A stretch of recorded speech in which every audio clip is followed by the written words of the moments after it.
Overnight lows in the low 40s.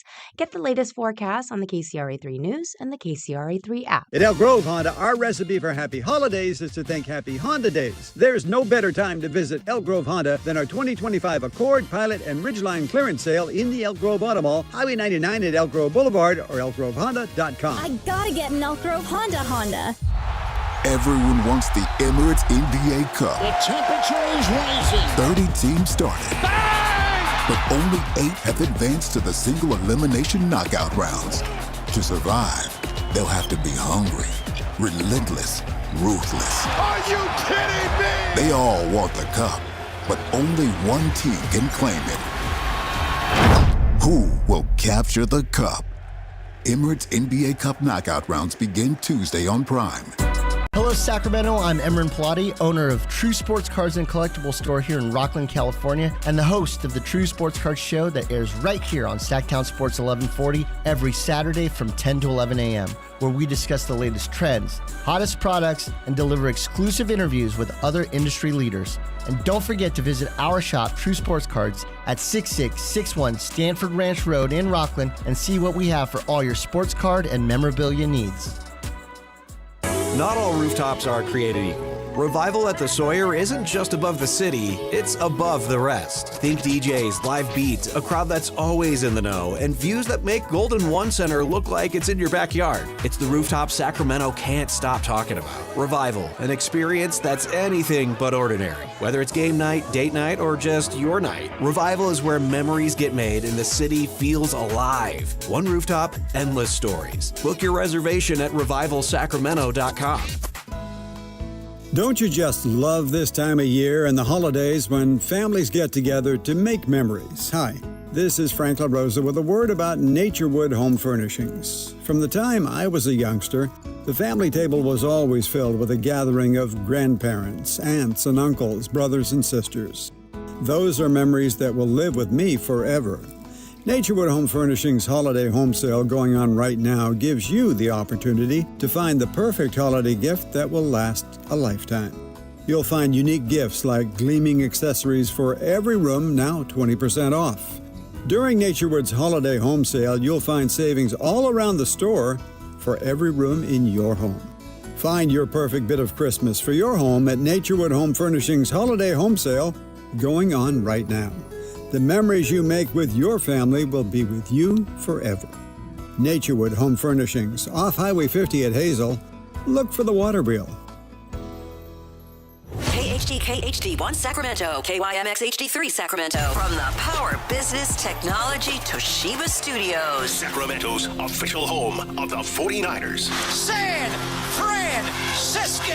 Sactown Sports 1140.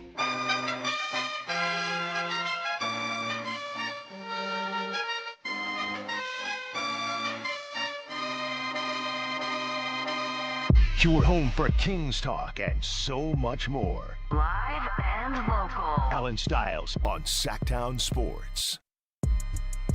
Yes. Taking you up to 2 p.m. Allen Stiles, Sactown Sports. And oh my goodness, we made it. We made it to Friday, people. And now that we are here on Friday, it is our job to keep the vibes right, to keep everybody feeling good as we lead you up to the Drive Guys with Whitey Gleason and the crew. And that's what our intention is. Yes, we are going to lay out a lot of the new rumors that have dropped, the Bucks if they lose Giannis. And some of this stuff, I'm be respectful, right? But some of this stuff, as we talk about aggregators and we talk about reports and things like that, Jake Fisher comes out and he says, if the Bucks lose Giannis, they might be headed towards a full-blown teardown, right?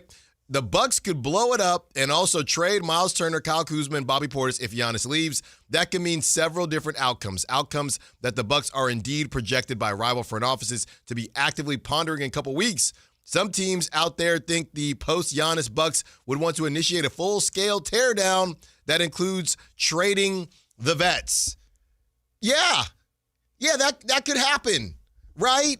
Or they could try to get something back. It all depends on what Giannis's market actually is there's a Spurs guy getting dragged right now because he said, I wouldn't trade Giannis for Dylan Harper straight up.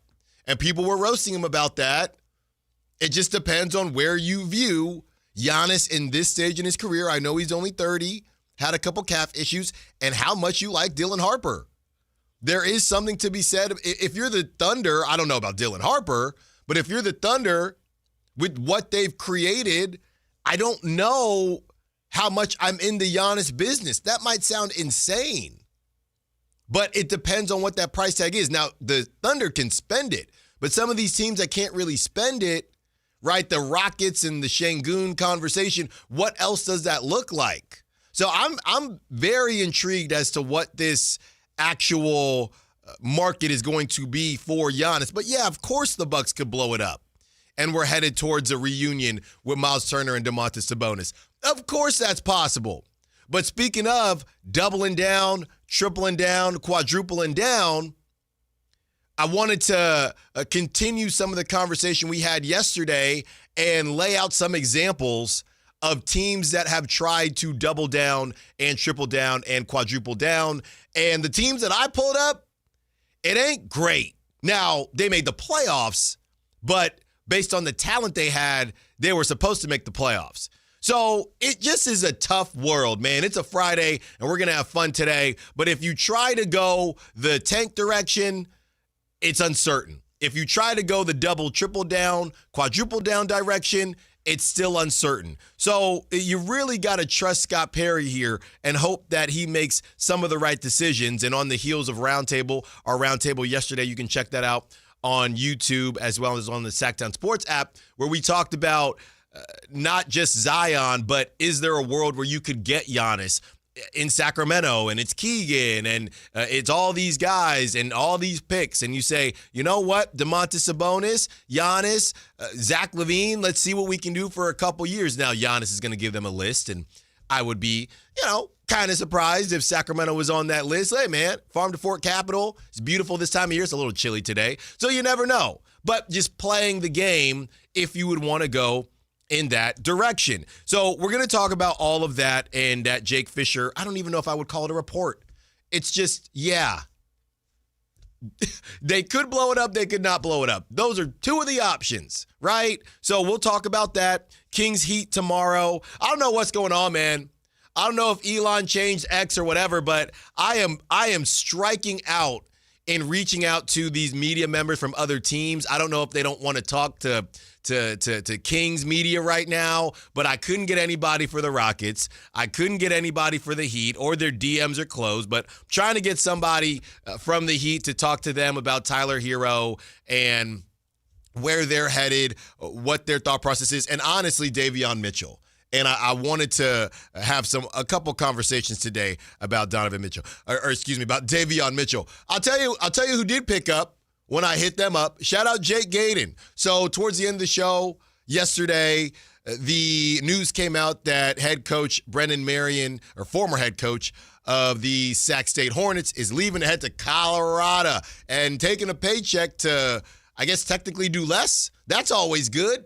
I can't hate on that. So he's on his way to Colorado to wear cowboy hats with Dion, and I had to have my guy Jake Gayden on the show. That's at 1 o'clock, because Jake was on this about the stadium being created or the non-stadium being created.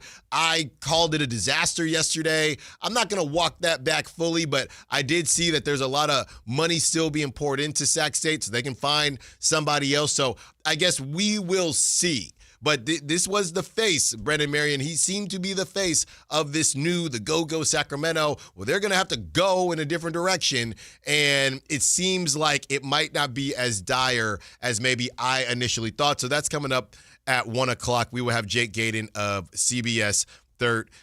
Ja Morant watch.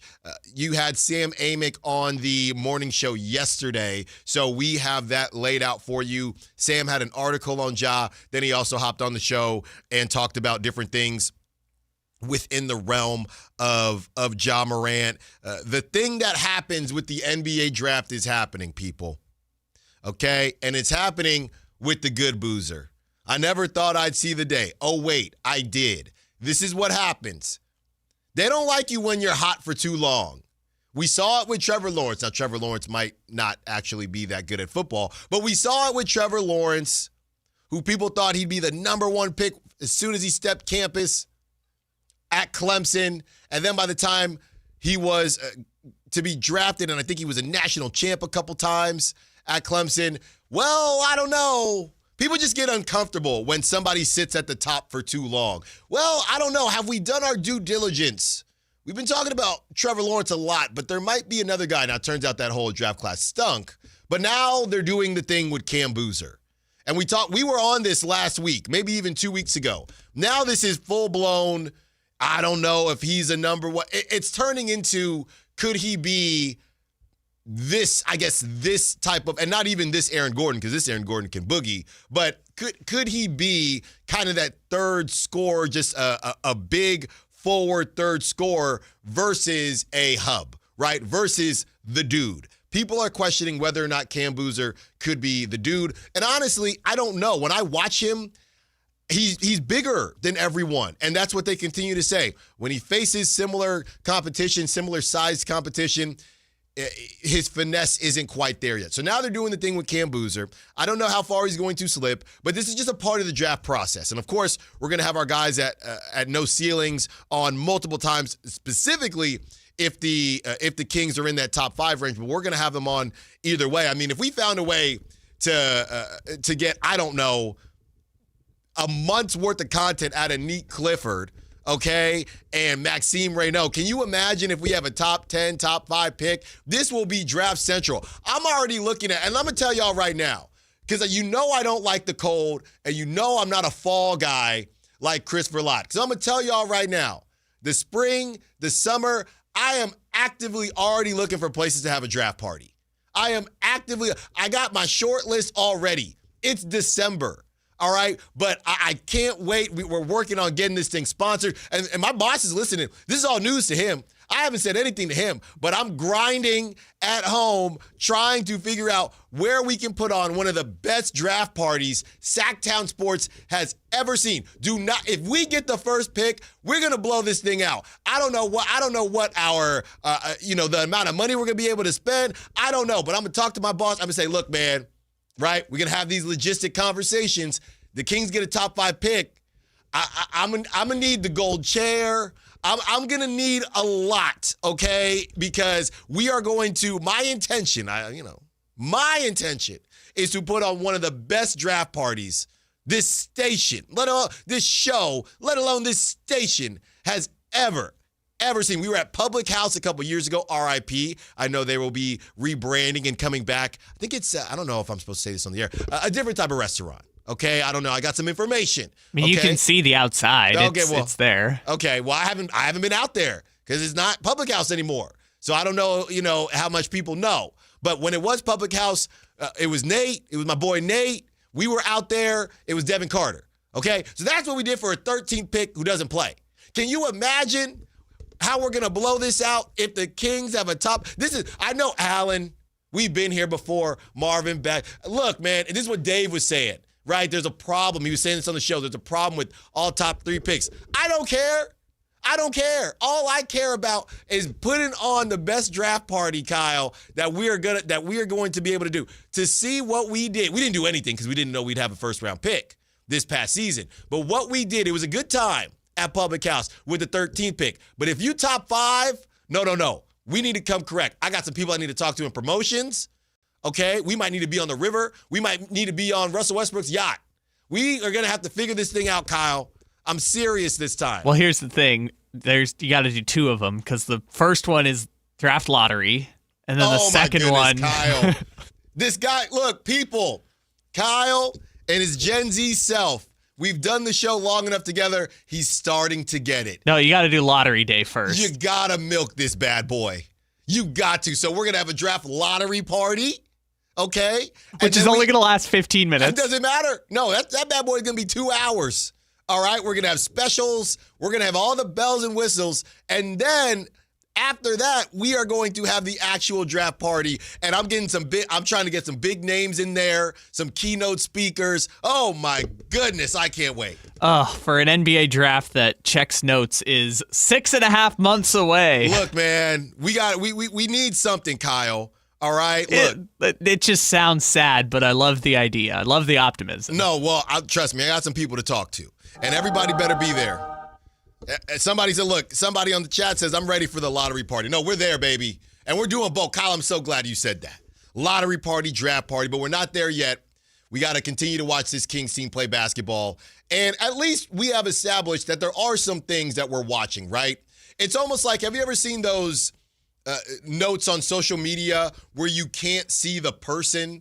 It's like a shadow of a person, and they'll say, who is this basketball player, or who is this quarterback, or whose baseball swing is this? And then everybody will guess. That's what all the vets look like to me, right? They're just like shadows. The only people I see when I watch these games at this point is Keegan Murray, Keon when he plays, Nick Clifford, Maxime Raynaud, and yeah, that's it because Devin Carter doesn't play. That's all I see. The rest of the individuals that are playing, and I guess Malik Monk, because that's my guy. He's a pizza guy. But the rest of the individuals, I don't even see them, Kyle. I'm truly watching these games, not paying attention. Like if DeMar DeRozan tomorrow night dropped 40, I would not be moved.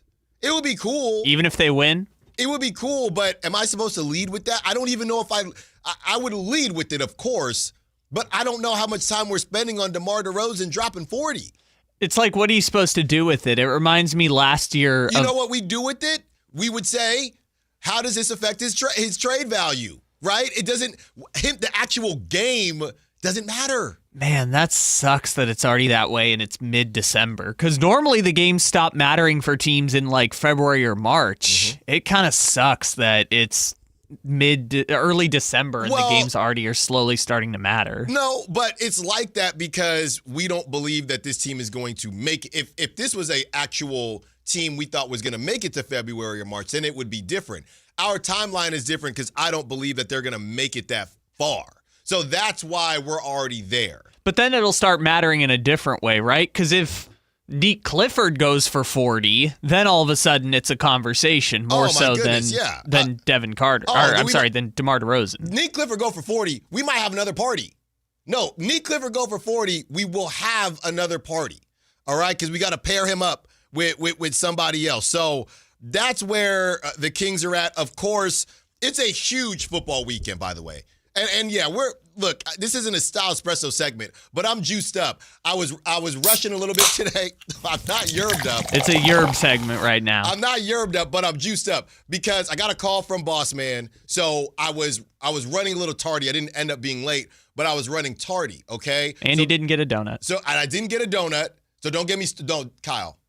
Don't get me started. Come on, man. Do not get me started. I didn't get a donut, all right? So I get into the building, and I'm rushing to come upstairs, okay?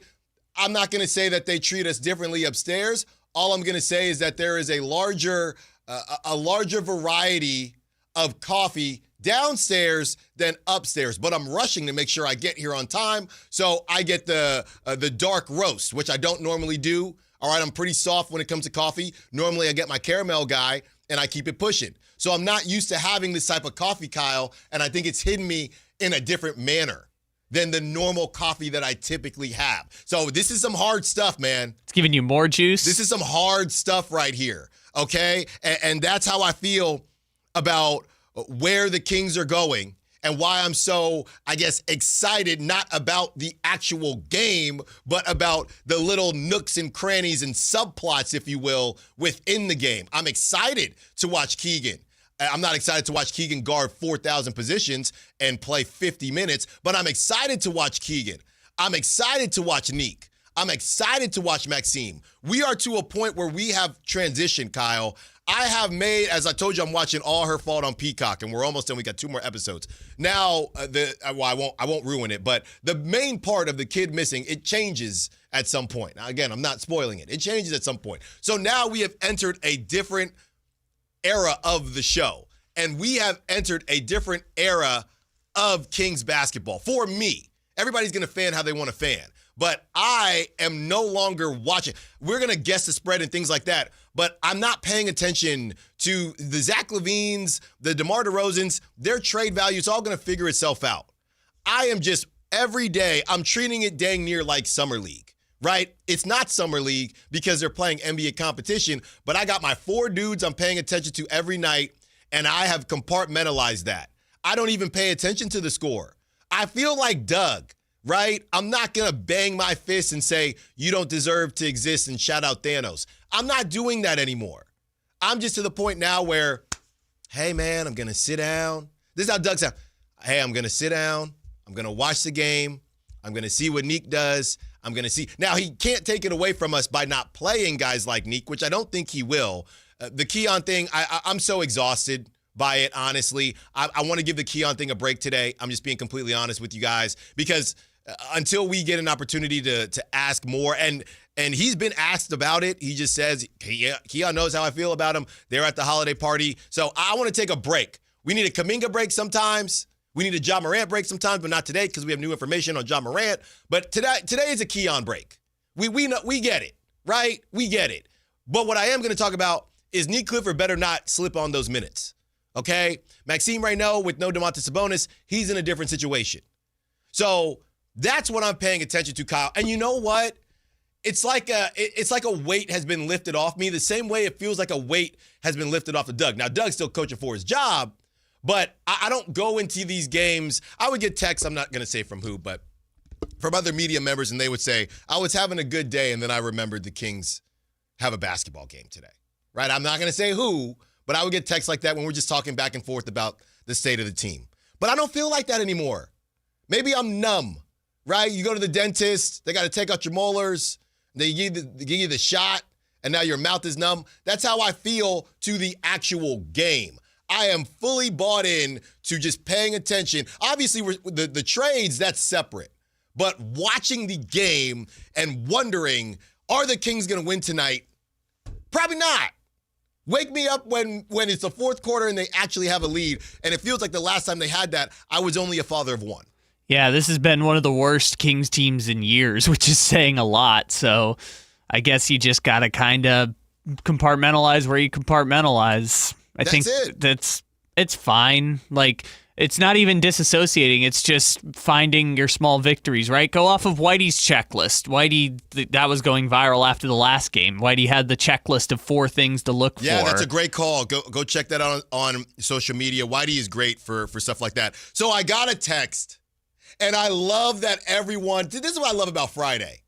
All right? Because some of y'all got paid. I believe I got paid. I got to double check the account. But some of y'all got paid. A lot of us are in a good mood. So everybody is now, Kyle, buying into this party thing. And we're just going to make parties for just whatever reason. So I just got a text from the 916. It says, can we do a party for the trade deadline? Here's the issue, 916.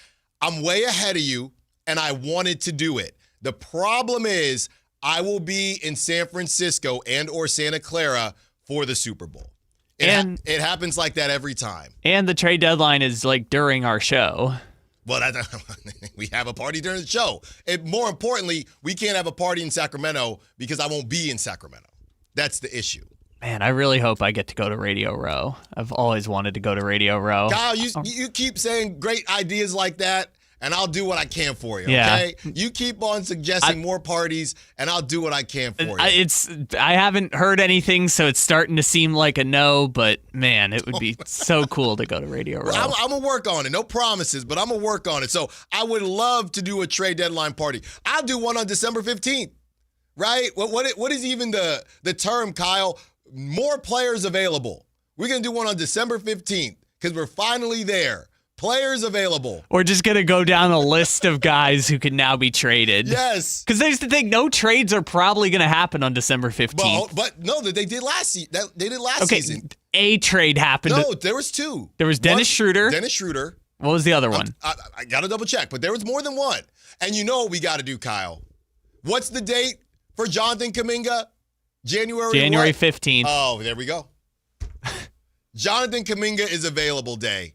And even if you've been roasting me about too much Jonathan Kuminga talk, you are invited to.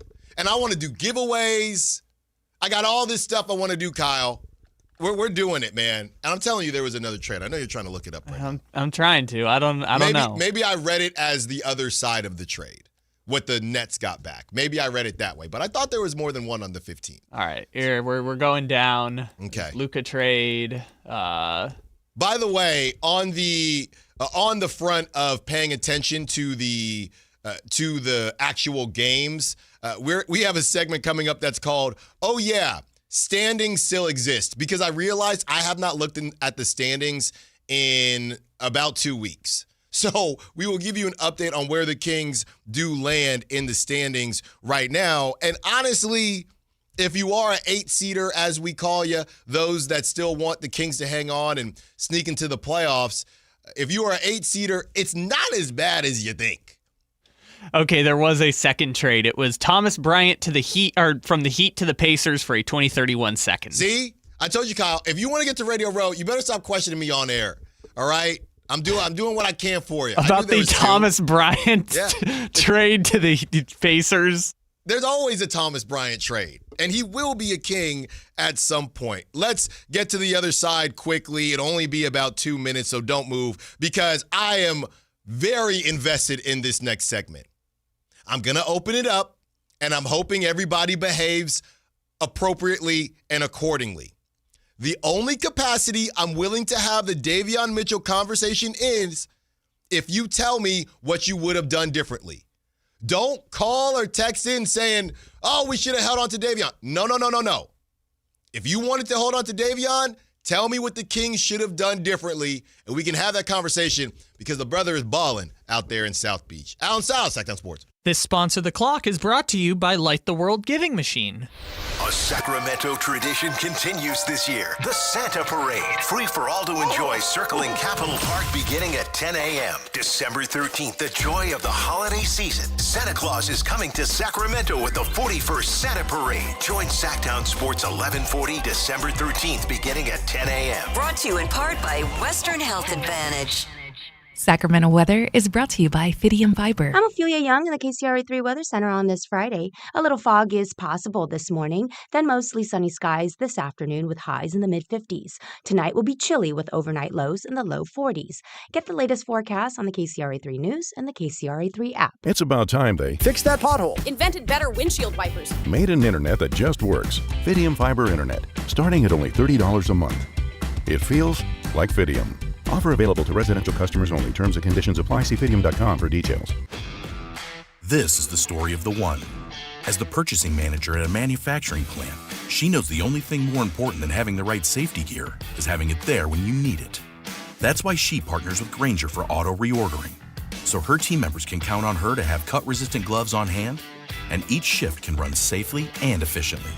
Call 1-800-GRAINGER, click Grainger.com, or just stop by. Grainger, for the ones who get it done. Honey, look. 4 calling birds. Do they have cell phones? Well, yeah. They're called calling birds because they have 4 lines of Cricket 5G. How do they pay? Oh, easy. Each line is only $25 a month. Who are they calling? Beats me. One sec, gotta take this. Join Cricket Nation and get 4 lines for $25 per month each. Smile, you're on Cricket. Cricket may temporarily slow data speeds if the network is busy. New lines only. All lines must be selected. Unlimited plan fees, terms, and restrictions apply. Cricket 5G requires a compatible device and is not available everywhere. See cricketwireless.com for details. $5,000. That's the average amount of money people in the U.S. are now spending on gas in a year. $5,000. That's crazy. If you drive, you have to download Upside, the free app that gives you cash back every time you get gas. That's right. You can earn real cash back with Upside just by buying the gas you're already buying. You can literally start earning cash back today. I use Upside every time I fill up, and I've already made around $200-$300. You're putting gas in your car anyway. Why not get real cash back? If you like free money, download Upside. I'm saving the cash I earn from using Upside to help pay for a vacation later this year. Download the free Upside app now to earn cash back every time you buy gas. Use promo code BOOST25 to get an extra 25 cents per gallon on your first tank. You can cash out anytime right to your bank, PayPal, or a gift card for Amazon and other brands. Just download the free Upside app and use promo code BOOST25 for a 25 cents per gallon bonus on your first tank. That's code BOOST25 for a 25 cents per gallon bonus. Who has the largest selection of golf merchandise in Northern California? The Hagen Oaks Golf Super Shop. It's the go-to store for golf bags, apparel, equipment, lessons, club fittings, novelty items, and more. With their low price guarantee, complimentary gift boxes, and gift cards for your golfer, it's the Hagen Oaks Golf Super Shop. Add convenient online shopping and effortless after-Christmas return policy, and you'll see why the Hagen Oaks Golf Super Shop is the #1 choice for golfers everywhere. Fulton Avenue at the Cap City Freeway or online at hagenoaks.com. This is the story of the one. As the purchasing manager at a manufacturing plant, she knows the only thing more important than having the right safety gear is having it there when you need it. That's why she partners with Grainger for auto reordering, so her team members can count on her to have cut-resistant gloves on hand, and each shift can run safely and efficiently. Call 1-800-GRAINGER, click Grainger.com, or just stop by. Grainger, for the ones who get it done.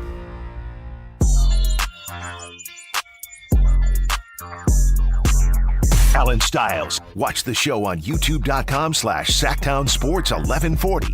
Or listen on the Sactown Sports app. Well, as we discussed, by the way, 530 is saying darker coffee has less caffeine, Alan. Well, I don't know what's up with this one. Your body's just confused. Maybe it just hits me differently. I don't know, but thank you for that, 530. You know I'm not a connoisseur. You know what I mean? It's just these late nights. Got a 3-month sleep regression. Baby number 2, that's always fun. It's always a great time. So we are having a great time here at Sactown Sports, taking you up to 2 p.m. And we are discussing a couple different things. And we're about to get into Davion Mitchell and what he's been doing for the Miami Heat. But first, as we mentioned, things are changing.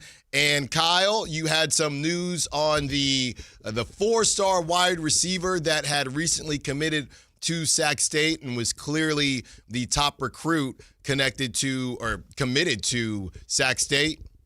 So now he's gone, huh? So 1 hour ago, Xavier McDonald, who, you just said the 4-star Sac State commit, their biggest recruit. I'd like to extend my sincere gratitude to Sacramento State coaching staff for believing me and offering the opportunity to be a part of the Hornet family. After careful thought and consideration, I've made the decision to decommit from Sacramento State, with Coach Marion accepting the offensive coordinator position at Colorado and considering the significant impact he and Coach Lem had on my recruitment. I believe it's in my best interest to reopen my recruitment at this time. And a lot of people think he will be headed to to Colorado, but we don't know that yet.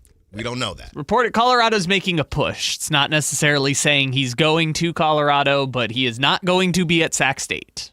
Yeah, and that's how it happens. That is how it happens. So that number 77 recruiting class in the country, number 1 in the FCS, seems to be going down a little bit on the pecking order. Well, they're going to have to wear this one, right? They're going to have to wear this one, probably wear this season, and try to rebuild and quickly rebuild with a new coach and somebody that has at least some of the recruiting chops that Brennan Marion has. So wanted to make sure everybody heard it here first, or heard it here as this news is it's coming out quickly, man, and there's going to be more. And like I said, Jake Gaydon's going to join us at 1 o'clock to break all this stuff down. And of course, we're going to talk to Jake about Kings as well. Speaking of the Kings, I just don't want to do the revisionist history thing with Davion Mitchell. So Davion Mitchell, I mean, the guy has played so well. It reminds me, to be honest, it's a Harrison Barnes-esque conversation. Davion Mitchell, 22 games this season, 9.7 points, 2.8 rebounds, 7.8 assists a game, 50% from the field, 39% from 3, only 61% from the free throw line. But Davion has been balling, man. He's 27 years old now, probably a couple chips on his shoulder at this point in time.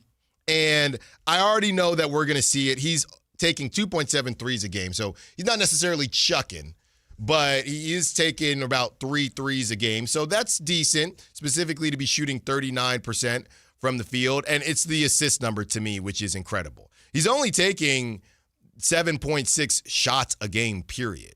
Right? So he's really on his Rajon Rondo point guard hype at 7 assists a game, 7.8. So I don't remember Davion playmaking like that with the Kings. Now, was he asked to make like that because the Kings were running a different system? You had the DHO time, ring around the rosy with Domantas Sabonis, and then you had De'Aaron Fox. And then you had the two-man game with Malik Monk. So before somebody says the Kings messed up another one, you might not be wrong, but the system and the process was different, and life is about fit.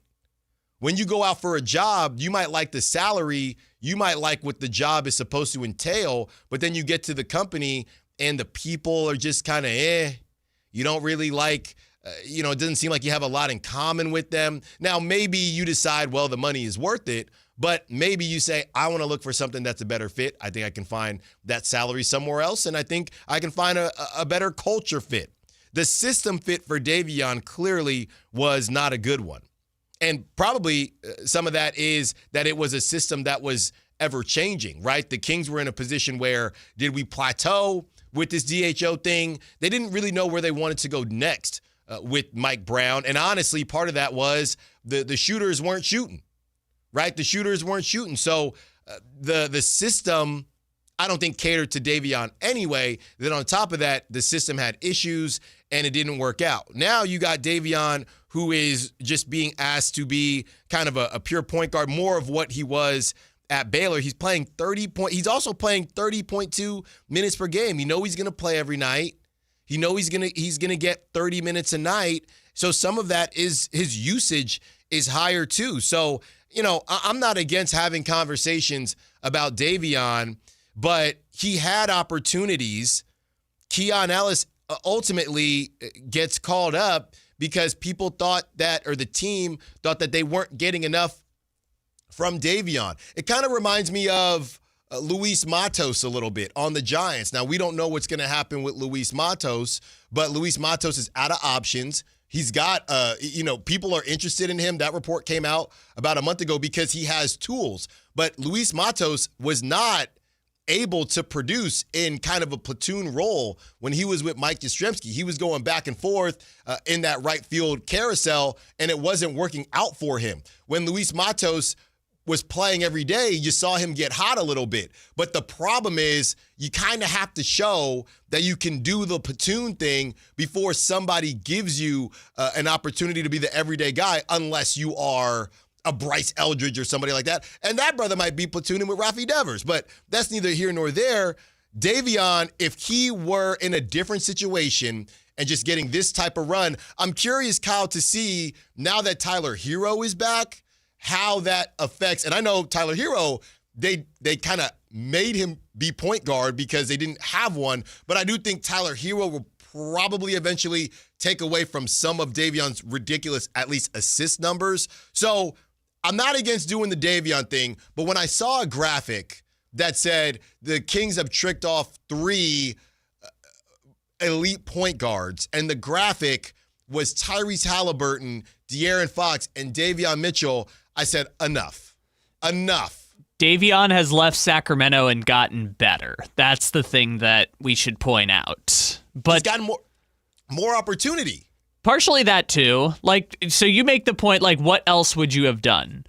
I think if we go back to that offseason, people have been pointing out in the chat, they traded him to move off of Sasha Vezenkov's contract, and they attached a second-round pick to it to move them to Toronto for the McDaniels, who never played for the Kings, right? So it was essentially still bizarre. Yeah, it was essentially a salary dump. It was the day after the draft where they took Devin Carter. So again, they probably...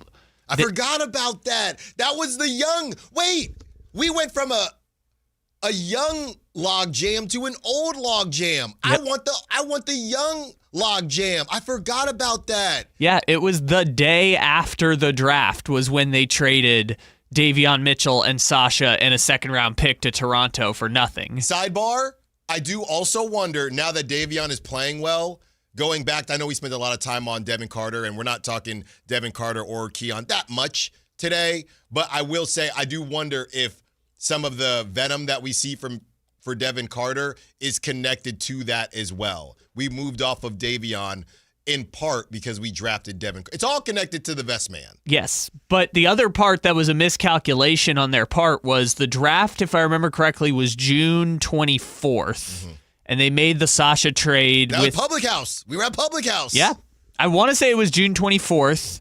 So Friday the 25th was when they made the trade.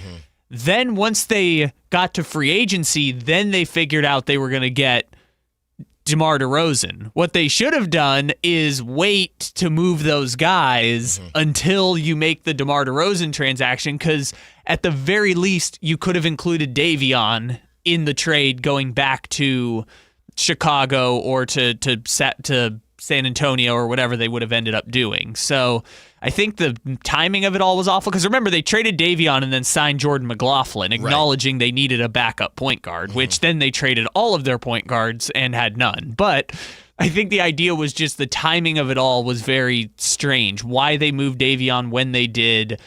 Maybe they would have traded him anyways in the DeRozan deal, but just giving him away and attaching a pick to him was kind of a crazy decision on their part, even if you had never had the intention of re-signing him when he hit free agency. It almost feels like, Kyle, and I got to be careful here because we're having a good time. I don't want to turn the lights off. It almost feels like they saw the reaction to the draft of Devin Carter, and they said, well, we got to move off of Davion ASAP. Because this is a PR-wise, and I don't know how much organizations care about PR, but I do think that could be some of it where they said, all right, we know there's a log jam. Let's just move off of Davion, because not as many people were excited about Devin Carter, because we're looking around saying, you guys took somebody that's 2 inches taller than Davion, maybe? What are we doing? Yeah, but then I'm trying to remember the timeline of it all. So this was all within 2 weeks, which, again, I think is kind of the miscalculation on their part. June 24th is the draft. June 25th, they traded Davion. July 6th, I want to say, was when they get DeMar DeRozan.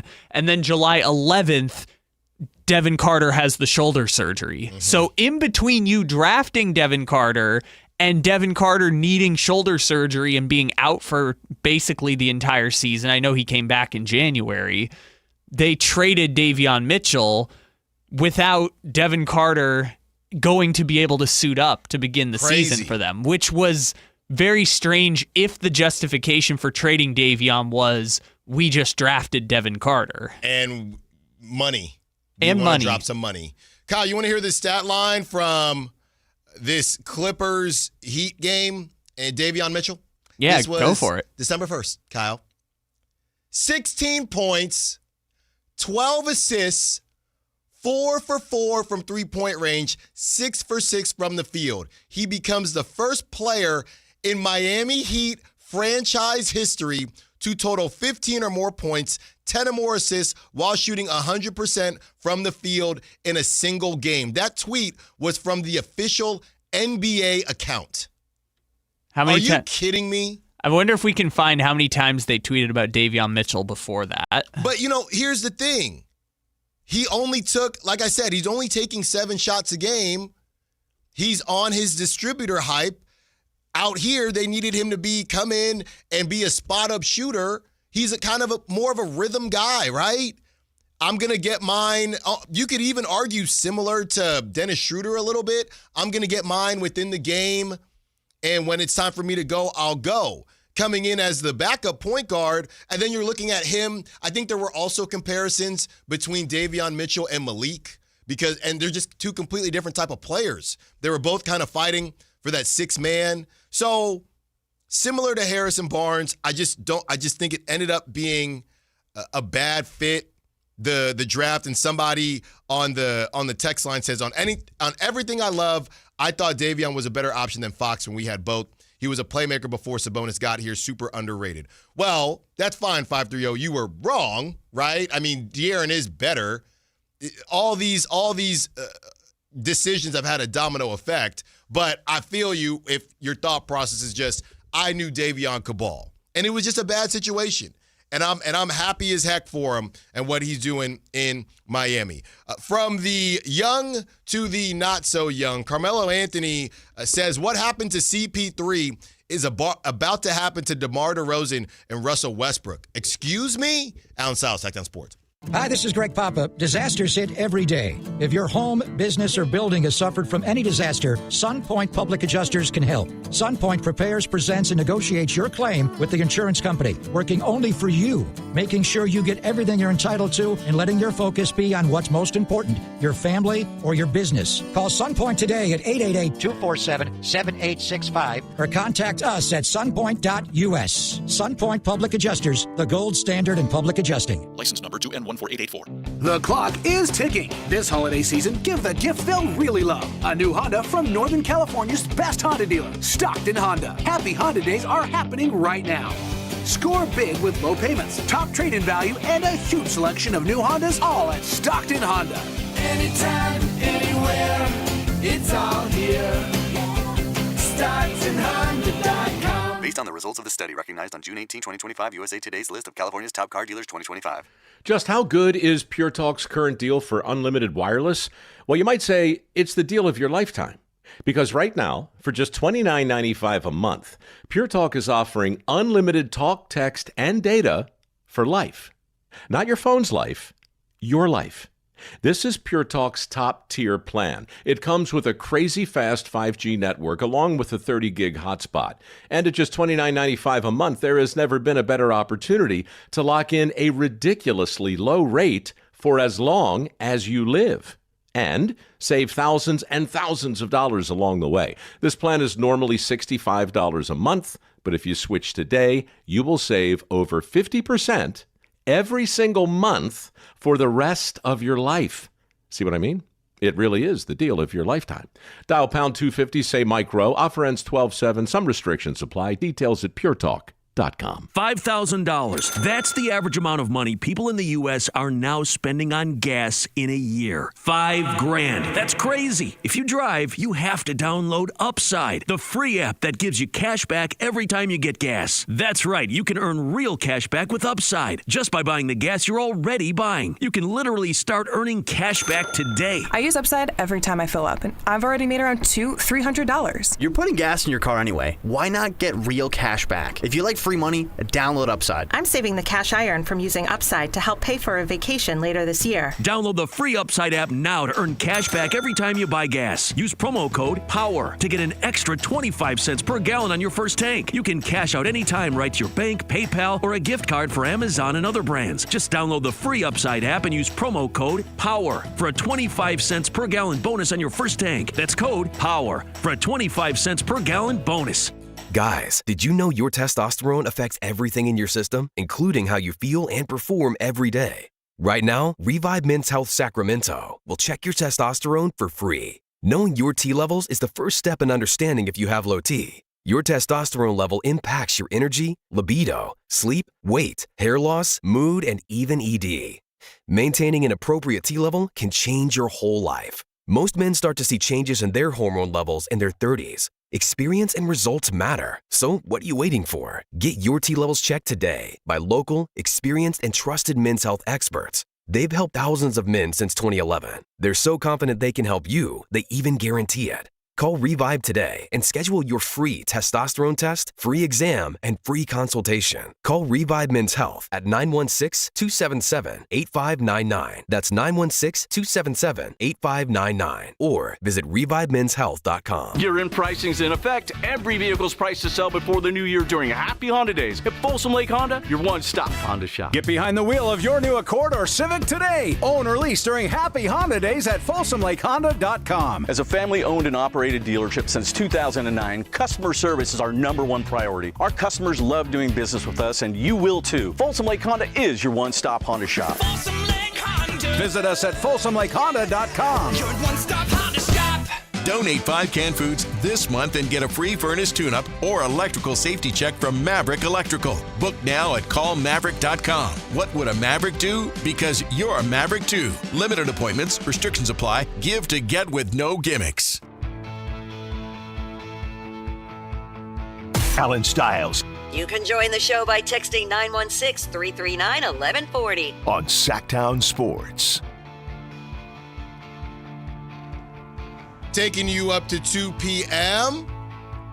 And we have, it took me a couple listens to this because, you know, these clips come out there's just too much content right now. So again, we really appreciate you choosing to take in our content as your content of choice, because there's too many shows, there's too many podcasts, it's just too much. And one of them out there, Carmelo, 7 p.m. in Brooklyn. That's a pretty big one. Obviously, Carmelo, Hall of Famer, and we know what he has brought to the table in his time during the NBA. But when I heard this, I had to listen to it a couple times because it was about disrespect, and he felt like the Clippers owed CP3 a certain level of respect, then goes on to say that he thinks the same thing is going to happen to DeMar and to Russell Westbrook, and that it's already kind of happened to Russell Westbrook. So I was trying to figure out if that has anything to do with the Kings or just in general,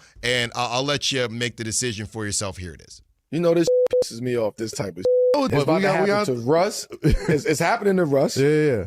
It's about to happen to DeMar DeRozan. It's about to happen to all of these. AD is about to happen. The next trade that AD happens, it's going downhill from here. Mm-hmm. This is what's about to happen. So it's unfortunate that trend. I understand it, but the way that our legends of the game get treated is f***ed up. So again, it took me a couple listens to figure out what exactly Carmelo was alluding to. CP3 was asked to please go home, and he is no longer with the Clippers.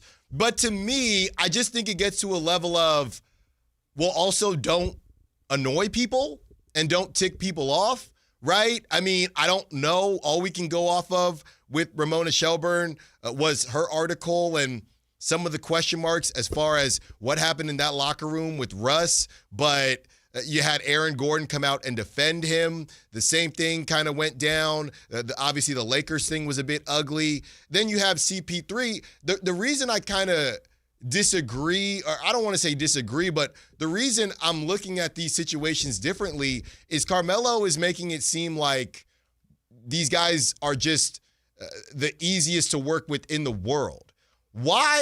It's one thing if Carmelo is talking about 18, 20, 23-year-olds and disrespecting their elders. If Tyronn Lue doesn't want to talk to you, if anybody understands who should be given that level of respect, I think Ty Lue, even in his presser, said that him and Chris Paul are some level of friends. It's Ty Lue. So I don't look at what happened to CP3 as disrespectful based on the reports that they felt like he was being disrespectful. If there is somebody riding pine and he is all in everybody's business saying the front office needs to do this and that's not now the only thing I can say is if they said, hey, we're going to bring you on and we want you to help with that type of stuff. And then they said, actually, you're helping too much. That is the only thing I could see. But if they said, hey, yeah, do the mentor thing, you know what it is, we'll get you in when you can, and then CP3 decides, I want to talk about the front office in a negative light, when going into the season, they had just been applauded by everyone. To me, the Ty Lue thing changes everything. If it was just the front office, right? Hey, when people get old, then when players get old, then they don't get the same level of respect. They don't get listened to the same way. I would agree with Carmelo if not for the Tyronn Lue piece, because I don't see Tyronn Lue as the type of guy. If that brother said, I won't talk to CP3, I can't do it. So I don't know. I understand Carmelo probably feels a level of connection to them. He was part of the Banana Boat crew with LeBron and all that. So I get that. But the reports are bad. And bringing it to DeMar and Russ, we've heard stuff about Russ. It's been fine in Sacramento, but there have been reports about Russ. I don't know. They've been, I guess, even less detailed than what we heard about CP3. And DeMar is just a hoop. DeMar does not strike me. CP3 gets on players' nerves. DeMar does not strike me as the type of guy that's going to get traded and be talking bad about the front office. So I think Carmelo is being a little defensive here, and I don't really see. And then they threw Anthony Davis. I'm like, isn't Anthony Davis like 31? They just threw AD in there. That's because the brother don't play, and he's getting paid $55 million. So I don't know, man. That clip went viral, and I'm just not really sure what Carmelo was trying to say. Well, okay, first of all, it's perfect that this is coming from Melo because of the way Melo's career ended, where he was out of the league for a year and had to go on First Take with Stephen A. Smith begging the league to let him back in. But I took that as Carmelo, they were trying to figure out, kind of like Russ, are you okay with, hey, P, they say I got to come off the bench. I think it took him a while to figure out who he is going to be in this league. I think there was a combination of both, but, or is he just that he was blackballed, whatever? No, I think it's the idea that, like, as you age, you have to evolve your game in order to stay in the league, right? This is the Taj Gibson being in the league for 18 years situation. It's just people liked having him in the locker room. But with the legends of the game, the longer you stick around, and these guys are entitled to stick around or at least want to continue their careers given how much they've done for the game, it is the longer you stick around, the more apt you are to be in one of these situations. Even his buddy Dwayne Wade went through this, where he was in Chicago and then went to Cleveland for a year, and then Cleveland said, actually, goodbye, Dwayne Wade. We're going to trade you in the middle of the season back to Miami. Like, all these guys go through, you don't get the ending you hoped for. No. Very rarely do you get the ending you hope for. And honestly, the people who get the endings they want are the ones who know when to walk away. Know when to hold them, know when to fold them. Yeah, very rarely does an organization do what Kobe Bryant did with the Lakers, where the Lakers were like, yeah, we're just going to suck for 2 years and it's going to be the Kobe Bryant show and we don't care. Well, bring a organization 5 rings and you'll get that. Like Steph Curry, Steph says when he's done.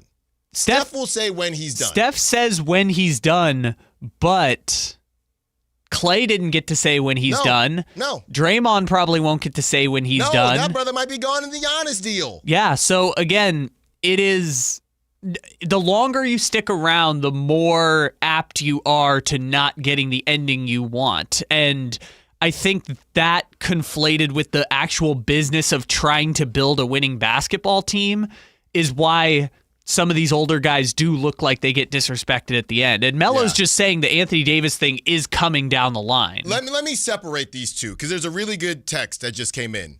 The 916 says, Clippers are out of line for that. CP3 is a top 5 point guard all time. He has earned the ability to be treated much better regardless of the tension. So let me separate things.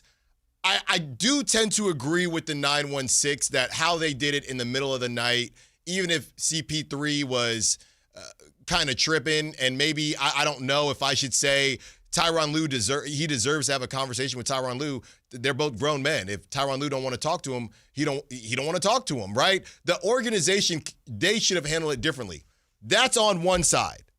On the other side, I do not think it will happen with DeMar DeRozan specifically. I can't speak for Russ, but with DeMar, because DeMar has not shown us to be a personality that would find himself in a situation like that. And I don't think Anthony Davis would either. So I'm just kind of confused as to the respect issue that Carmelo's talking about, because CP3 did put himself in this situation. I don't think DeMar will, and I don't think Anthony Davis will. But I think it's less about the behavior and more so just Russell Westbrook having to go play for a garbage Sacramento Kings team at the end of his career instead of getting the tribute that maybe he should have gotten, or Chris Paul getting the ending he deserved. Maybe I'm numb to it, because in baseball, you have Hall of Famers that end up DFA'd on a minor league team. Like, that happens all the time in baseball. Yeah, but basketball, it's a little different because... But clearly it's not. I think there's an expectation in basketball that it is the case, because when those guys are stars, they are bigger than the franchise. LeBron is bigger than the franchise. Chris Paul is bigger than the franchise type. Melo was bigger than the franchise for many years. So I think that's where there's like an expectation. But no, the longer you hang around, the more apt you are to these types of situations. On the other side, it's time for some Beam talk. And we have broken down multiple teams. You've heard of the double down. Shout out Matt George. Have you heard of the triple down?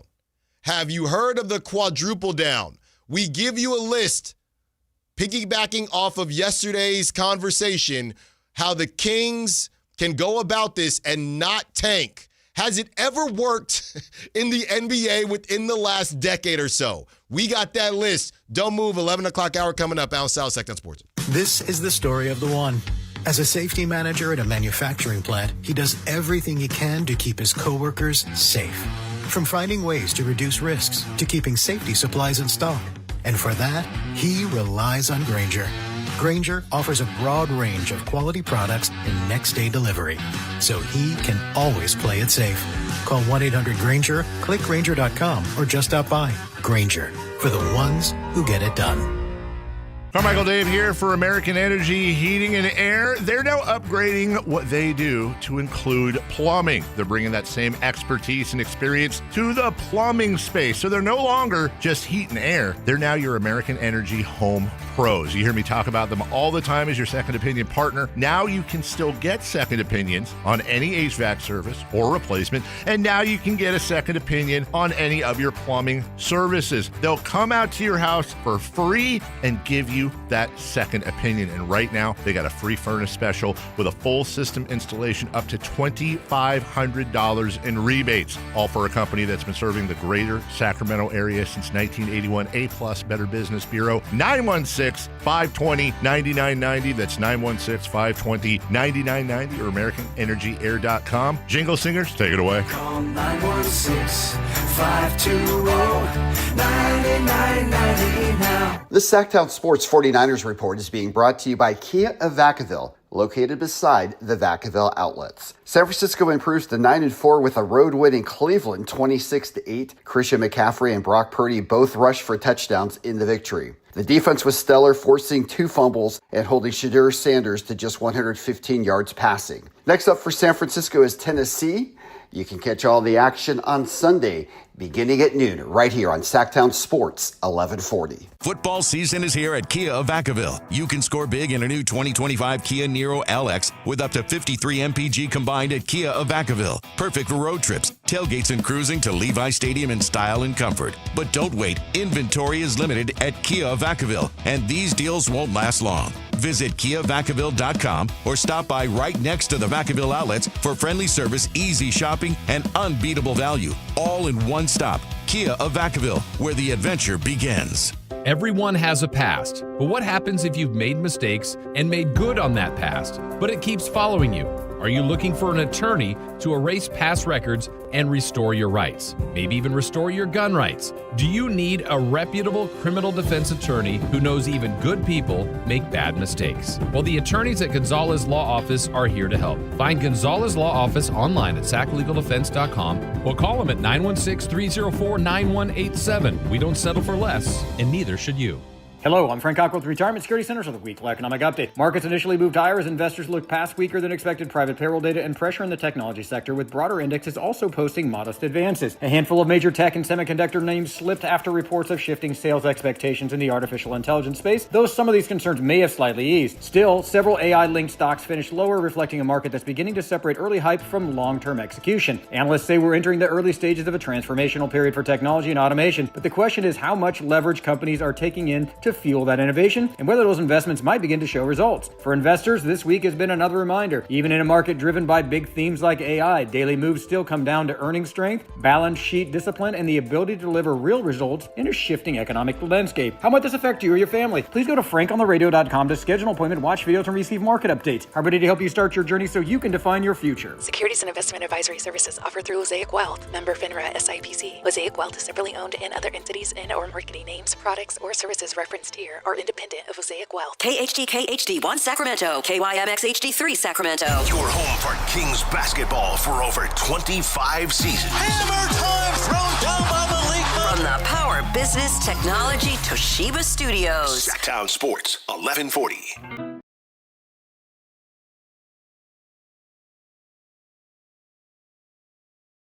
Your home for Kings talk and so much more. Live and local. Allen Stiles on Sactown Sports. 1 hour down, 3 to go. And all right, we have made you wait long enough. Yesterday, we somehow found ourselves talking about Zion, talking about Giannis. maybe wondering if the Charlotte Hornets and the Brooklyn Nets and teams like that have scared us off. We are going to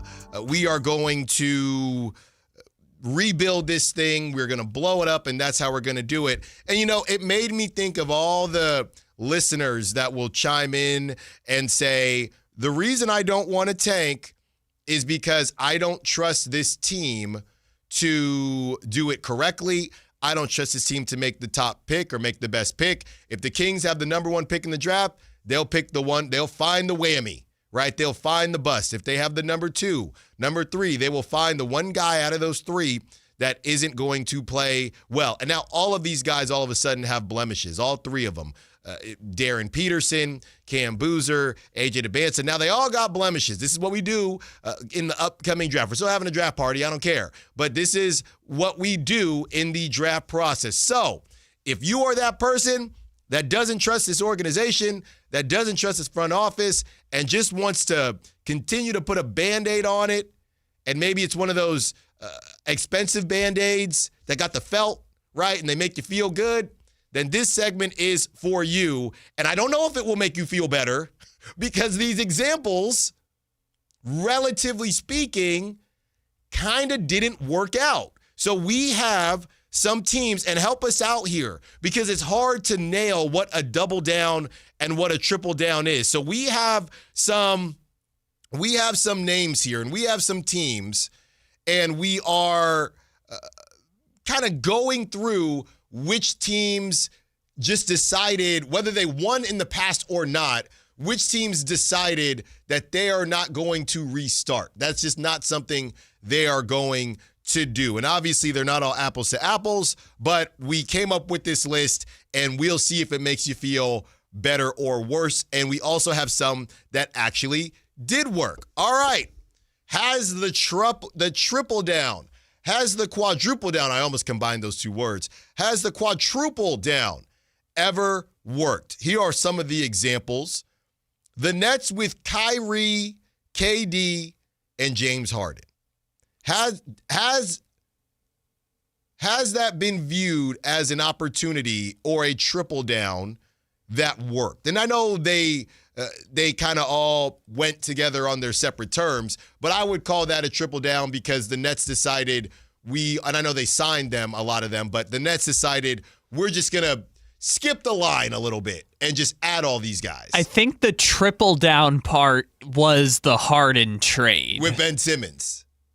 No, that was when they got rid of Harden. I'm saying the original Harden trade. But then I think the Ben Simmons was a quadruple down. No, that wasn't a quadruple down because they got the picks. They knew that they were getting the worst end of the deal. That was a beginning of the end situation. I don't know. Ben said it was going to be scary with him and the crew. But they also got a bunch of second-round picks for it. Let's revisit what that original Harden trade was too, because they gave up a lot to get James Harden in the first place. Well, but that I think was the triple down trade. So here's my thing. That's why I say relatively speaking, because they went to I know they're in the East, but they went to the playoffs. If you are a Kings fan, that's kind of a different language to you. The playoffs, you don't know it too well. The playoffs for Kings fans is like you've heard of something before, but like I said, you don't know it too well, right? It's like a type of cuisine. Hey, have you heard of this type of food? I was thinking that for lunch. I think I might have tried it once. I don't really, I'm not really familiar with it. That's the Kings organization and Kings fans with the playoffs. So to me, if you triple down and get to the playoffs, that might not have been seen as a success for the Nets, but it would be seen as a success for the Kings. All right, so just revisiting this trade. So James Harden and a 2024 second from the Cavs went to Brooklyn. The Cavs got Jarrett Allen, Taurean Prince, the rights to some guy who never made it to the league, and the Rockets got Caris LeVert went to the Pacers. The Rockets got Victor Oladipo, Rodinas Karukas, 3 first-round picks, and 4 first-round pick swaps from the Brooklyn Nets. Yeah, so that was them not double. That was them starting their process. So they got either the first round pick or the pick swap from the Nets every year from 2021 to 2027. Isn't that so funny? And I know, like, if the Pistons traded for Sabonis, that's not technically a double down because they're just getting started. That's just them getting better. But it's so funny because in all these deals, there are two teams making a decision, right? In all these deals, there's one team saying, and most of them with these stars, there is one team saying uncle and another team saying, we will take your guy because we are not saying uncle. And in this trade specifically, it's the Cavs saying, wait, you're giving us Jared Allen for free? Thank you. Yeah. Yeah, and that has clearly worked out for them. So I think the Nets, it didn't work for the Nets because they thought they were going to win a championship. But as far as the Kings are concerned, I would say that would have been a success. Because if you get to the playoffs as the Kings organization, that's a success. If you can get back to where you were with the Beam team, that would kind of feel like a success. You know what's so funny? How good would the Kings have to be looked at as a contender? Because of how the Kings are viewed, let's say they did the deal, right? And it's Giannis, it's Sabonis, it's Zach LaVine. I don't think they'd be able to keep DeMar, but that's your crew, right? How much more would they need for the basketball world to say, well, I guess the Kings are a favorite in the West? It feels like no matter what, they'd have to have a full 5 team of all-stars to be viewed as a favorite, even if they made a blockbuster trade. Yeah. I mean, they would have to have one more, right? Yeah. If it's Westbrook, LaVine, Giannis, and Sabonis, that's probably a 4, 5, 6 seed in the West. Yeah, which I know somebody's driving saying, sign me up now. Yeah. Right now. For 1 year. Sorry, for 1 year of that. Because then Giannis could opt out and hit free agency or sign a max deal with the Kings, which he probably won't. Yeah, so there's one of them, the Suns. That was a horrific triple down. Yeah, both of them. And that was legitimately a double and triple down. You're saying first KD and then Bradley Beal? Yes. Yeah. Yes, that is a legit double and triple down that ended up as a nightmare, and they have no picks.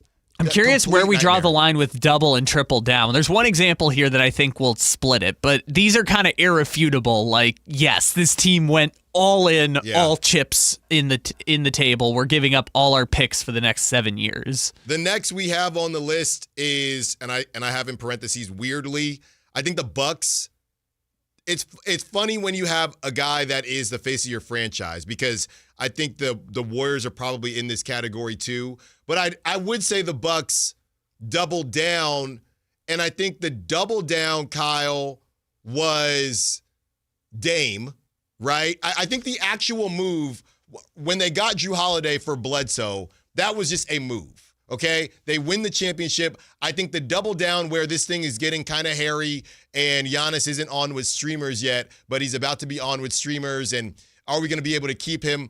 I think the double down was Dame, and then the stretch and wave and bringing in Miles Turner, that was the triple down, and you still ended up where you were going to go. You could have just took your medicine and got ahead of this a little bit, maybe not signed Miles Turner and just said, all right, Giannis, let's just figure it out now. But again, I'm giving more grace to teams like the Bucks and the Warriors when you have a face of the franchise. So this is the one that I think is interesting to make the distinction, because I think the Eric Bledsoe trade was the double down. The Dame was the triple down. And then Miles Turner was the quadruple down. Miles Turner is just the we're just existent. We're just trying to make the best of the situation. We're just out here doing stuff. Yeah, we're on the way down, but this is to try and mitigate the downturn kind of situation. Because people forget, they gave up 3 first-round picks and 2 pick swaps to get Drew Bledsoe over Eric Bledsoe to Jrue Holiday, which Eric Bledsoe was a fine player at that point. Like, most people didn't think the gap between Eric Bledsoe and Jrue Holiday was 3 first-round picks and 2 pick swaps. Yeah. So I feel like that was the doubling down on, we believe Giannis and Chris Middleton can get over the hump. They just need another piece.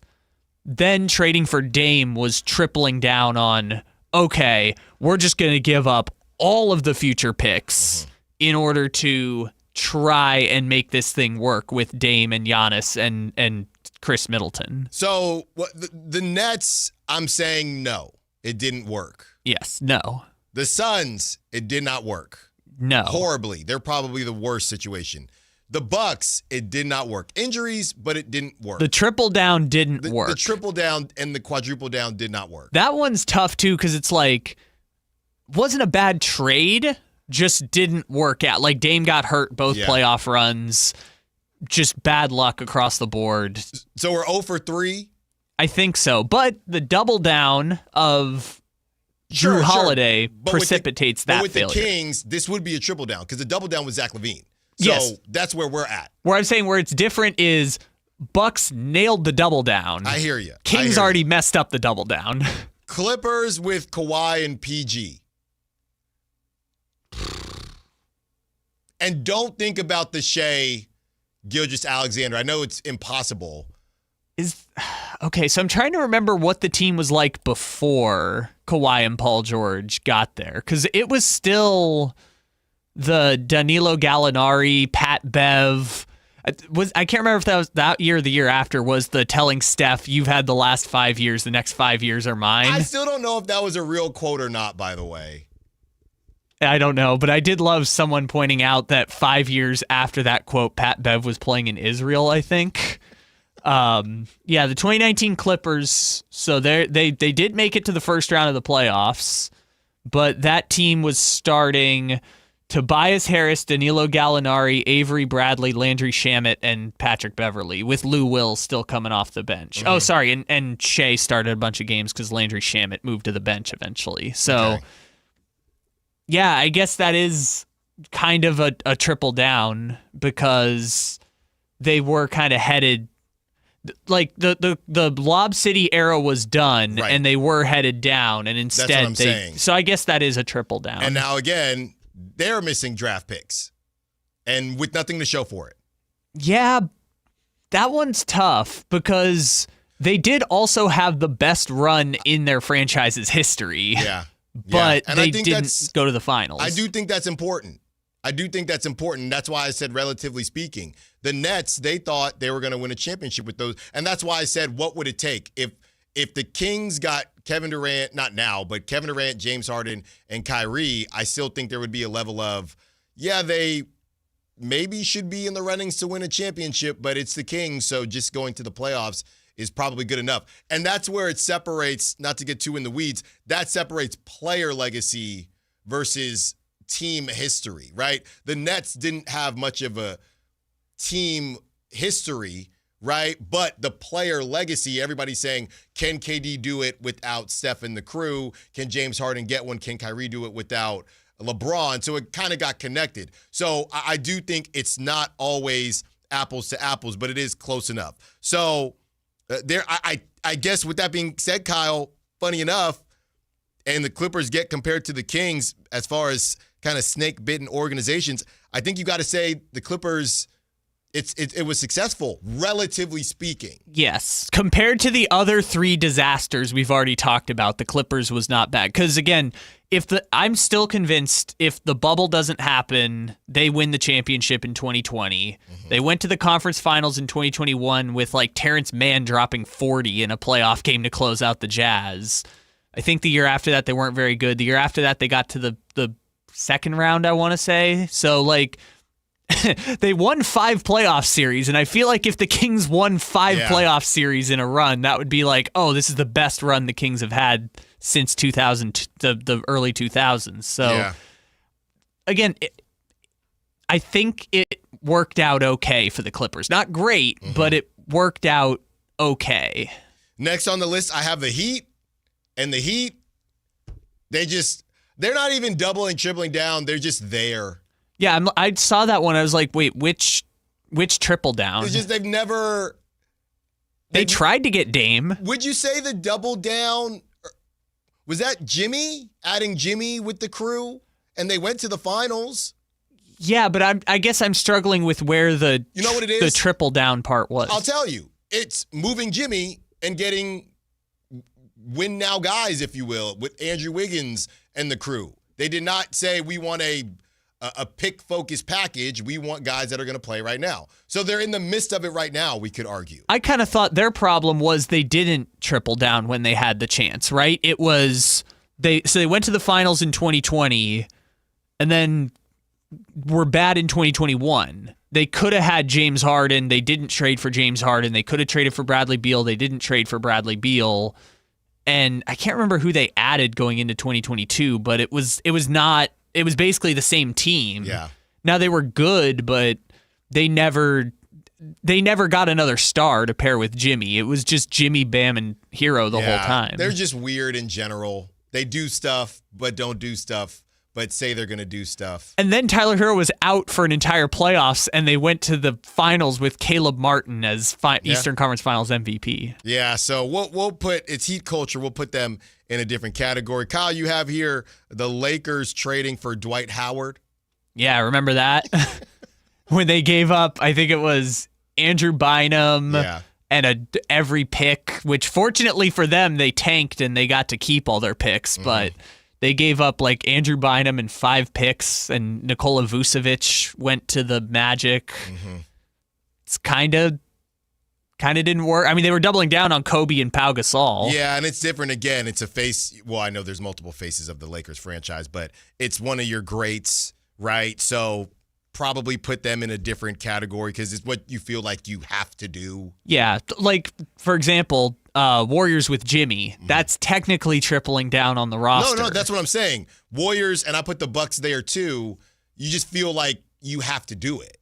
Yeah, but if you're the Bucks, you probably shouldn't have done it. No. You shouldn't have traded Dame to upgrade from Drew Holiday to Dame. And you know me, I'd said don't get Jimmy. I didn't want the Warriors shouldn't have got Jimmy. Yeah. That's how I feel, though. But the Warriors are going to spend the end of Steph's career with Jimmy. And guess who's not playing right now? Jimmy. And Kuminga. And Steph. And Kuminga, oh my goodness. I mean, we said this, though. We said they're good for 50 games. Yeah. Yeah, and they're on that track. Next, the original pizza guy, Celtics trading Isaiah Thomas for Kyrie. Another weird one. I like that you added it, Kyle. But another weird one because Jason Tatum and Jaylen Brown, like they quadrupled down times 2 because they said, I think the other part of this was that when everybody said the Celtics need to give up on Jason Tatum and Jaylen Brown, the Celtics said, we will not do that. So, and Brad Stevens seems to be a better exec than he was a head coach, and he was a pretty good head coach, but it seems like it is a double triple down, but you have 2 guys that are, I don't know where Jaylen Brown is. I mean, 2 top 15 players in the league, 2 top 20 players in the league, with 1 being top 5. So it's a different conversation to do that because they did keep trying stuff. And I'd say you'd have to call it successful because they tried like 4 different things. Yeah, I say this and it's so remarkable. The Celtics have gone to the Eastern Conference in the last 8 years. They've gone to the Eastern Conference Finals with 4 different cores of their team. That's remarkable. Yeah. In the NBA, they did it with IT and Avery Bradley and Marcus Smart. Like, it's crazy. Raptors fanatic said the Celtics tried Kemba at one point too. Yeah, that's what I was going to. So after Kyrie, it was Tatum, Brown, Kemba, and Gordon Hayward, and then it was Tatum, Brown, and then that one that went to the finals with like Grant Williams and Horford and Robert Williams and Marcus Smart was still there, and then they pivoted to now we're going to get Drew Holiday and Porzingis, and that team is going to go to the finals. Yeah, and Derek White was in there too. Yeah, Derek White, like they did it, but it's kind of I'm going to go like that series against the Warriors, like I can't even remember what that starting lineup was for the Celtics. Yeah, and they won that game 1. That was Al Horford went off that game. So the closeout game of the series, they started Marcus Smart, Al Horford, Jason Tatum, Jaylen Brown, and the Time Lord at the center. Yeah. Which is crazy to think about in hindsight because the only guys left on that team are Brown and Tatum. The only reason I might create a new category for the Celtics is because of age. Because Jason Tatum came into the league so young. They tried all those things, and Jason Tatum, I think, is he even 30 yet? He got good so fast.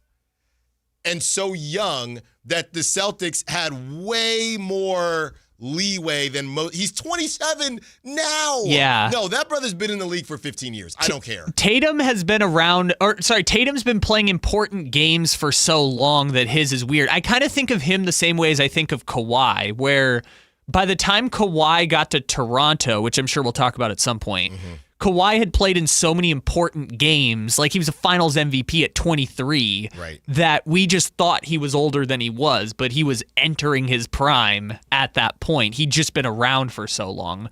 Like that Celtics team, I forgot this, like they had Aaron Nesmith on the finals team that lost to the Warriors. Like they changed the whole thing multiple times, but because you had Tatum and Brown, you could, I guess, afford to do it. Yeah, and it's a double, triple down, but it's almost more of a reworking versus we're just going to continue to add different stuff. They are trying new things, but it might be a smidge different. Next and last on our examples that may or may not have worked. I think the Celtics obviously worked, but the Knicks trading for Karl Anthony Towns and Mikal Bridges, obviously at that point you have Brunson. I don't know if this is a double down or is this just an assembling, right? You were just assembling. I think to me, I will call it a double down because they did not even really get to see Brunson and Julius Randle. They just said, we don't need to see that. Julius Randle was hurt during that playoff run when the Knicks got the Knicks got pretty deep into the playoffs,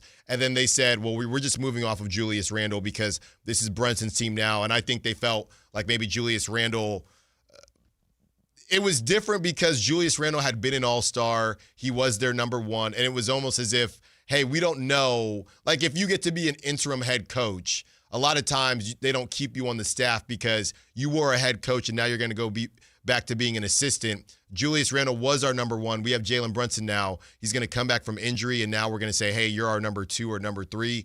Let's just make a clean swap, and Cat's going to come in knowing he's the number two. But it was a double down for sure. You would say that's double down, not tripling down, because the 2 years prior, they went to the second round of the playoffs. They went to Game 7 of the semis against the Pacers and traded, which again is not the finals or the conference finals, but they had made 2 deep playoff runs with Randle and Brunson. Yeah. And then pivoted. And they traded for Anunoby in the middle of that, but maybe Anunoby was the double down, and then Bridges and Towns was the triple down. I don't know. Yeah, and that one is honestly TBD. We think they're going to have a deep playoff run, but we don't know. Yeah, I mean, they did get deeper into the playoffs after making the trade, but I don't know. Yeah, we already talked about the Celtics, and Kyle, you have on the list of teams where it did work, and this was a clean one, right?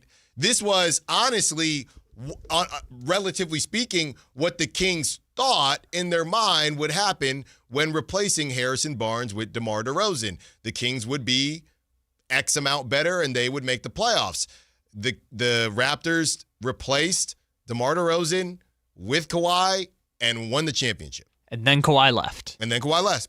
So, and well, they also changed the coach too, but basically all they did was Kawhi for DeRozan. And the reason it's a double down is because at that point, people had thought that the Raptors had plateaued and they were calling it LeBronto and it was disrespectful.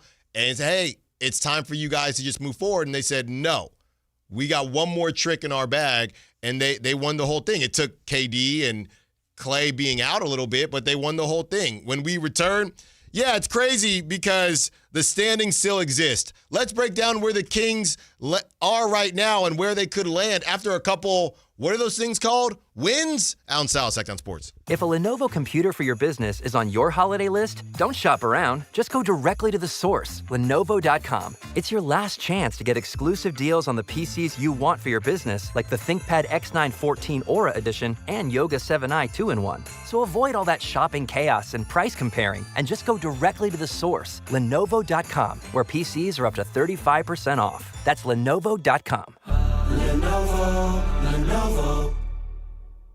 Stop Stuck in a job that just isn't getting it done? Maybe it's time to go for IT. Whether you're just starting out, switching careers, or a military veteran ready for change, My Computer Career can help you launch a rewarding career in IT in months. No prior experience needed. Why spend years getting a traditional degree when your future in IT can start right now? Take the free career evaluation at mycomputercareer.edu today. Your most powerful upgrade? Your career. Go for it. Go for IT. Financial aid is available to those who qualify, including VA benefits. $5,000. That's the average amount of money people in the U.S. are now spending on gas in a year. $5,000. That's crazy. If you drive, you have to download Upside, the free app that gives you cash back every time you get gas. That's right. You can earn real cash back with Upside just by buying the gas you're already buying. You can literally start earning cash back today. I use Upside every time I fill up, and I've already made around $200-$300. You're putting gas in your car anyway. Why not get real cash back? If you like free money, download Upside. I'm saving the cash I earn from using Upside to help pay for a vacation later this year. Download the free Upside app now to earn cash back every time you buy gas. Use promo code BOOST25 to get an extra 25 cents per gallon on your first tank. You can cash out anytime right to your bank, PayPal, or a gift card for Amazon and other brands. Just download the free Upside app and use promo code BOOST25 for a 25 cents per gallon bonus on your first tank. That's code BOOST25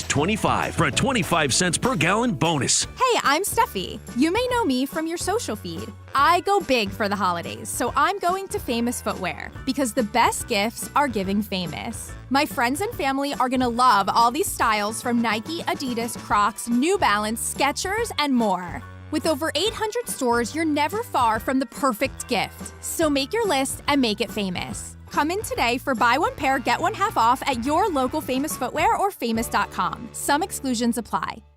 I know that hiring can be challenging. You need someone to match your role perfectly. Well, now you can meet them fast on ZipRecruiter. Build your team, build it sooner. Meet your match on ZipRecruiter. Just head to ZipRecruiter.com/free right now to try it for free. That's ZipRecruiter.com/free. Meet your match on ZipRecruiter. Try it free.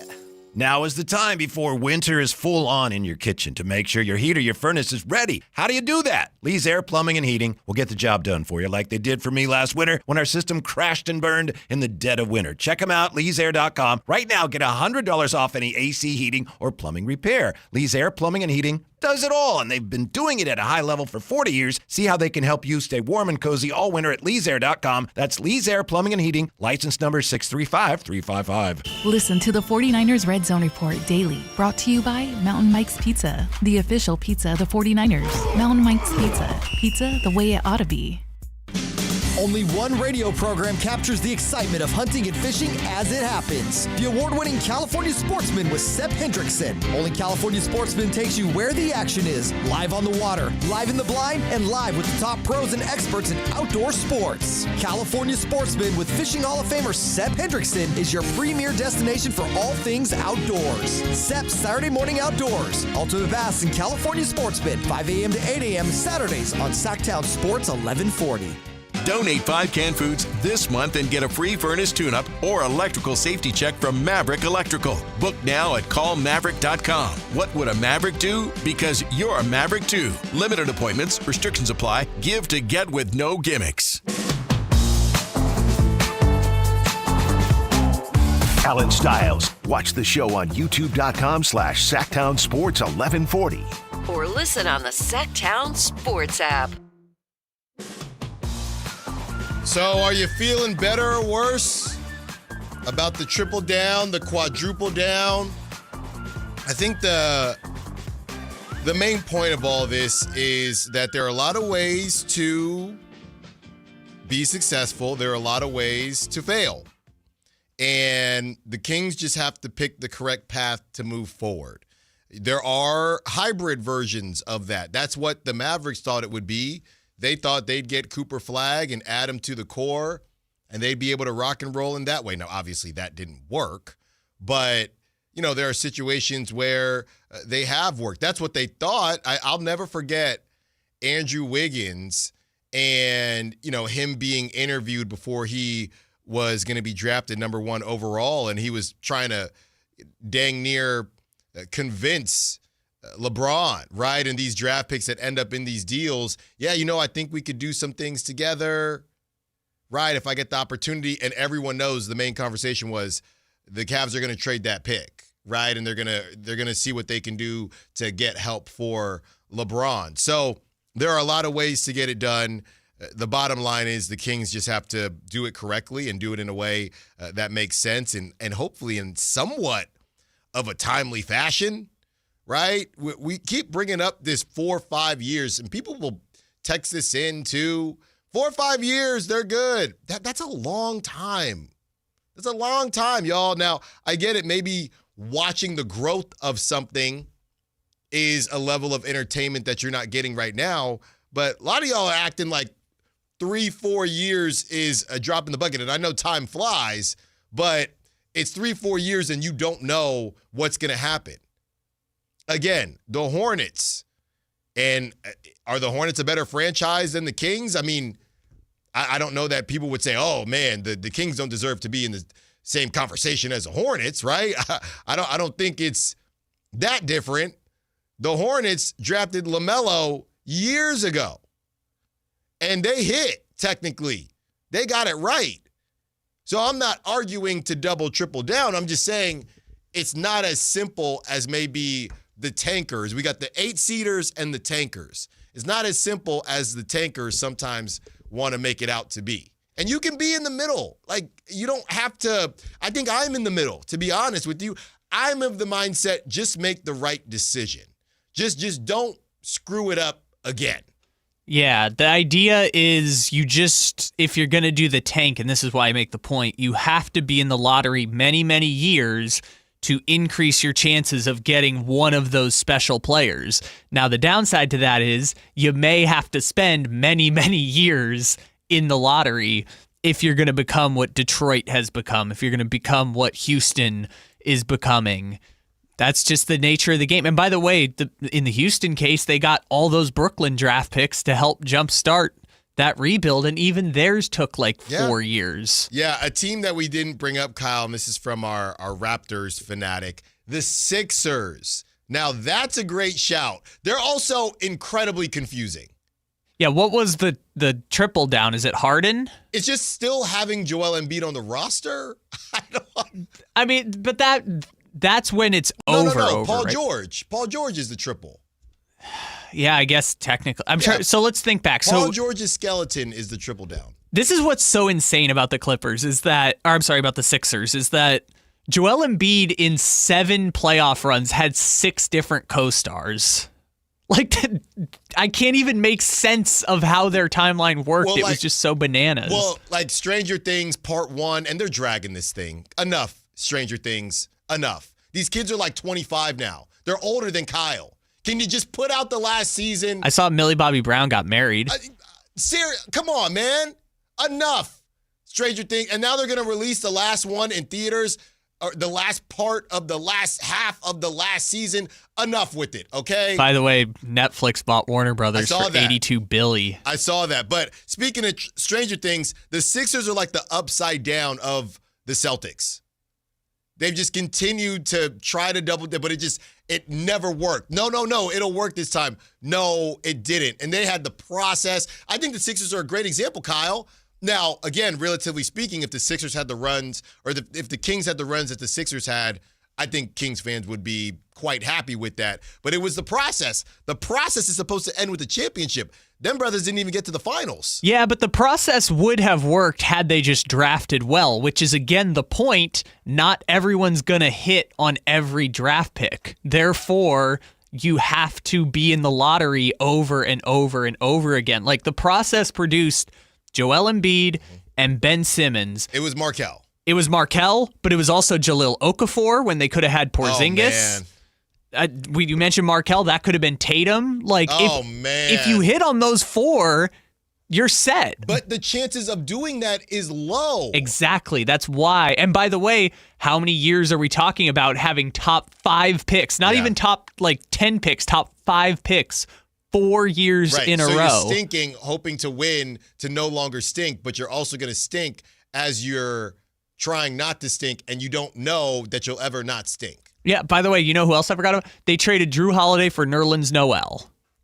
Did not work out great. So again, that you're going to make missteps along the way, but because they got Joel Embiid, it made it all worth it. Because Orlando got Paolo, it made it all worth it. Because the Spurs got Wemby, it makes it all worth it. And the Magic still haven't done anything yet. Yeah, but at least they're made the playoffs 2 years in a row, which is something true. the Kings haven't done since I was 4 years old. That's true. 916-339-1140 if you want to be a part of the conversation. So I was thinking about this as I was getting the show together last night, and I realized that I hadn't looked at the standings in what felt like 2 weeks. So I did that last night, and I'm sure a lot of you haven't done that either. The Kings right now, just in case you're curious, 4 games back of the 10 seed. Hold on now. 5.5 games back of the 8 seed. I'm not going to do the thing, but if I were to do the thing, Kyle, the back end of that schedule for the Kings, 5.5 games. Let me put it to you like this. You would have thought it'd be worse, right? No. A 5-17 team shouldn't be 5.5 back of the 10 seed. That's what I'm saying. You would have thought if I said the Kings are 5-17, and then I would say, now guess how many games they are back of the 8 seed, you'd probably say, I don't know, 7, 8. Here's the thing, Alan. We're a quarter of the way into the season, which means if we continue at this pace for the whole year, which I'm not saying will happen, but if we do, they will finish 22 games back of the 10 seed. Kyle, I'm just saying they could start to pull some things together here. And part of that is the Warriors have gone cold because they are the current 8 seed because they can't keep anybody healthy. But I'm looking here, and the difference between, now here's the big thing.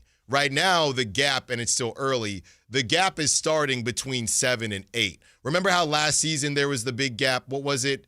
Between 8 and 9?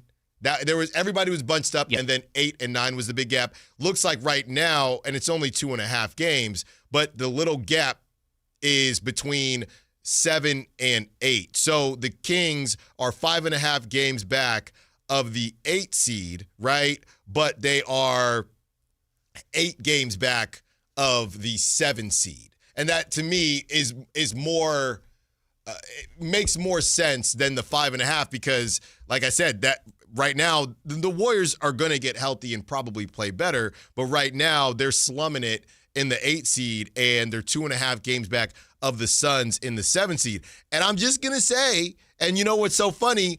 I do this exercise, and like I said, I'm not trying to do the thing, but the numbers are the numbers. It's not terrible. And then, Kyle, I look, and the additional games from the stupid NBA Cup have been added. So now the next games for the Kings, the next 5 games, at Heat, at Pacers, they host the Nuggets, they go to the Timberwolves, and then they go to Blazers.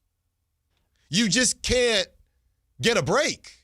Alan, the Kings right now, to get to the 8 seed, would have to go 41-41 to end the season, which means they would have to finish 12 games above 500 from this point onward. Kyle, don't make me pull up March and April again. The March and April is a little bit, well, it used to be easy. Now they're still going to be underdogs in those games. They're going to be underdogs in every game. Just before we go, since we check in, our fun playoff probability predictor from Basketball Reference with the 10,000 simulations, 1 in 500 chance the Kings get to the play-in. So you're telling me there's a chance. 1 in 500. That's all you need. That's all you need. Let's continue the conversation. Is it completely unrealistic? Do you want them to at this point? What do you want? Just like the Notebook. What do you want? Also, Giannis, I know you want him. Sham says there are more teams out there that he's interested in than the New York Knicks. Allen Stiles, Sactown Sports. A Sacramento tradition continues this year. The Santa Parade. Free for all to enjoy circling Capitol Park beginning at 10 a.m. December 13th, the joy of the holiday season. Santa Claus is coming to Sacramento with the 41st Santa Parade. Join Sactown Sports 1140 December 13th beginning at 10 a.m. Brought to you in part by Elk Grove Chevrolet, Western Health Advantage, and OK Tire and Automotive. This is the story of the one. As the purchasing manager at a manufacturing plant, she knows the only thing more important than having the right safety gear is having it there when you need it. That's why she partners with Grainger for auto reordering, so her team members can count on her to have cut-resistant gloves on hand, and each shift can run safely and efficiently. Call 1-800-GRAINGER, click Grainger.com, or just stop by. Grainger, for the ones who get it done. This is the story of the one. As an HVAC technician, he and his digital multimeter are in high demand. So when a noisy office HVAC turns out to be a failing blower motor, he doesn't break a sweat. With Grainger's easy-to-use website and product information, he selects the product he needs to keep everything humming right along. Call 1-800-GRAINGER, click Grainger.com, or just stop by. Grainger, for the ones who get it done. Call Maverick Electrical to claim your free furnace tune-up or electrical safety check with a donation. This month, donate 5 canned foods to Maverick Electric's Holiday Food Drive and get a free furnace tune-up or electrical safety check. They'll collect your cans at the appointment and make sure your heat stays comfy and your lights stay steady, so the only thing whistling is the kettle, not your ductwork. Visit callamaverick.com to schedule your free tune-up today. What would a Maverick do? Because you're a Maverick too. Limited appointments, some restrictions apply. Give to get with no gimmicks. Golf to Go is brought to you by the Hagen Oaks Golf Super Shop. Here's Frank LaRosa. Born in 1892 to a socially prominent family, she was the consummate athlete, proficient in golf, tennis, marksmanship, swimming, and car racing. Many considered her the greatest horsewoman of the century. She was a pioneer in the field of golf course development with 3 world-class courses on her resume: the Women's National Golf and Tennis Club, Cypress Point, and Pasatiempo. Working for SFB Morse of Pebble Beach fame led to her second golf course development, which many consider to be the greatest golf course in the world, Cypress Point, where she developed a lifelong friendship and professional relationship with famed architect Alistair McKenzie. Pasatiempo in Santa Cruz was her third development, where she hosted the likes of Bobby Jones, Will Rogers, Babe Saharias, and more. Today, her place is alongside many others in the World Golf Hall of Fame. Congratulations, Marion Hollins, a visionary golf course architect and pioneer of the game. That's your Golf to Go. I'm Frank LaRosa. Just announced, Stockton Honda has been named #1 of California's best car dealers in 2025 by USA Today and Statista. This prestigious award is based on thousands of customer reviews and recommendations, ranking dealerships for service, value, and satisfaction. Out of hundreds evaluated, Stockton Honda is proud to be #1, recognized for all-around excellence and commitment to our customers. Visit Stockton Honda, where reputation meets the road. Anytime, anywhere, it's all here. StocktonHonda.com. Guys, your testosterone level impacts your energy, drive, weight, hair loss, and even ED. Revive Men's Health Sacramento will check your T level for free. For your free T level check, exam, and consultation, call 916-277-8599 or visit ReviveMen'sHealth.com. We wanna see you with it, sure could treat you right. Give me just a minute of your time tonight. Allen Stiles You can join the show by texting 916-339-1140 on Sactown Sports. At 12 o'clock, we will hear from Sam Amick on the Ja Morant watch. I thought this thing was done. I thought it was absolutely done, but apparently nothing's ever done, right? The watch is strong. Okay, we want to have a double down, triple down conversation. I'll tell you this much, Kyle. Might sound crazy. I'd rather triple down with Zion than Ja. See, this is weird because I feel like Zion. I'll take that play. No, thank you. I feel like Ja would be we're redoing the double down. Like, we already messed up the double down, so this would be like trying to do a makeup double down, I guess. Because it's a point guard? Because it's a point guard, and respectfully, Ja Morant and Sabonis is not getting you anything above like the play-in in the West. Yeah. But it would then put you in a position to where if you stabilize things and Keegan turns into a star, then you could potentially triple down.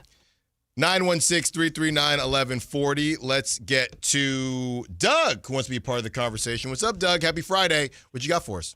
Happy Friday to you, gentlemen. Hey, my observation is if you have people in your organization, especially at your GM level, that has the ability to judge talent, you will go far. I think Scott Perry is the right piece. Mm-hmm. He is inheriting Monty's stuff, which is Wattie's stuff, and whoever before that. And it's just been a bad run of about 20 years, but they got it right with Fox. Did it end up right with Fox? I'm going to go, it was horrible. We didn't get diddly-do for that, and we take on a bad contract, and all we do is continue is take one step forward, 2 steps back, and the fans will continue to have their displeasure, and they will say it by not buying tickets and not attending games, and then we will just have conversations that will go on like this for infinity. Thanks for the call, Doug. Yeah, and it's funny when you do look at what the Kings have done because they've had hits. We've talked about it before, just like Doug said. You hit on Keegan. You hit on De'Aaron. You hit on Halliburton. Halliburton ultimately will probably be the biggest one. More so than Luka, I would argue, because people miss.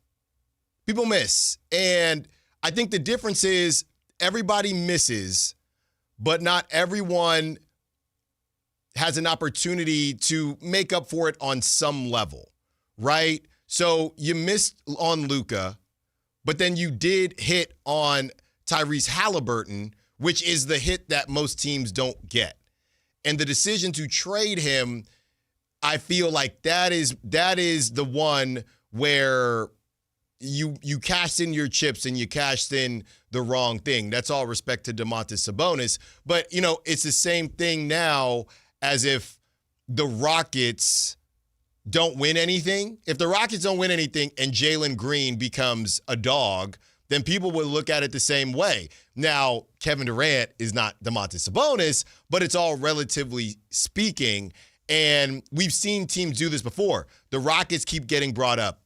This was the SGA and Paul George thing. The Rockets keep getting brought up for Giannis. I wonder, Kyle, when it comes to this price tag, are people going to look at what happened? And I know Paul George, I think he was already in his 30s. Paul George going to the Clippers is not the same as having Giannis at 30 years old. But I do wonder if these teams, not the Kings, but teams that have high draft picks, if they look at the Clippers and they say this is a cautionary tale, and there is some level of, yeah, Dylan Harper, Stephon Castle, maybe we can talk about one of them, right? But I don't want to be the next Clippers. Nobody wants to be the next Clippers. See, I think what's different now is that because of the new CBA and just the realities of the NBA that probably existed in 2019, but no one cared, is your windows are not as long as they used to be, right? So the idea was, we'll trade 10 years of first-round picks for Kawhi and Paul George because we're going to be good for 10 years. Right.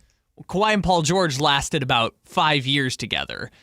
Giannis 5 years ago was winning, well, I guess that was right before they won the finals. 5 years ago, they were trading 5 picks for Drew Holiday, and Drew Holiday only lasted 3 years in Milwaukee. So because the windows are shortening, I feel like teams are more skeptical to do, for example, what Minnesota did where they traded all those picks for Rudy Gobert, because once the window closes, then you're stuck if you don't have your picks at that point. And maybe you decide to extend your window a little more, but it's we're trading 8 first-round picks deal that I don't think really is going to exist anymore. I think Minnesota's a great shout because they're another team where do you look at them and look, it don't mean a thing if you ain't got that ring. That's the ring culture that a lot of people have been brought up on. But if you look at Minnesota, they traded those picks for Rudy Gobert. They've gone to the Western Conference Finals twice. And if you're a Minnesota fan, do you look back on this, whether you win or not,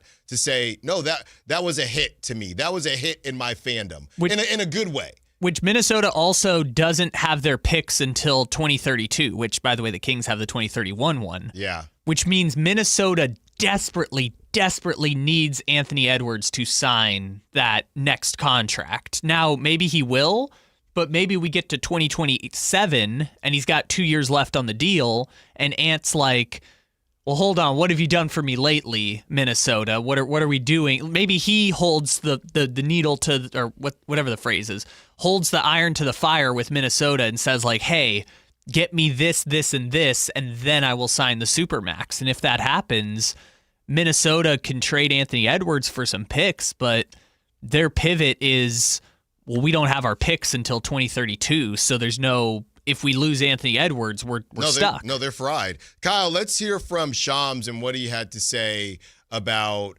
Giannis and it being more than the Knicks who are interested. Here it is. The New York Knicks emerged as the one team that he was open to being traded to, that he desired outside of Milwaukee. There was a 2-week exclusive negotiating window. No deal occurred. And if this does end up going down that path where a trade is explored in season, it's going to be well beyond just the Knicks, from my understanding. So basically, Giannis has all the leverage. They want to do right by him, and they think that they can get some pretty good offers in a lot of different places. And the initial thought was that Giannis kind of only wanted to go to the Knicks, and this is Shams saying that this is going to expand to more than the Knicks, and it has to, right? It literally has to. And I know Giannis, that might be where he wants to go. We even talked about Brooklyn in the offseason and how they were interested in Giannis, has a home in Brooklyn. By the way, the money that these dudes got, how many homes? They got homes everywhere. If I had that type, I'd have a home. I'd have a home. Number one, I got to have one in Santa Cruz.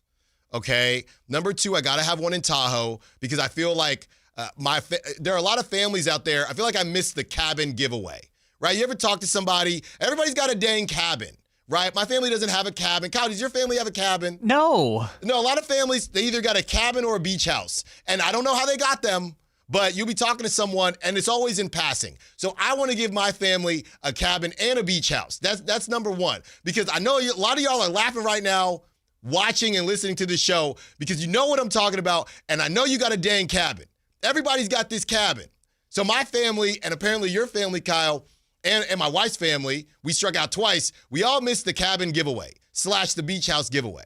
So I need a cabin and I need a beach house. After that, I need a spot, probably one back in Philly, right? Because my wife, her parents live back there. So we need one in Philly. And then I need one in Miami, of course. And I think I might be solid there. So the idea that, Giannis got a spot in New York. These brothers got spots everywhere. I saw someone also make the point that I think Kennedy Airport in New York is the only one with a direct flight to Athens. To Athens. I think that was Kevin O'Connor who said that. Yeah, but okay, cool. I don't think Giannis is let me save 7 hours of travel time going to Athens. Really though, that's what we're doing. All right, Ja Morant watch. I wonder how many houses he has. And I want you to chime in right now because we're having fun on a Friday. Do you have a cabin? Let me know. Do you have a cabin and or beach house? And how many people do you know that have a cabin and or beach house? I don't know where y'all getting these things, man. But my family missed the giveaway. On the other side, we talk Ja Morant and Sam Amick, who was on the morning show. Allen Stiles, Sactown Sports. This is the story of the one. As a safety manager at a manufacturing plant, he does everything he can to keep his coworkers safe. From finding ways to reduce risks to keeping safety supplies in stock. And for that, he relies on Grainger. Grainger offers a broad range of quality products and next-day delivery, so he can always play it safe. Call 1-800-GRAINGER, click Grainger.com, or just stop by. Grainger, for the ones who get it done. At Power Business Technology, we're not another big box corporation. We're your neighbors, locally owned and operated. We know what businesses like yours need, from reliable printers to high-performance copiers. We'll help you find the right solution with personal service you just can't get online. Need setup or support? We're just down the road and always happy to help. Power Business Technology, family hometown service with big-time solutions. Contact us today for all your business printing needs at 844-POWER-BZ. That's 844-769-3729, or visit us at powercopiers.com. FolsomLakeHonda's.com. Year-end pricing's in effect. Every vehicle's priced to sell before the new year during Happy Honda Days. At Folsom Lake Honda, your one-stop Honda shop. Get behind the wheel of your new Accord or Civic today. Own or lease during Happy Honda Days at FolsomLakeHonda.com. As a family-owned and operated dealership since 2009, customer service is our #1 priority. Our customers love doing business with us, and you will too. Folsom Lake Honda is your one-stop Honda shop. Visit us at FolsomLakeHonda.com. Your one-stop Honda shop. I can't believe how spotless my floors look after using the Swiffer Power Mop. No more dragging around a heavy mop and messy bucket. Now I get the same deep clean without all the work. Thanks to the powerful solution and scrubbing pad of the Swiffer Power Mop, dirt and grime don't stand a chance, and I don't break a sweat. Mic drop. Mop drop. Swiffer Power Mop. Swiffer Power Mop. A smarter way to mop. Try it or your money back. A new exclusive offer with an eligible Bank of America Visa credit card is your opportunity to go from cardholder to ticket holder for the FIFA World Cup 2026. For a limited time, when you're approved for a new customized cash rewards or unlimited cash rewards Visa credit card, you're eligible for a chance to purchase FIFA World Cup 2026 tickets. Learn more today at bfa.com/cardfwc26. What would you like the power to do? Bank of America, proud to be the official bank of FIFA World Cup 2026. Bank of America N.A. in partnership with Visa. Terms apply. All rights reserved. Injured and you're considering an LA law firm looking to charge you 45% to 50% in attorney's fees? That's overcharging. Ashton & Price has been around for over 25 years, and I can tell you no matter how complicated your injury case, you should never be charged 45% or 50% in attorney's fees ever. Direct, experienced, unrelenting, and honest local representation matters. It's called Home Court Advantage for a reason. Ashton & Price, serious local attorneys for serious people with serious injuries. So for the best local advice, don't think twice. Call Ashton & Price. Carmichael Dave here for American Energy Heating and Air. They're now upgrading what they do to include plumbing. They're bringing that same expertise and experience to the plumbing space. So they're no longer just heat and air. They're now your American Energy home pros. You hear me talk about them all the time as your second opinion partner. Now you can still get second opinions on any HVAC service or replacement. And now you can get a second opinion on any of your plumbing services. They'll come out to your house for free and give you that second opinion. And right now, they got a free furnace special with a full system installation up to $2,500 in rebates. All for a company that's been serving the greater Sacramento area since 1981. A+ Better Business Bureau. 916-520-9990. That's 916-520-9990 or AmericanEnergyAir.com. Jingle singers, take it away. Call 916-520-9990 now. At Elk Grove Honda, our recipe for happy holidays is to think Happy Honda Days. Let's explain. Happy is the good thing. We all like happy. Happy stands for quality, reliability, comfort, design, peace of mind, value at resale, and a lot more important words. And days is how long you have to take advantage of Elk Grove Honda's 2025 Accord, Pilot, and Ridgeline year-end clearance underway right now. Elk Grove Honda is located in the Elk Grove Auto Mall, Highway 99 at Elk Grove Boulevard, or on the web at elkgrovehonda.com.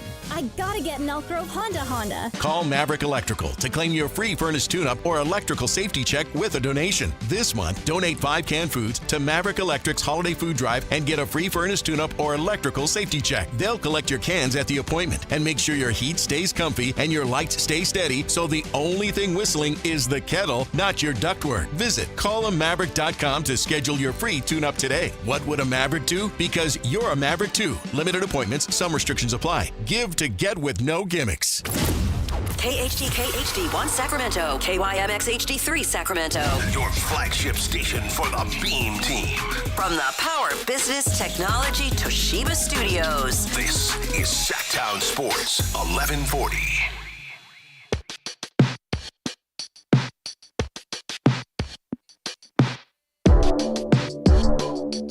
Live and local. It's Allen Stiles on Sactown Sports. 2 hours down, 2 to go.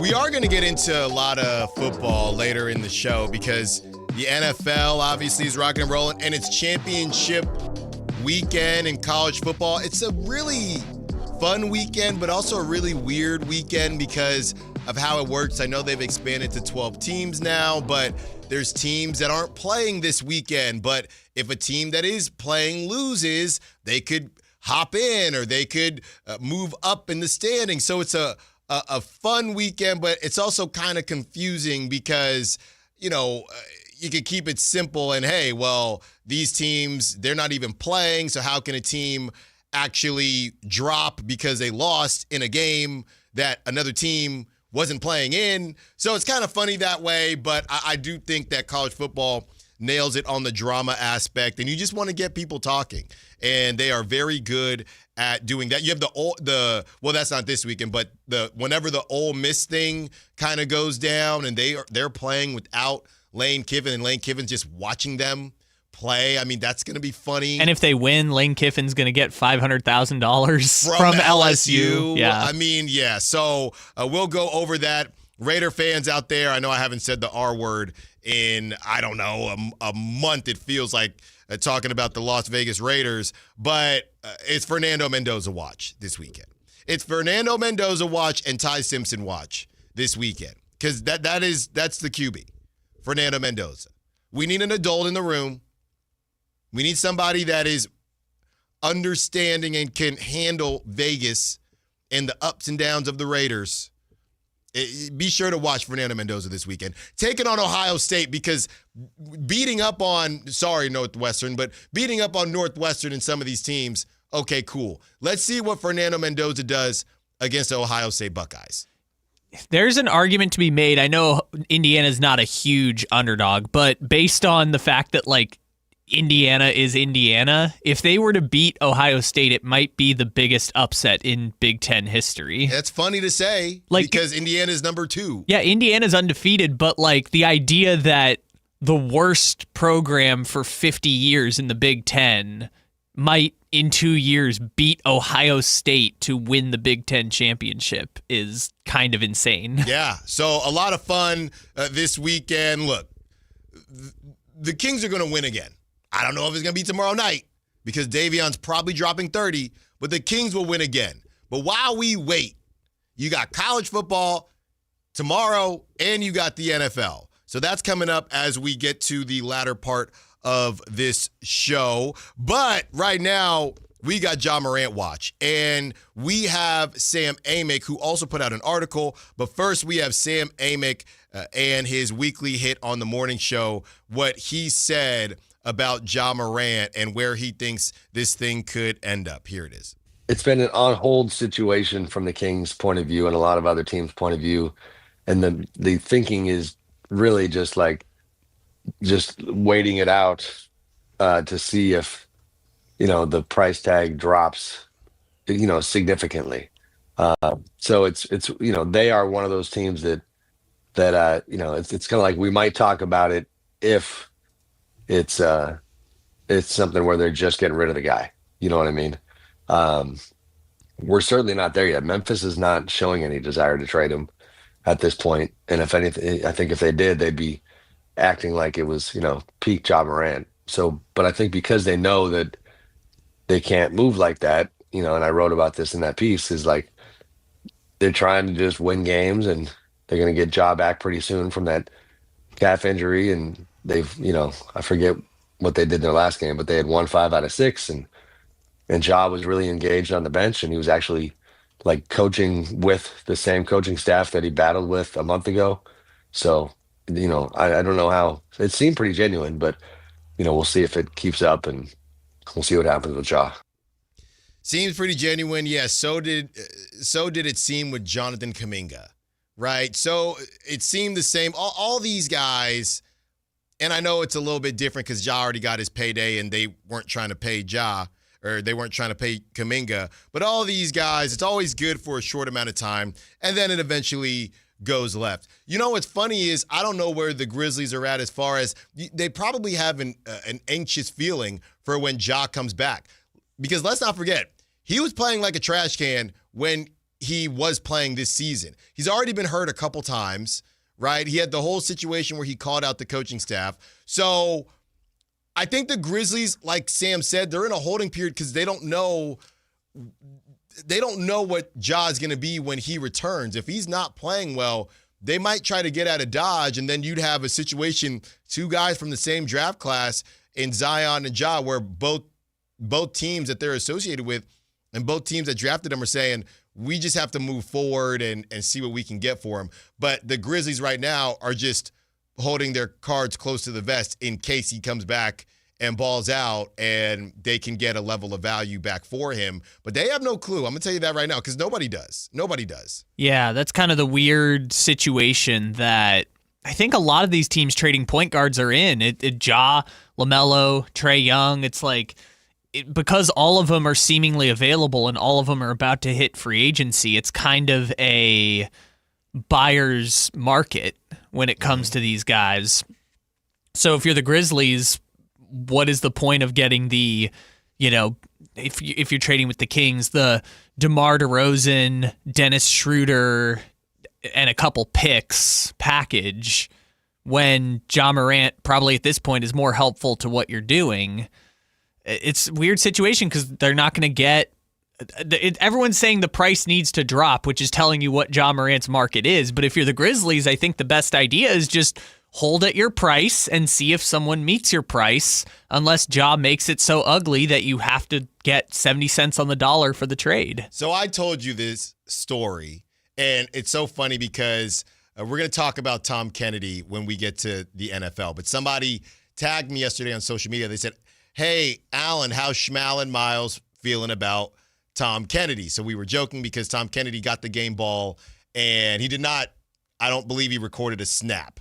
Okay, so Tom Kennedy did not have any receiving yards. Had some nice returns, but I don't think that he even ran a route last night because Amon-Ra played. But with that being said, people are hitting me up about Schmal and Miles, and I told you this story, Kyle, where over the weekend, Schmal and Miles had a ticket full of unders besides one over, and it was the Texas running back, right? So now on these prop apps, you can cash out early. So Schmal and Miles decides, well, I'm going to cash out early because I don't think this is going to hit. The Texas A&M receivers were halfway to their numbers, to their projections in the first quarter, and the Texas running back, he might have been at negative, whatever it was, he had no rushing yards. So Schmal and Miles decides, I'm just going to cash out for the $3 or whatever. It was a triple-digit number that he would have won. So long story short, as soon as Schmal and Miles cashes out, the A&M quarterback gets hurt. Now he returns back to the game, but things were just off. Long story short, the A&M wide receivers do not hit. The Texas running back hits. Texas controlled that game. They won that game. A&M goes cold, and that ticket that Schmal and Miles had for triple digits would have hit. And Schmal and Miles is sitting there looking at his measly $3. And I say all that to say that's where the Grizzlies are at. They're not in a position. There's no point in them cashing out right now. There's no point. You might as well just wait it out and see what happens. Yeah, unless you're going to get an offer that you just can't refuse, then what's the point? Yeah, I mean, they're setting the price tag high. No one seems to be meeting that price tag because, as you mentioned, the Timberwolves, who really want Ja, just have no picks to offer. So it's Jaden McDaniels and Dillingham. And by the way, Jaden McDaniels, he's starting to do the thing. Yeah? He's starting to get some wiggle. He's starting to evolve in his offensive skill set. I'm not saying to not move him for Ja. All I'm saying is it's these dudes that everybody has besides the Kings. I know the Kings have Keegan, but it's these kind of lankier 6'8", 6'9"ers that come in as defensive savants, and they're starting to expand. They had two of them. They had Nickeil Alexander-Walker starting to do it for the Hawks. So I'm not saying they wouldn't move him. All I'm saying is you don't want to move him as he's starting to evolve. Yeah, is this the time, again, is this the time to cash out on the Jaden McDaniels game? Because it's a great contract. Yeah. Looking like he's going to be increasing his value. Do you cash out on him for a Ja Morant right now? That's kind of the tough question they got to ask themselves. You know I wouldn't. It seems like they want to, but again, to Sam's point, everyone's just waiting for the Grizzlies to drop the price tag. Yeah. And maybe they will, maybe they won't, but to your point, I think Memphis has kind of read the room and seen they're not going to get the great offer maybe they were hoping for.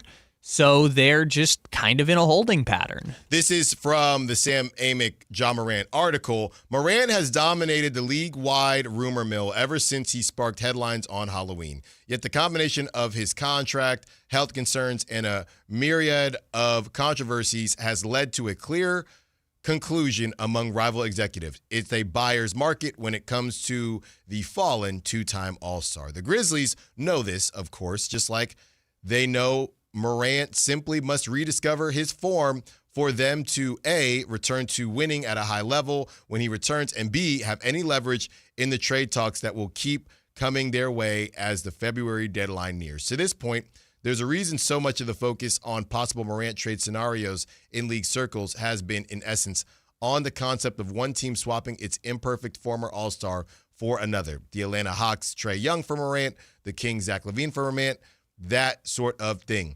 But amid all of that, there's a key question among possible suitors that to some degree can be answered even when he's not playing. Is he going to be a headache for our team? And there was a report that they were saying, it wasn't from Sam Amick, but it was basically Ja is a pain in the you-know-what, and we don't know. I think it was an anonymous one. But Ja is a pain in the you-know-what, and we don't know how good he is anymore. So it's pretty simple. So where I'm kind of stuck on it is for so long it was about the crew that Ja Morant was hanging out with. It was his dad was giving him bad advice. It was his friends were misbehaving. Or no advice. Yeah. And this sometimes works well and sometimes doesn't. But does the idea of Ja Morant having to move 2,000 miles away from home potentially help with him? Now, it can be pretty isolating to move to somewhere you've never been before in your life, but does moving 2,000 miles away maybe leave the problems behind in Memphis? Maybe. Or is that a risk worth taking potentially? It always comes back to, is the juice worth the squeeze, Kyle? And right now, nobody knows that because he's not playing. And when he was playing, he wasn't playing well. I'd even bring up, as we're going to talk to Jake Gaden at 1 o'clock about this Sac State stuff, it's the same thing I said about Brendan Marion. It might not illustrate how bad things are at Sac State as far as their ability to get to the FBS, but it does illustrate that when you have options, why bother, right? You might be right, Kyle, but why bother? Why deal with the possibility of a headache? Every year there's a new draft with new guys that are healthier, that are maybe easier to deal with, that don't have that type of baggage. Why bother? And I think that's what the Grizzlies are going to have to fight, even if he ends up playing well whenever he returns. Brendan Marion and Sac State, it's not to say that things won't get figured out with Sac State in the FBS, but I'm Brendan Marion. Why bother? Deion's calling. Why am I going to see what ends up happening with the FBS and play independent and try to figure out what we're doing? Why am I going to deal with that? Yeah, especially if Ja only has 2.5 years essentially on his contract where he can leave anyways. Why? Yeah, I mean, it's a tough situation. Like, I understand the appeal of trading for Ja Morant if you can get him for the DeMar DeRozan, Dennis Schroeder, and a couple picks package. But or this, I mean, Sam listed the imperfect all-star trade, which would be LaVine for Morant, which I hear that and I'm like, yes, please. Wouldn't. There's no way the Come on, Grizzlies please. do that. Yeah, but yes, there's no way. Memphis, I don't know why they would do that. But again, unless you're getting that, I understand why. With all these guys, LaMelo, Trae Young, Ja Morant, it is a chance to get a middle, I'd say above average to middle of the pack starting playmaking point guard at a discount. Now, the Kings had one of those in De'Aaron Fox and made a bad trade, I would say. But I guess this is kind of their chance to do a makeup, in essence, to reacquire value that was lost in losing De'Aaron Fox. And I personally think Ja Morant is worth the risk. As Sam outlines, people are asking, is he going to be a headache? I think headache or no headache, he's worth the risk. I do not. Yes, but yours is also influenced by the injuries, too. Yes. And I look at it and say it is worth the risk. This is how, I agree with the Dave point. This is how Sacramento's had to get their stars, historically speaking. It is Chris Webber coming here and wanting to go to the Lakers. It is Mitch Richmond coming here and saying, please send me anywhere but here. This is historically how the Kings acquire many of their stars, is kicking and screaming coming into Sacramento.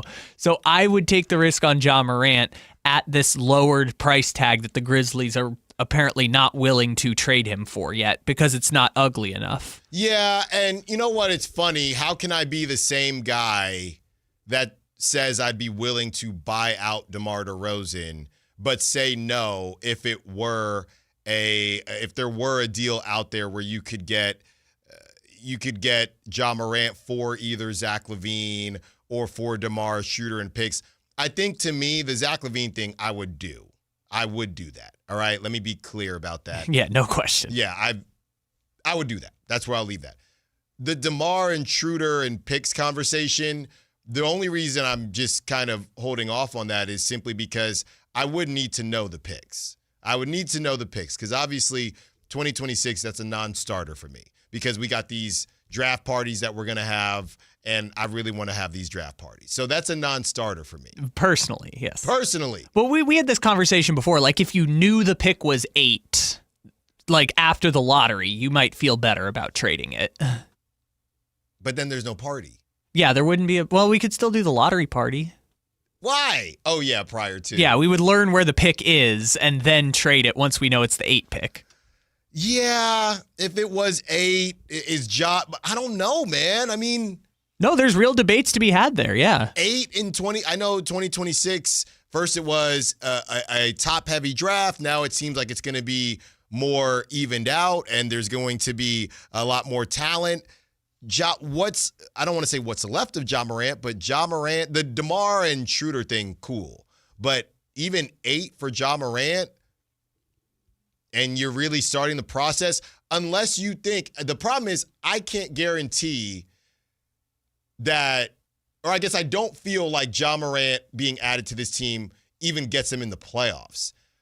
At least I don't know what that 8 pick is, and maybe they hit. The Kings, they've had a decent amount of luck with draft picks and been unlucky with draft picks, but maybe they hit. And this player ends up maybe not being Ja Morant's height, but somebody that can add to the Keegan Murray conversation. I'm just not high on Ja at all. Yeah, like Jamal Murray was the 8th pick in the draft years ago, so maybe you give up on a Jamal Murray to potentially get Ja Morant, but he's older, more risky, and potentially can leave in 2 years. Yeah. That's the other part, is you kind of want Ja to sign the extension, but there's no guarantee that Ja's going to sign, or that you even want to sign Ja to the extension because you don't know about the health and the headaches and all the stuff like that. Yeah. So that's how I feel about it. 831 says, I'd rather throw a flyer on Zion. I agree. 831 also says, Ja is a knucklehead, ain't worth the risk. I'd rather rebuild with youth. That's from Trey. 916 says, if Schmallen would have cashed out instead of the $3, less boneheaded. That's Memphis moving on Ja later. Yeah, so that's where they're stuck right now. You have to get him on the floor. You have to get him on the floor because it's the same thing with Zach LaVine. That's what happened with the Bulls. They got him on the floor. Now, Zach LaVine doesn't have half the stuff going on that Ja has, but they got him on the floor. He played well, and somebody fell for it. And I say this all the time. We don't know if anybody else would have made the decision, but there were more teams than just the Kings interested in Zach LaVine. I know everybody's saying, look, and the problem was the trade, don't get me wrong, and losing De'Aaron Fox, but it wasn't as if nobody was interested in Zach LaVine. I don't know if anybody else would have ended up doing the trade, but there was a level of interest for Zach LaVine based on how he was playing. And I think I even brought this up before. It would have been, it's tough because Jimmy is Jimmy, but if the Warriors had traded for Zach LaVine, I don't know what that trade would have looked like, but you have Zach LaVine in those games when Steph goes down. I know he hasn't played well, but he's a three-point shooter that could have got hot, and he is younger than Jimmy. Jimmy can't stay on the floor. I mean, like I said, Zach LaVine hasn't played well, but also, I'm going to be honest, Zach LaVine going to the Warriors, some of that culture, besides Draymond punching Jordan Poole, but some of that culture does help. I mean, Buddy Hield has played better. Some of these guys have played better. So I don't want it to be misconstrued that Zach LaVine would still be on the Bulls if not for the Kings. There were other teams interested. Now, we'll never know, but other teams were interested. The problem was the Kings moving on from De'Aaron in order to do it. I can tell you with certainty there was at least one other offer on the table when the Bulls did the Zach LaVine trade.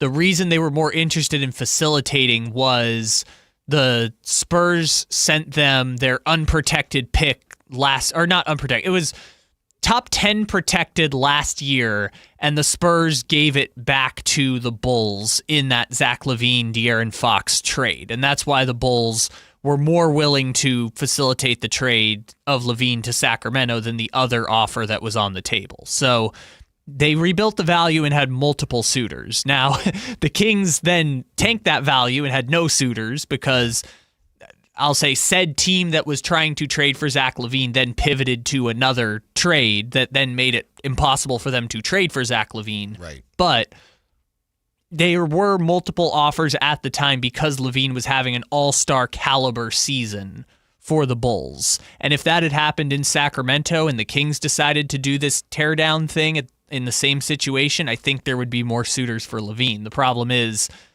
LaVine's just not playing great. No, because it's if you got somebody to trade for LaVine with 3 years left on his deal, right? If he had done exactly what he was doing at the beginning of the season or last season when he started with the Bulls and ended with, and really what he did on the Kings last season, yeah, there'd be teams out there interested because there's less time on the deal. I know that 48-49 is rough for the player option, but they just got somebody to do it. I know it was the Kings, but they got somebody to do it with 3 years. So now bringing it back to Ja Morant, there is a level of showcasing. And I've always said that LaVine was the guy that I thought the whole showcase thing was real. I don't think the showcase thing is real with anybody else on the Kings besides maybe Malik Monk. I don't think it makes a difference for Sabonis. I don't think it makes a difference for DeMar DeRozan. I don't think it makes a difference for the guys that came off their couch. Because you'd have to do some convincing for teams to trade for anything for Zach LaVine's contract. Sabonis, it's obviously a longer contract, but he has a proven track record of being an all-NBA player in the league. Yeah. You don't have to convince every team to trade for a former all-NBA player. You know, there's some that would be turned off by Sabonis, but not enough to make a robust market if they were to trade him. And LaVine at this point in time has the highest ceiling out of the Kings vets. He has the highest ceiling. We know what Sabonis is. We know what DeMar DeRozan is. We pretty much know what Malik Monk is. We know what Dennis Schroeder is. We know what Russell Westbrook is. Zach LaVine, it's always, is he going to continue to do this? Is he going to continue to play at this level? And that hasn't necessarily been the case, at least to start this season, but he could get hot. He could still get hot. Let's talk Kings Heat and have ourselves a Kings Heat preview. Could the Kings stop their 4-game skid against that team down in Miami? Allen Stiles, Sactown Sports. Sactown sports fans, the countdown to the best live events starts now. The Roots are taking over Hard Rock Live Sacramento on December 27th. Get ready for legendary beats and the kind of energy only the Roots can bring. And we're just getting started. Then mark your calendars. Comedy takes the stage at Thunder Valley Casino Resort with Cedric the Entertainer on January 16th, followed by the sharp, fearless, absolutely unfiltered Daniel Tosh on January 24th. 2 comedy heavyweights, 1 powerhouse venue. Country fans, suit up. Brad Paisley rolls into Thunder Valley on January 30th, bringing all his hits, swagger, and all the good vibes. Then on January 31st, the breakout star everyone's talking about, Ernest, hits Ace of Spades for one night only. You know this show's gonna sell out. And don't forget R&B royalty Jodeci hits Hard Rock Live Sacramento on February 15th. The smooth, soul, and classics, all live. Grab your tickets now before they're gone and keep up and tune in to Sactown Sports for more epic shows coming your way. For over 90 years, Hagen Oaks has partnered with the biggest brands in golf to bring cutting-edge technology to your game. Our one-of-a-kind total game fitting offers a level of experience and precision that is unmatched. From driver to putter, footwear to golf balls, our TrackMan-powered performance studios, 3D footwear scanner, and Ping's Ballnamic ball fitting kiosk ensure every piece of your gear is tailored to your swing. Trust the experts at the Hagen Oaks Golf Super Shop. Total game fitting starts here. Hey, it's Carmichael Dave. I got to tell you, I am so excited to get this decking project started with Trex Decking and Railings. From the first time I stepped foot in the showroom last week, I was so impressed. So many color options, heat-resistant composite deck. What does that mean? That means I don't have to do any maintenance on it whatsoever. They even have a deck designer, so you can go online and see what your dream deck will look like on your house. Just visit Trex, that's Trex.com to get it started. Tell them Carmichael Dave sent you.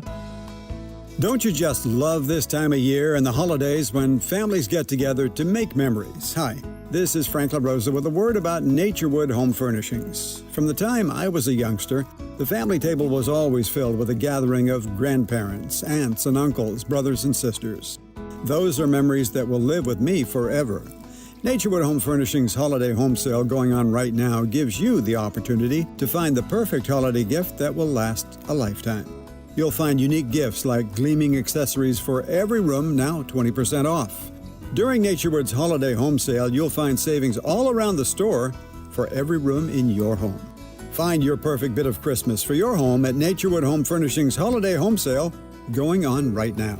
The memories you make with your family will be with you forever. Naturewood Home Furnishings, off Highway 50 at Hazel. Look for the water wheel.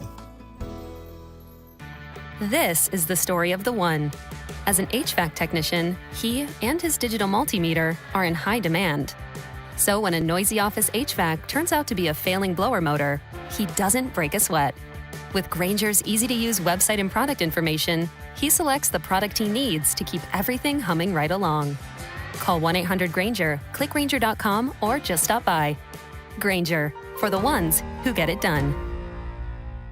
Hey everyone, it's Kyle Draper here. If you're in the market for a new car, let me tell you about my experience with Mercedes-Benz of Stockton. From the moment I walked into their state-of-the-art showroom, I knew I was making the right choice. There was no pressure from the sales staff, and if I'm being honest, I felt like a kid in a candy store. I settled on the all-electric EQS SUV, and let me tell you why. First of all, the comfort. After a long day at work, I actually look forward to being in my car. It has several different massage settings, including my favorite, hot relaxing back. Plus, the seat heating and cooling features are perfect for the hot summer or those chilly mornings. Mercedes-Benz has the reputation of making the finest cars in the world. Now it's your turn to experience what I already know. Mercedes-Benz of Stockton is the best car buying experience you'll ever have. They're just a short drive down I-5, or you can shop online anytime at mbfstockton.com. That's mbfstockton.com, and tell them Drape sent you.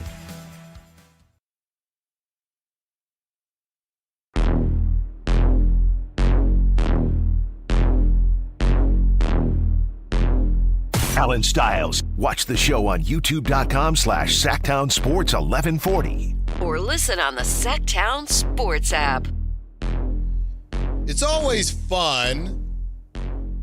By the way, Jake Gayden's going to be 115. Okay? Stuck in a meeting. Such a hard worker. It's going to be 115 for Jake Gayden. And we're going to talk to him about Sac State. We're going to talk to him about the Kings and everything going on locally here of CBS 13. It's always fun getting to talk about the Eastern Conference a little bit. You know, we tend to mix it up, but we're going to be focused on the Western Conference more because that's where the Kings are at, and that's where the Kings are battling. It feels like every night as they play the Nuggets and the Timberwolves 17 times each, as well as the Thunder. But taking a look over here at the Eastern Conference, we know the Raptors, they are that good story. And I think they just lost. It was my guy, Rui Hachimura. It was a buzzer beater to beat the Raptors. And LeBron gave up the streak. I know, I saw that. But he could have got it on the last play, and he passed it up to Rui. Yeah, so, hey, you know, I saw his post-game. You know, I've always been that guy. I'm going to make the right basketball play. If it's to score, it's to score. If it's to shoot, it's to shoot. Do you think he was just annoyed by everyone talking about it? He was just like, let's just end it. Maybe.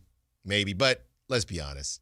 LeBron wants you talking about him all the time. It was, but they were kind of talking about him bad because he had earlier in the Suns game the timeout called where he was just chatting on the bench, and then him playing with Bronny and the G Leaguers just to try and get to 10 points. Right. It was, the whole stat padding conversation. So the Lakers win that game.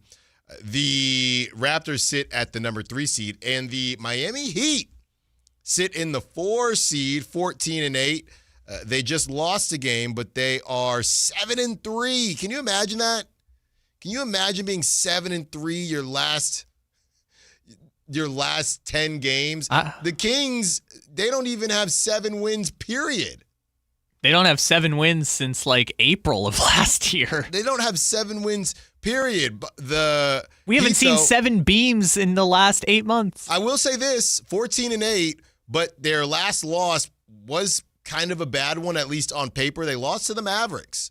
In that game, they had Bam Adebayo at 21 points, 7 rebounds. Andrew Wiggins, 11 points, 6 rebounds, 5 assists. That's such an Andrew Wiggins game, by the way. Davion Mitchell, 4 points, 9 assists. Tyler Hero, 20 points, no assists. Basically the yin and yang of each other. Jovic, I don't know if he got injured or what. He only played 6 minutes and had 0 points. He only played 6 minutes. Fontecchio had 21 minutes played, 8 points. Khalil Ware, oh my goodness. Khalil Ware, really? Oh, he's killing it this year. I'm excited to watch him. 22-10. 22-10. Kyle, 4 threes. Allen, he is shooting 43.5% on threes. He's taken 2.5 per game this year. And he's blocking shots. 22 minutes for Jaime Jaquez, 10 points. He had 4 rebounds and 3 assists, and it looks like his stock is re-rising as it had kind of dropped last season. He had a bit of a tough, what was that? Is that a sophomore slump? That was a sophomore season? Yeah, so that's where the Heat are at right now, sitting in the 4 seed, 14-8. Eric Spoelstra, he is that guy. He is that guy, pal. 7-3 their last 10 games, even though they just lost to the Mavericks. They are ahead of the Celtics, the Magic, the 76ers, the Cavs, the Hawks, the Bucks, the Bulls, the Hornets, and the rest of the crew. So it's not going to be easy. It's never easy playing in Miami because of the things that Miami brings. Have you ever been to Miami, Kyle? I have not, no. Okay. It's different. Would like to go one day. Yeah, it's different. It's different. It's fun, but save up. It's expensive out there. Yeah, it's expensive out there. Feels but it is expensive fun. here. Yeah. Well, I guess what's the difference between going downtown? I would say maybe the city, San Francisco, but I don't know, man. Miami was pricey. It's pricey. Okay. Maybe I'll just spend all day at the beach. It was pricey because I was on a short list, and it wasn't easy for me, but a short list for my bachelor party back in the day. But the difference is you go to New Orleans, and there's the flight, of course, but then when you get there, it's not bad. Miami, you got to pay the flight, and then you get there, it's still bad. It's hard to get around there. So I did Vegas instead. I'm a bit basic. I did Vegas. A simple man. That's right. Like, you know what? Schmalin really wanted to go to Vegas, so that's what we did. Got it. You're but a simple man. There you go. Also, by the way, for tomorrow's game, an unofficial road back-to-back for Miami because Miami plays tonight in Orlando. Okay. Close by one. As close as you can get. Yeah. It's like if the Kings had the Warriors and then had a home game, something like that. Yeah. So similar to that. So, all right, that's a feather in the cap of the Kings. We still got to play Guess the Spread before the show ends, so we will do that. They do it a day early? Oh, you're right. I mean, we can see, but I don't know if we're going to find anything. Probably not. Eric Spoelstra, he's the dude. He is the dude. And now you look at where the Heat are, and you wonder, are they better off because they just moved off from Jimmy? It's so funny how things flip extremely quickly in this industry and in this world because the Heat moved off of Jimmy. And, they kind of just did Heat type of stuff. They sneak into the playoffs as a 10 seed, the first team to do it, but nothing much after that. I mean, after all, they were a 10 seed. But on the other side, oh my goodness, the Warriors, what were they, 30-3 or something crazy? They get Jimmy Butler. They give this brother $60 million a year, and everything is good in Warrior land. But then they remember that they are all 47 years old, and Steph gets injured, Jimmy gets injured. Well, Steph got injured during that playoff run. I think the Warriors thought, we're going to make this move for Jimmy, and we could sneak up on some teams this season. The Thunder hadn't won anything yet. I mean, they almost got by the Pacers. We'll never know because Steph did get injured, but I think that's part of it.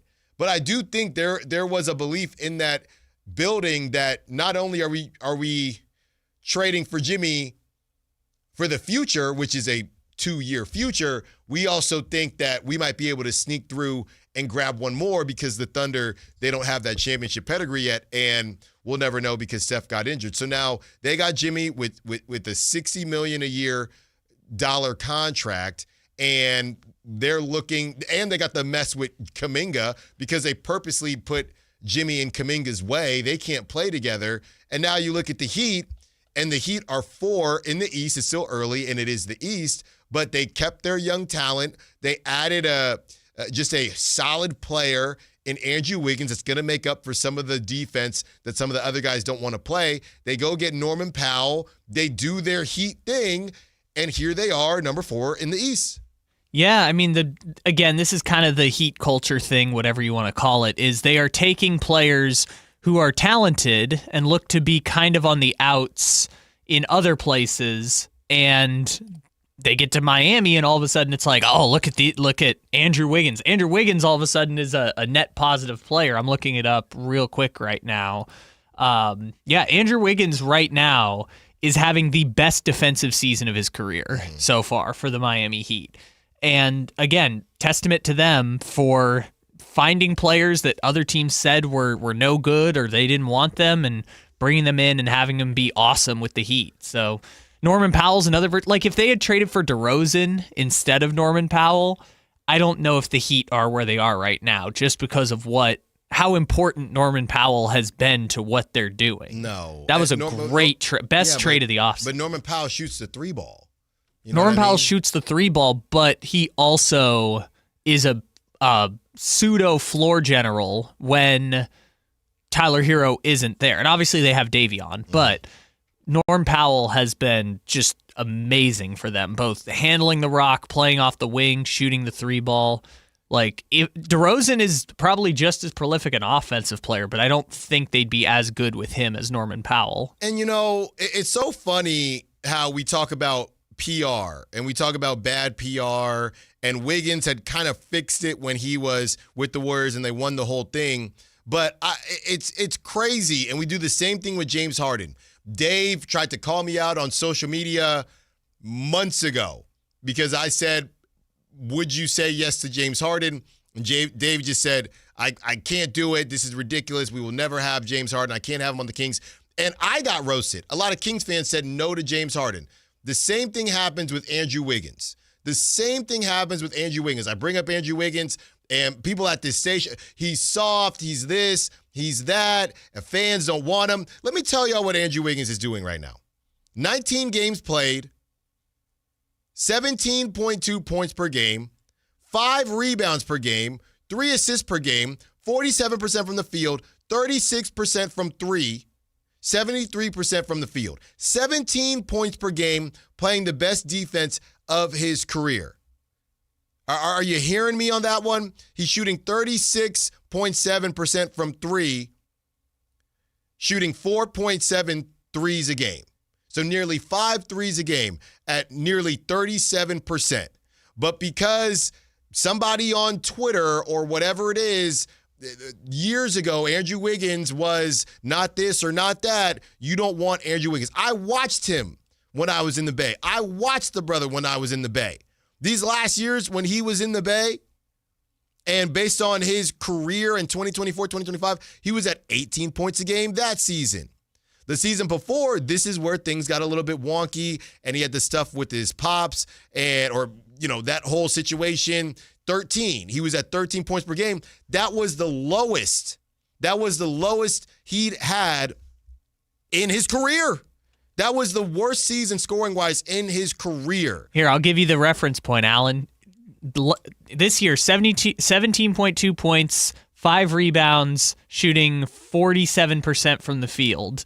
During his all-star season, 17.2 points, 4.5 rebounds, 46% from the field. Yeah. And he's playing better defense right now. Yeah, but I don't want to talk about Wiggins. He's soft. Why? Why is he soft? Well, because he is, right? Remember when he got drafted and he wasn't a number one pick? Okay, that's why. You know, he's a great example of whether or not it was a hit. It probably wasn't a hit when you look at number one picks and being that star, but still a very, very solid NBA player and somebody that, you know how much easier Keegan Murray's life would be if Andrew Wiggins, if the Kings had Andrew Wiggins instead of DeMar DeRozan. Do y'all understand that? Keegan would probably be scoring 20 points a game. Because somebody said, Bishop on the text line said, how does Keegan not score 10 minutes and all those minutes played? Well, Bishop, that's because he's guarding Shane Goon, he's guarding Jabari Smith Jr., and who's the other guy? Yeah, Kevin Durant. He was a little busy, and he was still trying to get him up. So this is the type of stuff we're talking about when you look at talent versus the type of player that works and doesn't work. It's hilarious to me. Nobody Allen, I don't want to do Andrew Wiggins. Come on, man, he's soft. Okay, well, if these numbers, if 17 points per game on 37% from 3 assists, 5 rebounds, and that type of defense, if that's soft, maybe the Kings need more soft players. Because, yeah, they got some hoopers. They got some hoopers that don't make sense. That's exactly what it is. Let's keep the conversation going. And since things haven't made sense, the draft conversation rolls on, and this potential top pick is sliding down the draft boards. We'll tell you who it is when we return down south, Sactown Sports. Call Maverick Electrical to claim your free furnace tune-up or electrical safety check with a donation. This month, donate 5 canned foods to Maverick Electric's Holiday Food Drive and get a free furnace tune-up or electrical safety check. They'll collect your cans at the appointment and make sure your heat stays comfy and your lights stay steady, so the only thing whistling is the kettle, not your ductwork. Visit callamaverick.com to schedule your free tune-up today. What would a Maverick do? Because you're a Maverick too. Limited appointments, some restrictions apply. Give to get with no gimmicks. Capital Casino, Sacramento's #1 poker room with primetime football. It's back. Capital Casino is giving away $500 per game in high hand bonuses for every Sunday, Monday, and Thursday night primetime game. Offering the best food, best service, and the best action with the most variety of games in the region and conveniently located at 411 North 16th Street in downtown Sacramento. For more information, log on to capital-casino.com and please gamble responsibly. 1-800-GAMBLER. At Elk Grove Honda, our recipe for happy holidays is to think Happy Honda Days. Let's explain. Happy is the good thing. We all like happy. Happy stands for quality, reliability, comfort, design, peace of mind, valuable resale, and a lot more important words. And days is how long you have to take advantage of Elk Grove Honda's 2025 Accord, Pilot, and Ridgeline year-end clearance underway right now. Elk Grove Honda is located in the Elk Grove Auto Mall, Highway 99 at Elk Grove Boulevard, or on the web at elkgrovehonda.com. I gotta get an Elk Grove Honda. $5,000. That's the average amount of money people in the U.S. are now spending on gas in a year. $5,000. That's crazy. If you drive, you have to download Upside, the free app that gives you cash back every time you get gas. That's right. You can earn real cash back with Upside just by buying the gas you're already buying. You can literally start earning cash back today. I use Upside every time I fill up, and I've already made around $200-$300. You're putting gas in your car anyway. Why not get real cash back? If you like free money, download Upside. I'm saving the cash I earn from using Upside to help pay for a vacation later this year. Download the free Upside app now to earn cash back every time you buy gas. Use promo code POWER to get an extra 25 cents per gallon on your first tank. You can cash out anytime right to your bank, PayPal, or a gift card for Amazon and other brands. Just download the free Upside app and use promo code POWER for a 25 cents per gallon bonus on your first tank. That's code POWER for a 25 cents per gallon bonus. We just want to have enough money for retirement. And travel to visit our grandchildren. I understand. That's why at Fisher Investments, we start by getting to know each other, so I can learn about your family, lifestyle, goals and needs, allowing us to tailor your portfolio. What about commission-based products? We don't sell those. We're a fiduciary, obligated to act in your best interest. So how do your management fees work? We have a simple management fee based on the value of your portfolio. So we do better when you do better. We appreciate that kind of transparency. We also check in with you regularly to keep you up to date on the markets and your portfolio. Well, what other services do you offer? As a client, you have access to resources on investing, financial planning, estate planning, Social Security, Medicare, and more. Wow, sounds like Fisher Investments has everything we need. At Fisher Investments, we're clearly different. Learn more at fisherinvestments.com. Investing in securities involves the risk of loss. Guys, did you know your testosterone affects everything in your system, including how you feel and perform every day? Right now, Revive Men's Health Sacramento will check your testosterone for free. Knowing your T levels is the first step in understanding if you have low T. Your testosterone level impacts your energy, libido, sleep, weight, hair loss, mood, and even ED. Maintaining an appropriate T level can change your whole life. Most men start to see changes in their hormone levels in their 30s. Experience and results matter. So what are you waiting for? Get your T levels checked today by local, experienced, and trusted men's health experts. They've helped thousands of men since 2011. They're so confident they can help you, they even guarantee it. Call Revive today and schedule your free testosterone test, free exam, and free consultation. Call Revive Men's Health at 916-277-8599. That's 916-277-8599. Or visit ReviveMen'sHealth.com. The Travel Guys, new on KHTK 1140 every Saturday at 11 a.m. We'll make you a smarter traveler. Tips you can use on the road and at the airport, plus reports from top consumer advocates. The Travel Guys, 11 a.m. on Sactown Sports 1140.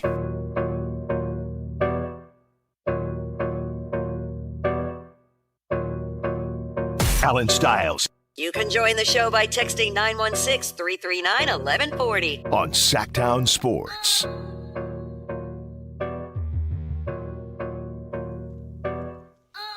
Speaking of the Heat, this is from Bill Simmons. Bill Simmons says, 2 people in the last 24 hours mentioned to him Giannis to Miami. Heat receive, and this is always so funny because this is a thing that's really happening, by the way. Heat receive Giannis and his brothers. And both of them. Yeah, that's a thing. The Bucks receive Tyler Hero, Khalil Ware, Wiggins, all tradable picks. Hero, I'm getting top 45 guy in the league who can get 25 a night. Really good young center in Ware. Tradable contract in Wiggins and picks. That feels like as we were talking about at 11 o'clock, that feels like a respectable double down, right? Because it is a double down. I feel like it's a triple down. Well, sure. But my point is they're not saying uncle with that deal. I mean, so let's see. It would be Giannis, Bam, Norm Powell, Davion. I guess Jovic would be the shooting guard. And then you've still got Jaime Jaquez. I mean, I guess you could do worse if you're Miami. You're not sold. I don't know if it makes Miami a championship contender the same way I think it does the Knicks, but maybe I'm just discounting the other pieces in Miami. Well, I also am not quite sure how Bam and Giannis work together. I mean, Bam's shooting threes now, so yeah, that's true. Bam's the power forward. Giannis is the center. Yeah, that's true. So that came out. They'd still have Fontecchio. That's all you need. That came out as well, and we'll see what happens. By the way, somebody was bringing up, we were talking about Andrew Wiggins, and I was kind of defending Andrew Wiggins, and somebody said, you mean Levine instead of DeRozan. Yeah, I mean, pick one of them. Right? Yeah. Wiggins can play the 2, but he can also guard, I think, 3 through 4. So, sure. One of those guys. I actually, in that scenario, would prefer to move off of DeRozan because we talked about this over the summer. Like, Levine and Wiggins are kind of tight like this. So maybe playing alongside Wiggins would bring out better in Zach LaVine. Well, and I also wonder, to me, there's a difference. Again, we've been having this conversation about fit, right? Somebody's saying, oh, well, you should be talking about moving Levine instead of DeMar. The bottom line is fit. In this scenario, DeMar has been having to play 3 and 4. So it doesn't matter to me that DeMar DeRozan has been playing better than Zach LaVine or scoring more than Zach LaVine. Andrew Wiggins replacing DeMar would make more sense than replacing Zach LaVine, just from a basketball construction standpoint. Yeah, I agree. I would agree with that. If I'm Miami, I don't really know what the pivot is necessarily, because they're not. I don't think a team with Bam Adebayo as their best player can be a championship contender. No, I mean they were in Sabonis. That was the big argument: who's better, Sabonis or Bam? Yeah, I just don't know. I don't know what the move is for Miami. Is it to try and upgrade from Wiggins? Is it to try and upgrade from Hero? Is it to try and get one of these point guards? I think it's Hero. He's kind of injury prone. He's good, not great. I mean, where was he on the ringer list? I think it was somewhere in the 40s. We can check it real quick. You're not going to do that. I guess, so are you trying to trade for a point guard? Are you trying to trade for another shooting guard? Right now they're trying to trade for Giannis. Yeah, I mean, yeah, if you can get Giannis, you can get Giannis. Like, if you can get Giannis, do whatever you got to do to get it done. But I guess he's 54, by the way. Okay. So he's kind of upper echelon Zach LaVine, I guess, is kind of the way to look. He's young Zach LaVine. I just kind of think of them all the same. Like him, Austin Reeves, Desmond Bane, LaVine. Like, I kind of just think of all of them as the same. I know Austin Reeves has been cooking this year, but Austin Reeves better than Tyler Hero to me. I kind of look at all of them kind of about the same. Also, Norm Powell is kind of in that same group. Like, I just kind of think of them all as the same guy. Yeah, so this is from and by the way, Jake Gayden had to push. It'll be closer to 115 to get the latest and greatest on Sac State, who recently lost their top recruit because he was, of course, connected to Brendan Marion, a wide receiver. So we're going to talk to Jake Gayden in the 1 o'clock hour around 1:15 and get his thoughts on that. And, of course, Kings basketball. But speaking of recruits, Cam Boozer sliding down draft boards. And this is what we've talked about before on this show. We keep seeing the same thing, all right? An anonymous NBA exec says every time Cam Boozer plays against like-sized bigs, he can't finish. He's dominated against lesser competition. Even, what was it, last week or the week before, we laid out his numbers against other ACC opponents, SEC opponents, versus when they're playing, I'm not going to say Bethune-Cookman again, but when they're playing a team that, is probably getting paid to play them, right? So that's kind of the situation there. They've played Niagara University this year. See, man. 100-42. They beat them by 58. 100-42? Yeah, the Niagara Purple Eagles went to Cameron. I know them well. I know the team, but 42 points? 42-100 was the final score. And there's a guy that is 24, he got that extra eligibility at Niagara, out here losing by 50 points. Not cracking 50 is crazy. Their leading scorer is someone named Trenton Walters. I'm trying to see. He's a junior, so he hasn't done the 5 years of eligibility thing. But, yeah, man, it is. There's some bad teams on here, but if you lose by 58, man, like, that's pretty tough. So the field of 68 is a really big kind of college basketball platform.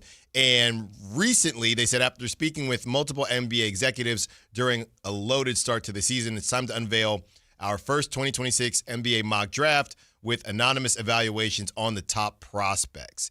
So right now, they have Darren Peterson, number 1, AJ DeBanza, number 2, Michael Brown Jr., number 3, Nate Ament, number 4, and number 5, Cam Boozer, number 6, Caleb Wilson. So Cam Boozer has dropped all the way to 5 right now. And with that being said, it is time to run the Tankathon.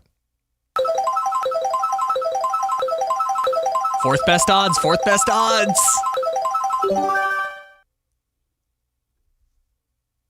Hey. They stayed at 4. Are we sure? No. I had to reset it because there were games last night. It was running for a while, but I got you. It dropped to 8, but it was still at a different spot. So I had to reset it for today. Got it. So they're 4th. They stayed at 4. All right, let's run it again.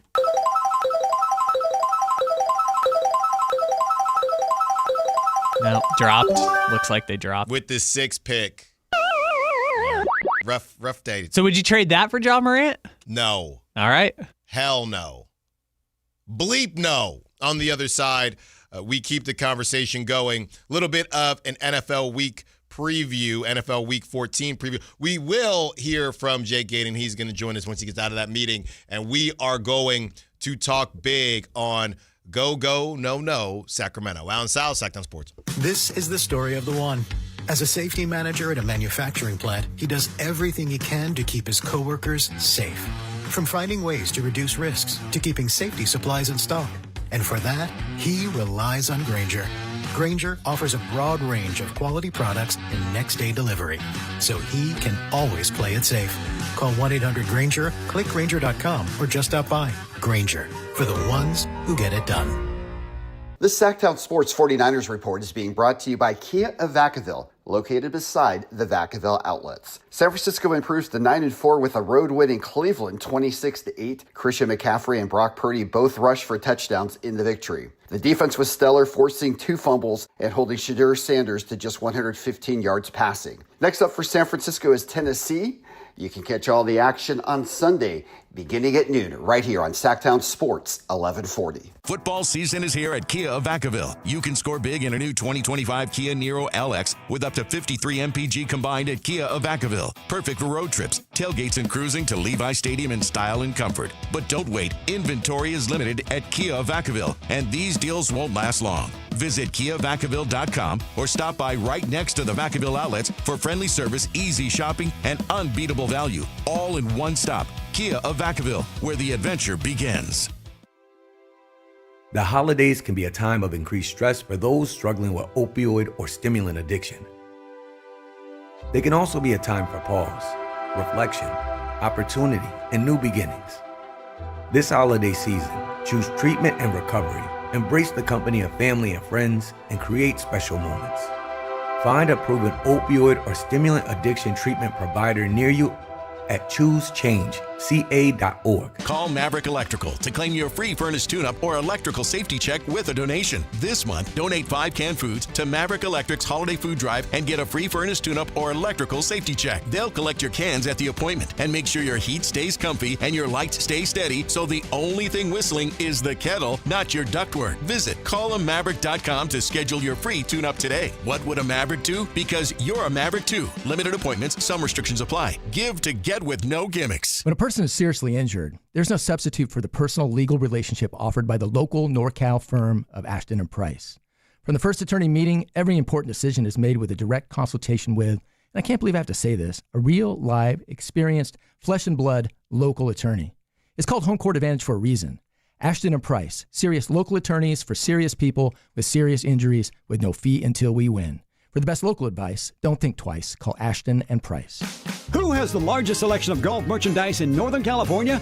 The Hagen Oaks Golf Super Shop. It's the go-to store for golf bags, apparel, equipment, lessons, club fittings, novelty items, and more. With their low price guarantee, complimentary gift boxes, and gift cards for your golfer, it's the Hagen Oaks Golf Super Shop. Add convenient online shopping and effortless after-Christmas return policy, and you'll see why the Hagen Oaks Golf Super Shop is the #1 choice for golfers everywhere. Fulton Avenue at the Cap City Freeway or online at hagenoaks.com. Hey, it's Carmichael Dave. I got to tell you, I am so excited to get this decking project started with Trex Decking and Railings. From the first time I stepped foot in the showroom last week, I was so impressed. So many color options, heat-resistant composite deck. What does that mean? That means I don't have to do any maintenance on it whatsoever. They even have a deck designer, so you can go online and see what your dream deck will look like on your house. Just visit Trex, that's Trex.com to get it started. Tell them Carmichael Dave sent you. Carmichael Dave here for American Energy Heating and Air. They're now upgrading what they do to include plumbing. They're bringing that same expertise and experience to the plumbing space, so they're no longer just heat and air. They're now your American Energy home pros. You hear me talk about them all the time as your second opinion partner. Now you can still get second opinions on any HVAC service or replacement, and now you can get a second opinion on any of your plumbing services. They'll come out to your house for free and give you that second opinion. And right now, they got a free furnace special with a full system installation up to $2,500 in rebates. All for a company that's been serving the greater Sacramento area since 1981. A-plus Better Business Bureau. 916-520-9990. That's 916-520-9990 or AmericanEnergyAir.com. Jingle singers, take it away. Call 916-520-9990 now. KHD HD1 Sacramento, KYMX HD3 Sacramento. From the Power Business Technology Toshiba Studios. This is Sactown Sports 1140.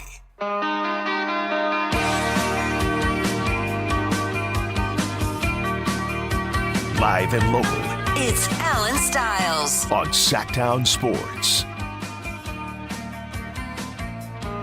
1 o'clock hour. You know Snuck what up that on sound? you. You know what that sound means. We have made it to the 1 o'clock hour. And Jake Gaden will be joining us at some point, I think around 1:15, to talk Sac State and to talk Sacramento Kings as well. And we have NFL for you. We got college football for you. Speaking of college, some people were chiming in when we brought up Duke beating the Niagara Purple Eagles by 58. Okay, and somebody said that's why college sports stink. Who put these two teams together? That's from Scott. Well, you know, and I don't. That's a good point, Scott. Do teams Niagara? I do think it's different in football, right? I don't know. There's something about how big those stadiums are. When you are a mid-major or even smaller, we need another term between. Not all mid-majors are created equal. Some of these Texas mid-majors, that is not the same as Niagara, by the way. So low majors. Yes, sure. Bottom majors. You go out there and you get to play Texas, UT. Yeah, I mean, that's an experience you'll have forever. I don't know if it's the same in basketball. Do you think? I don't know. Maybe I'm wrong, right? If you're a player on Niagara, are you saying, man, we got to go to Cameron Indoor, and yeah, we lost by 58, but we got to play in a historic arena against a historic team? I think that's what you tell yourself, because like the Niagara Purple Eagles, I'm just looking them up right now. They are currently 2-5 on the season. So they're like not even good. Yeah, like they're ultimately their goal is to win the conference championship, and then that will get them that automatic bid to March Madness.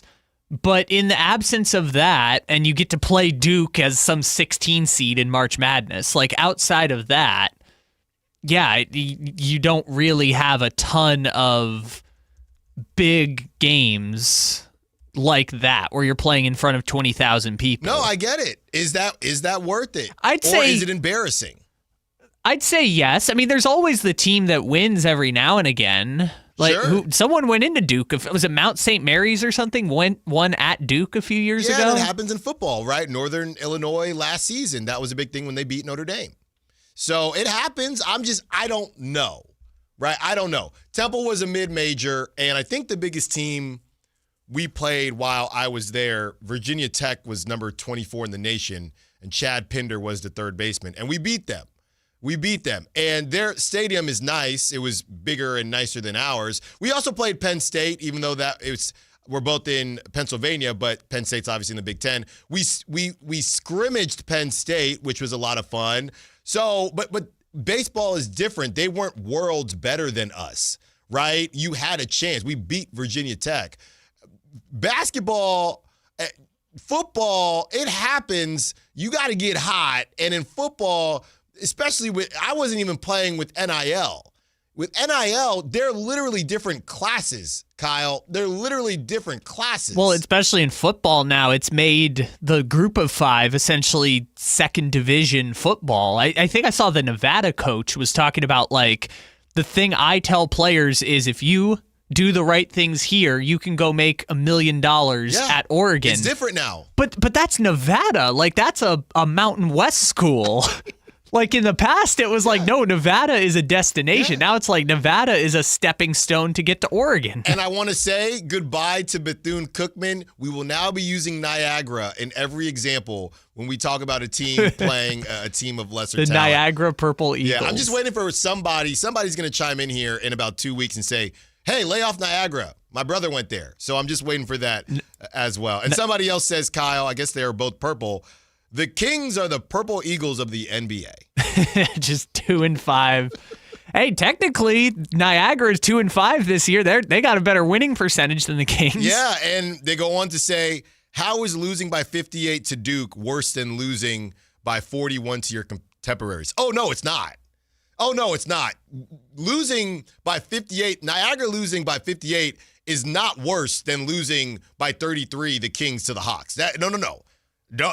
I agree with you, 925. I agree with you. This is just you being able to take the selfies at center court during practice saying, like, we played against Duke. And I guess nobody expected you to win anyway. Is there a level of maybe if the game was better, right? Does it matter that you lost by 58 or not, right? Okay. Do you go back to Niagara saying, hey, we covered the spread? What if you cover the spread, right? Or get close to the spread? Is the selfie feeling different? Is that a win versus Kyle? They didn't break 50 points. Okay, so let's there are standards to this. So that score was 100-42. A week earlier, Indiana State played against Duke. The Sycamores? Yes. Or they were in the tournament a few years ago, I think. They're always in. There's always someone. Then they want to expand the tournament. We need Niagara in the tournament? No, you know why they're expanding the tournament is because the NCAA is bankrupt, and this is the only way that they can fund the tournament is by adding more teams and more games. Anyways, Indiana State lost by 38. Not 58, but 38. So is 38 somehow better than losing by 58? Absolutely. What was the score? It was 100-62. Way better. You could take a selfie. Way better. So losing by 38 is better than losing by 58 in these scenarios. That's where you draw the line. Yeah, and Kyle, real quick, and obviously we're waiting for Jake Gaden, who's going to join us. We got NFL to get to. Kyle, play about 2 seconds of the breaking news sounder. Just 2 seconds. There you go. This one is more niche, okay, for the Giants fans out there. It's the end of an era. And obviously, being one of the MCs for the River Cats, a special place in my heart as well. Marco Luciano has been claimed off waivers by the Pittsburgh Steelers. It's over. You mean Pirates? The Pittsburgh Pirates. I was like, is he catching passes from Aaron Rodgers this weekend? Try. Marco Luciano has been claimed off waivers by the Pittsburgh Pirates.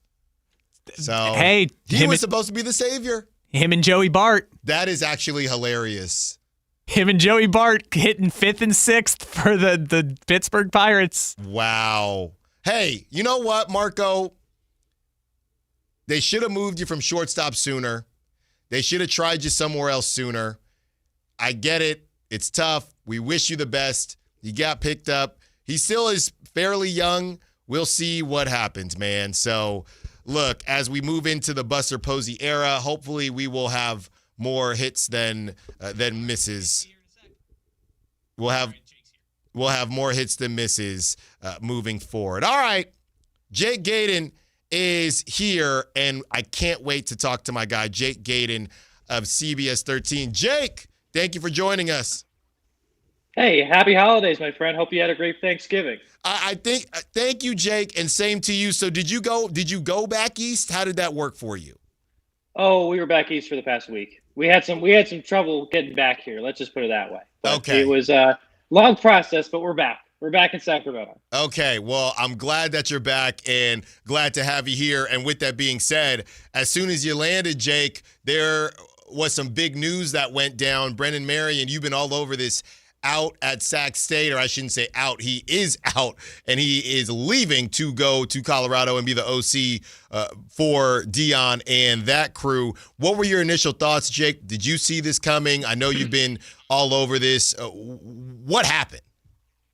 So basically, heard rumblings starting last week that Marion was getting offers from Division I programs to be an offensive coordinator. Hadn't been specific on what programs that would have been.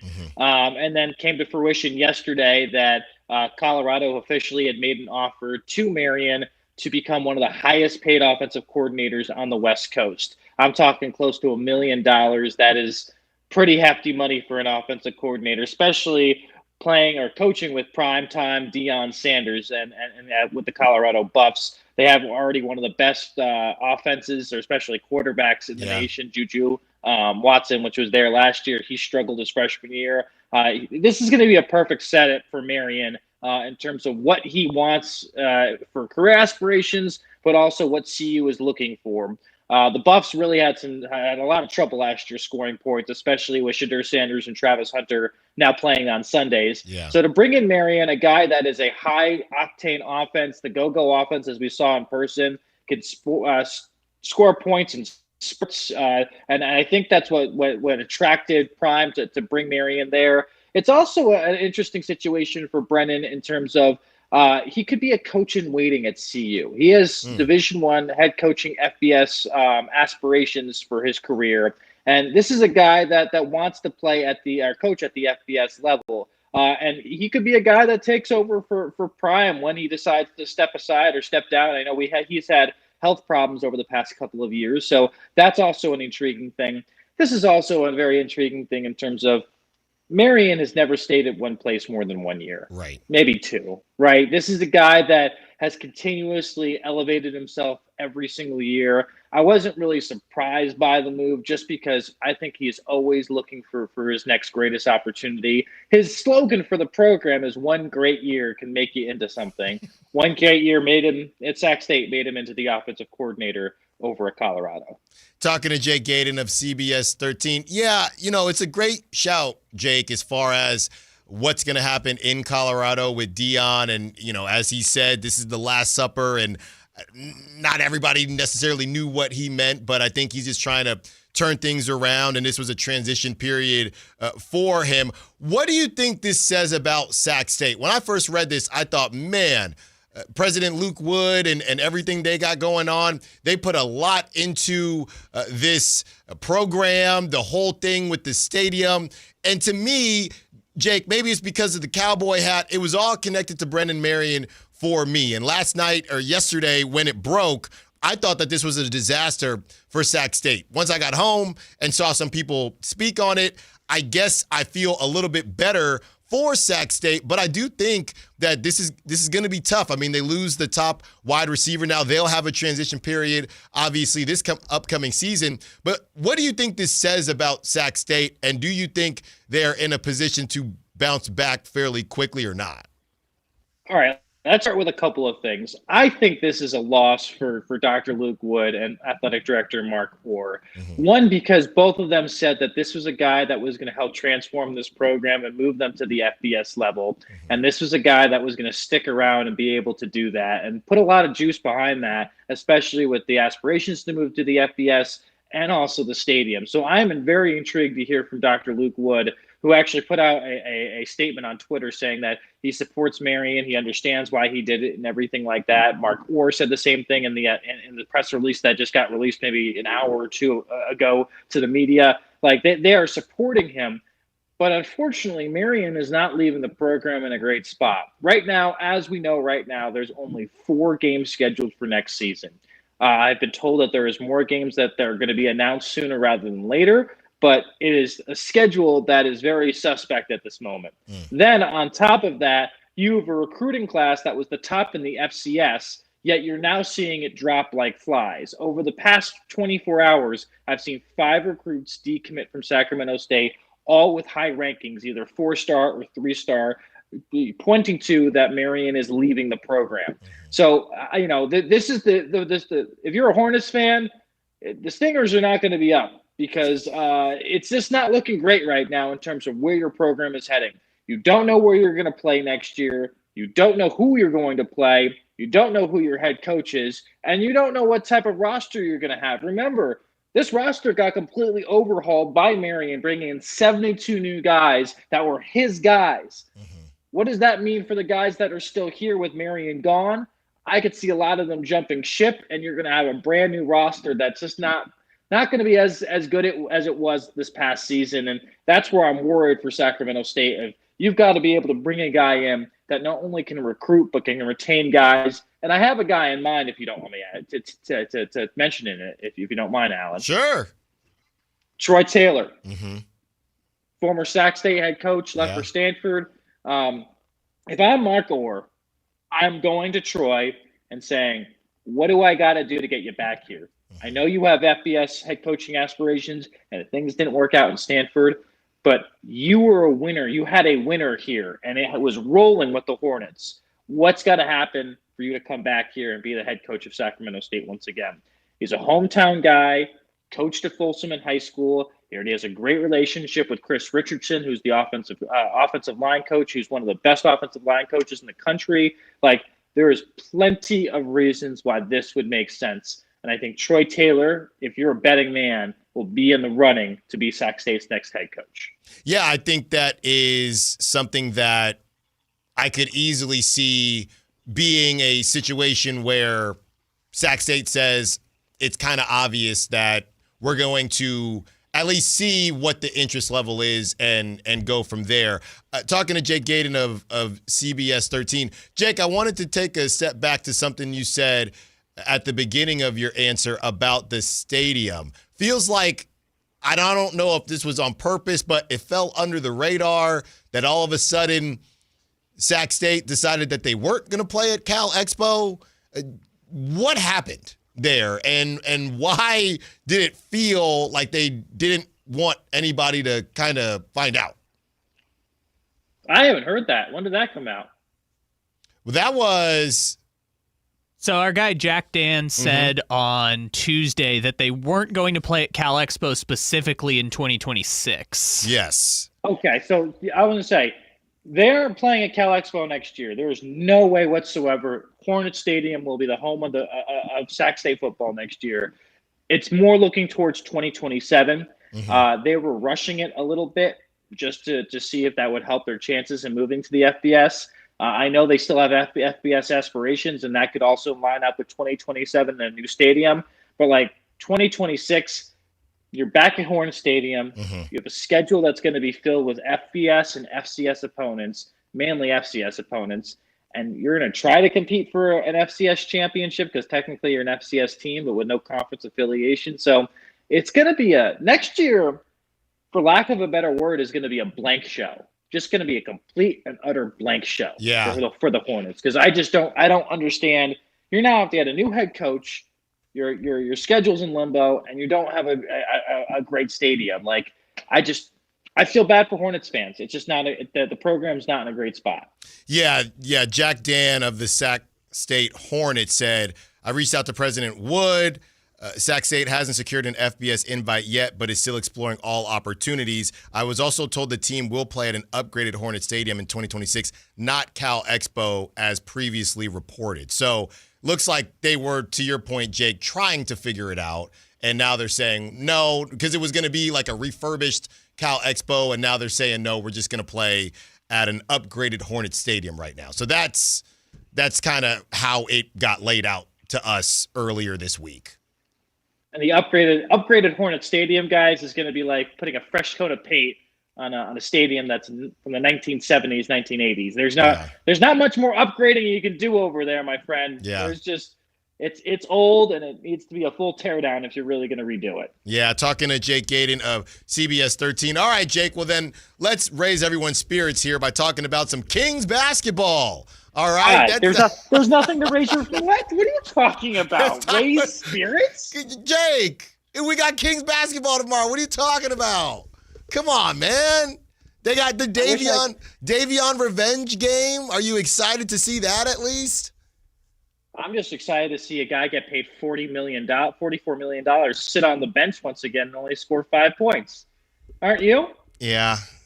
Look, when it comes to the Kings, I know things haven't been great lately. What's your thought process on how this thing is going to end as we approach December 15th when a lot more players are going to be available? Do you think this thing could go as deep as Domantas Sabonis, or do you think it could just be a DeMar DeRozan and we move on from there? No, all options are on the table right now, Alan. And I still think right now Scott Perry, from my understanding, is still in his evaluation period. Starting in December 1st, which was 4 days ago. Yeah. They are starting to make calls on certain guys and on certain teams to see what the framework would look like for a deal heading into the December 15th date. So right now, it's still an evaluation period. It's still a wait and see period. Once December 15th hits, you're going to see a lot more moves. And I am pretty confident that a significant amount of players on this team are going to be moved before the trade deadline. Now, what those trades look like and how they come together, I'm not sure. But everyone's on the table aside from Maxime Raynaud, Nick Clifford, and Keegan Murray. Yeah. Those are the three guys that are basically untouchable. I'm going to refute a report that I think a lot of people have been talking about lately when it comes to Keon Ellis. Okay. I wouldn't be they're getting calls on Keon, right? They're definitely getting calls on him. But I have had, from my conversations, I've heard that Keon is thought of very highly within the organization. And when they have the money available, they're going to, offer him a contract that is going to be suitable to what he's done for the Kings in past years, and also have a larger role within the team and the rotation on a consistent basis. I just don't think they can do anything until they make those moves happen. So I don't think Keon Ellis is 100% right out the door. I think he'll be part of trade talks and part of trade packages. But if it doesn't make sense and the Kings still have him after the trade deadline, don't be surprised if they offer him a contract extension that is more appropriate to league value for what he does, and see where it goes from there. And if it's doesn't work out and he doesn't want to get paid from the Kings and wants to take his talents elsewhere, then it's not on Sacramento, it's on him. But the reason why he keeps on popping up in these trade discussions is his contract is just so lovable. Right now, you take him onto your team and you don't have to give much back, right? That's why his value is extremely high. But I don't know if that means they're 100% going to deal him. Wow. Well, Jake Gayden, that is how you end it with a heater. Great stuff, Jake. I know you're running around, especially during this time of year, so we appreciate you taking the time. Be sure to check out Jake on CBS 13. Jake, obviously they can find you on social media, but the late night, great night that we've done together before on CBS 13, why don't you shout it out so people can check you and my guy, Brandon, out as well? Yeah, no worries. Sports Sunday, going to be every Sunday at 11:30. We have exclusive guests as Allen Stiles has been on plenty of times. We also have Sports Extra coming out of our NFL football on Sunday. And don't forget, Alan, a lot of great high school football this evening. Right. NorCal Championships. Folsom's is in play tonight at 7:30 on the Blue. Same thing with St. Mary's. Tomorrow we have Sonora and Wood Creek. Roseville the Roseville Tigers are down in Oakland tomorrow. So there's going to be a game on your channel tomorrow. UC Davis, the Aggies, that's going to be playing on ESPN2 at 7:30 against URI. So this is going to be a fun-filled weekend of quality high school and college sports, especially with the Niners on the bye week. That's might right. as well check out some of the lower divisions. I think it'll be a good time. Jake Gayden, it's always a good time with you, my friend. Thank you so much for joining us, and we'll talk to you again. Enjoy your weekend. Thanks, buddy. You as well. Great stuff from Jake Gayden. How about that? How about that at 1:23 on a Friday? Jake Gayden has heard that if the Kings are able to get through the trade deadline and they don't get something that they love, they will reportedly, possibly, be offering Keon that extension. Now, Keon would have to say yes, but this is what we were talking about with Whitey Gleason. Once things clear out, right, everything is still on the table. Nothing is a done deal. Scott Perry might be running the option route right now. If we're able to move on from whoever, Zach LaVine or Malik Monk, and we know Keon's going to get more time, maybe that price tag changes a little bit. If we can't move some of these guys, maybe, okay, we're going to have to move off Keon. We got Sac State stuff. We got Keon Ellis at the very end.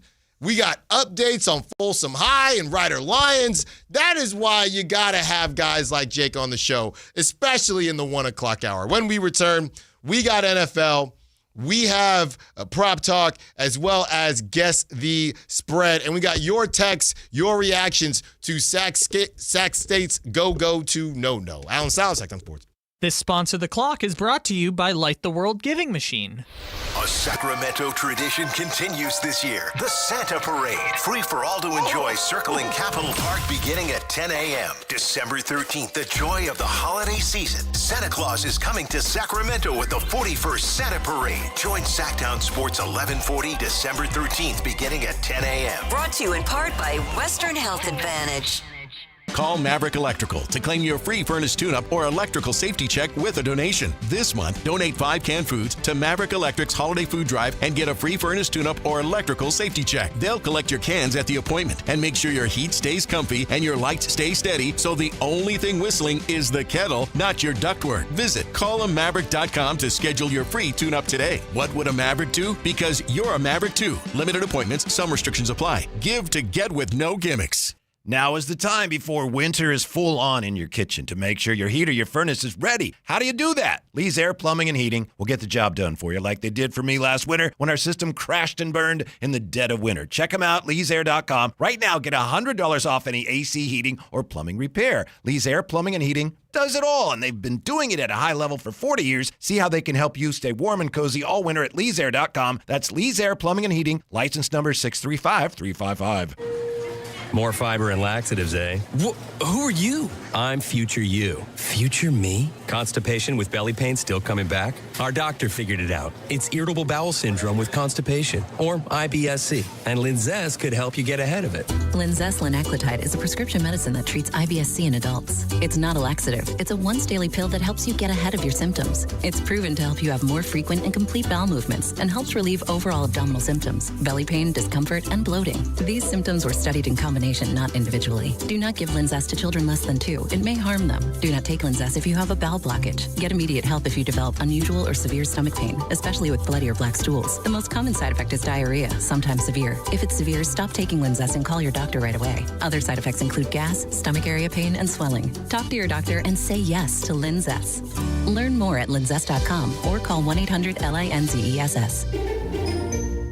Hey everyone, it's Kyle Draper here. If you're in the market for a new car, let me tell you about my experience with Mercedes-Benz of Stockton. From the moment I walked into their state-of-the-art showroom, I knew I was making the right choice. There was no pressure from the sales staff, and if I'm being honest, I felt like a kid in a candy store. I settled on the all-electric EQS SUV, and let me tell you why. First of all, the comfort. After a long day at work, I actually look forward to being in my car. It has several different massage settings, including my favorite, hot relaxing back. Plus, the seat heating and cooling features are perfect for the hot summer or those chilly mornings. Mercedes-Benz has the reputation of making the finest cars in the world. Now it's your turn to experience what I already know. Mercedes-Benz of Stockton is the best car buying experience you'll ever have. They're just a short drive down I-5, or you can shop online anytime at mbfstockton.com. That's mbfstockton.com, and tell them Drape sent you. Hi, this is Scott Marsh, your voice of the Aggies. UC Davis football has earned a spot in the FCS Football Championships. The 8th-ranked Aggies host number 9 Rhode Island this Saturday, December 6th at 7 o'clock. This will be the first ESPN linear broadcast home game in program history, so we need Aggie Nation to come out in full force for this playoff game. Sign up at Shredville and show the country what Aggie pride looks like. Visit UCDavisAggies.com for tickets and get ready to bring the energy to UC Davis Health Stadium. Go Ags!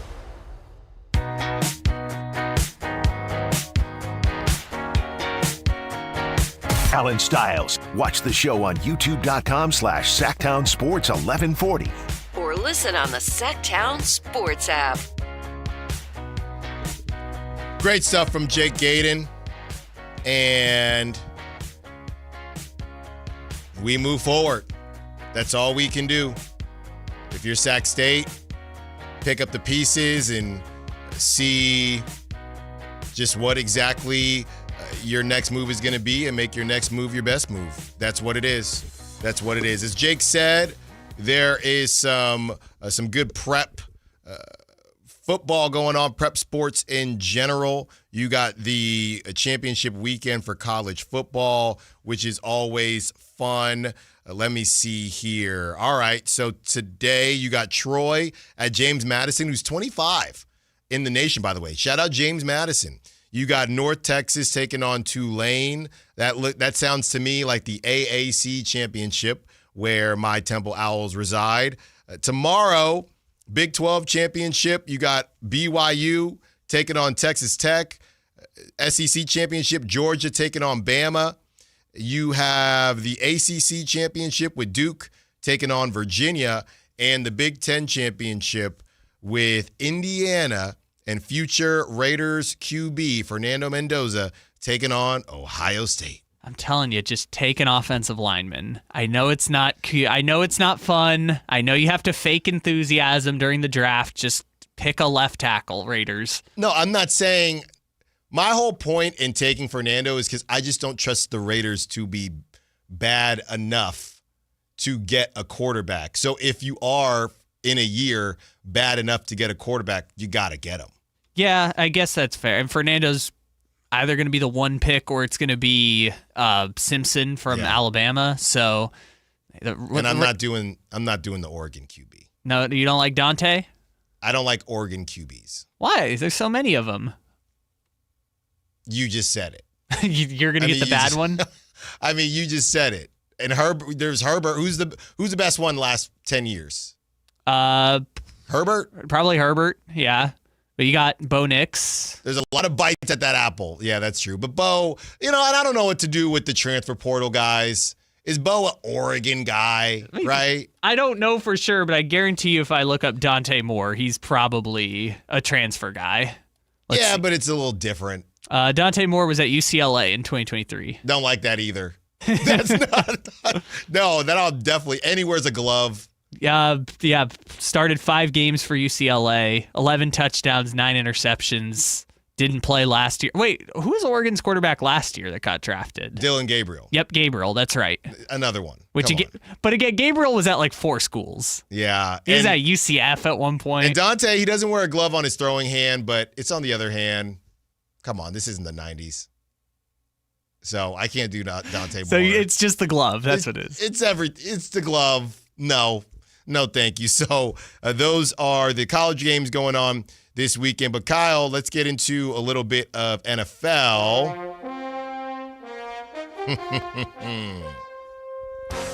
This is a pretty good week. Okay? By the way, Dallas Cowboys, they are still the Dallas Cowboys, and I think this is more about the Detroit Lions. We didn't know if Amon-Ra was going to play or not. I thought he might have maybe even been on a snap count. He looked healthy.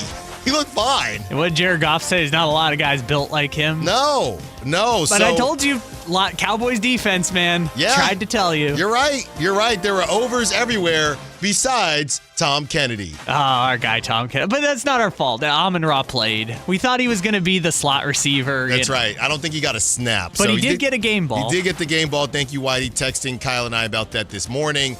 Next, you got Seattle at Atlanta. Seattle favorited by 7.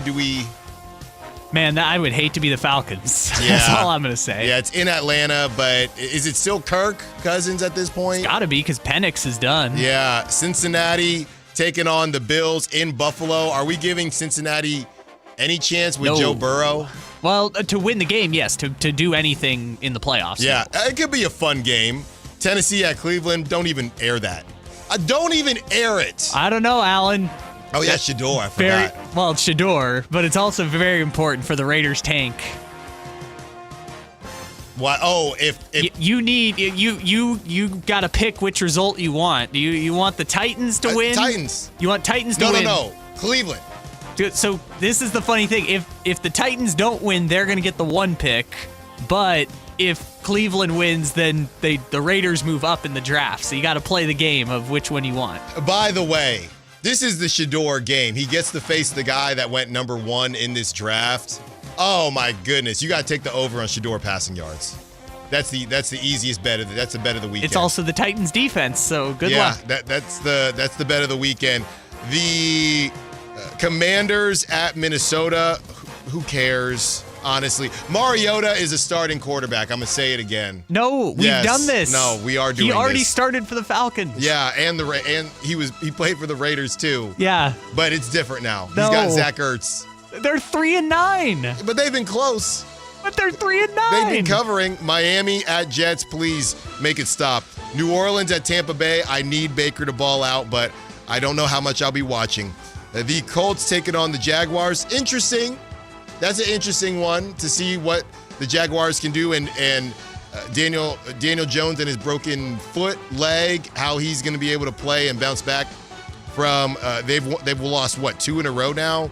The Steelers at Ravens, that's the big one, I guess, just to see who can take control. Aaron Rodgers has just kept saying, all we want to do is win the division, so that should be a fun one. Denver taking on the Raiders. Please don't even air it. Bears taking on the Packers. That's the one, right? I got to check my YouTube TV. That better be the game that I get. I did see people were laughing because it's like everyone in America will get Bears-Packers except for Los Angeles and Arizona.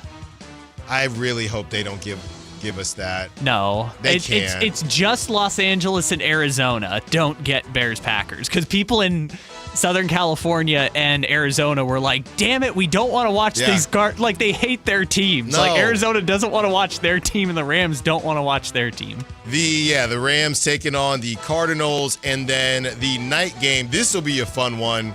The Texans taking on the Chiefs at Arrowhead in Kansas City. Yeah, Kyle, you are the resident Chiefs fan. How are you feeling about that game? About the game? I mean, I'm not going to pick Kansas City to lose at home ever, but like this season is cooked for Kansas City. I mean, they have to, like Mahomes said, they have to go undefeated to make the playoffs. And in this year's AFC, they might actually have to go undefeated to make the playoffs. Yeah, that's going to be a tough one. And I don't know how people are going to react. It is always interesting when the team that everybody can't stand actually isn't there. So I just finished watching, I was talking to Chris Watkins this morning about MTV The Challenge, right? And all these shows, when they kind of, Hell's Kitchen is the same way. When there's a chef that's just super annoying, or there's a contestant on a show that's super annoying, and you just can't wait for them to get eliminated. Like every week you want them to get eliminated, but then they do, and then the next episode just doesn't have the same juice. I think everybody's going to say, ha, Kansas City. It's going to be a fun playoffs no matter what.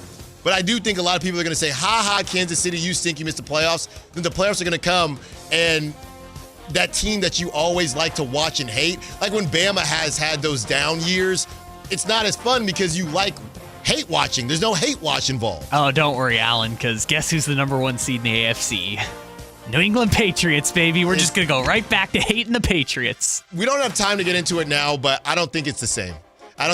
No, I'm telling you, they're gonna. No, you know what I was going to say is I don't know if the Eagles are trying to pull off, and Kyle still hasn't seen 8 Mile, a B Rabbit Papa Doc situation where they just make fun of themselves because everybody hates the Eagles, but they've decided to just implode on their own so that the hate can't bother them. So we're just going to implode on our own and blow it up instead of dealing with the hate. So people can hate the Eagles, but the Eagles also hate themselves. That's the problem. That's the problem with the Eagles, but that's the team that would be the hate watch. Yeah, I guess so. Do people hate the Rams? I guess people don't really hate the Rams. I think some people hate the Niners. Yeah, but the Niners, we don't have to worry about that. The Niners are going to get bounced pretty early in the playoffs. I don't know. I think you never know. And then, by the way, speaking of the Eagles, the Monday matchup, Kyle. Yeah, this is a random one in my opinion. Eagles at Chargers. Okay. I think it's the Eagles. For Kansas City's sake, it better be the Eagles because, my God, the Chargers just refuse to lose even though their team is not that good. Yeah. Just random thought. Are you into the Monsters Inc. broadcast, where they do like the like animations? I've never. Remember when they used to do the Toy Story broadcast thing on ESPN? Or like when they did the Mickey Mouse, Christmas Day game? Oh, yeah. Yeah, so they're doing that again on Monday for the Eagles and Chargers. Are we watching like the slime? Who's going to get slime? Yeah, but it's like the animations where like Sully's going to be throwing a pass or something. So they're on the field? It's It's animation, so... You know what? I'm out, Kyle. Okay. I'm out. So I don't even know why I'm asking you about They've this. done this for years. I can't believe you don't know. No, like, I know the Nickelodeon and the kids broadcast, but I don't remember... You don't remember the Toy Story broadcast? I don't remember Woody throwing a pass, no. Okay. Oh, they were toys on the floor. No, Anyways, yeah. no. So they're doing it. I'm probably not going to buy ESPN Plus to watch it. No, thank you. All right. I will be buying into this crosstalk with Whitey Gleason, who joins us on the other side. Don't move. More Allen Stiles coming up. 250 years ago, a promise was made to connect families and friends near and far. And during the holidays, that promise is more important than ever. That's why USPS is building a better network to meet your needs with timely deliveries, easy and affordable ways to ship, and everything you need to make your season full of holiday cheer. Our purpose is delivering your peace of mind, knowing your love will arrive, bringing joy to all. The United States Postal Service. Learn more at USPS.com/holidays. Take a deep breath and visualize. It's Saturday. You just won up to $100 instant Kohl's Cash just because you are one of the first 100 in-store customers. Yes, visualize you at Kohl's as a winner. Plus, you'll also save up to 50% store-wide. It's all happening this Saturday at Kohl's.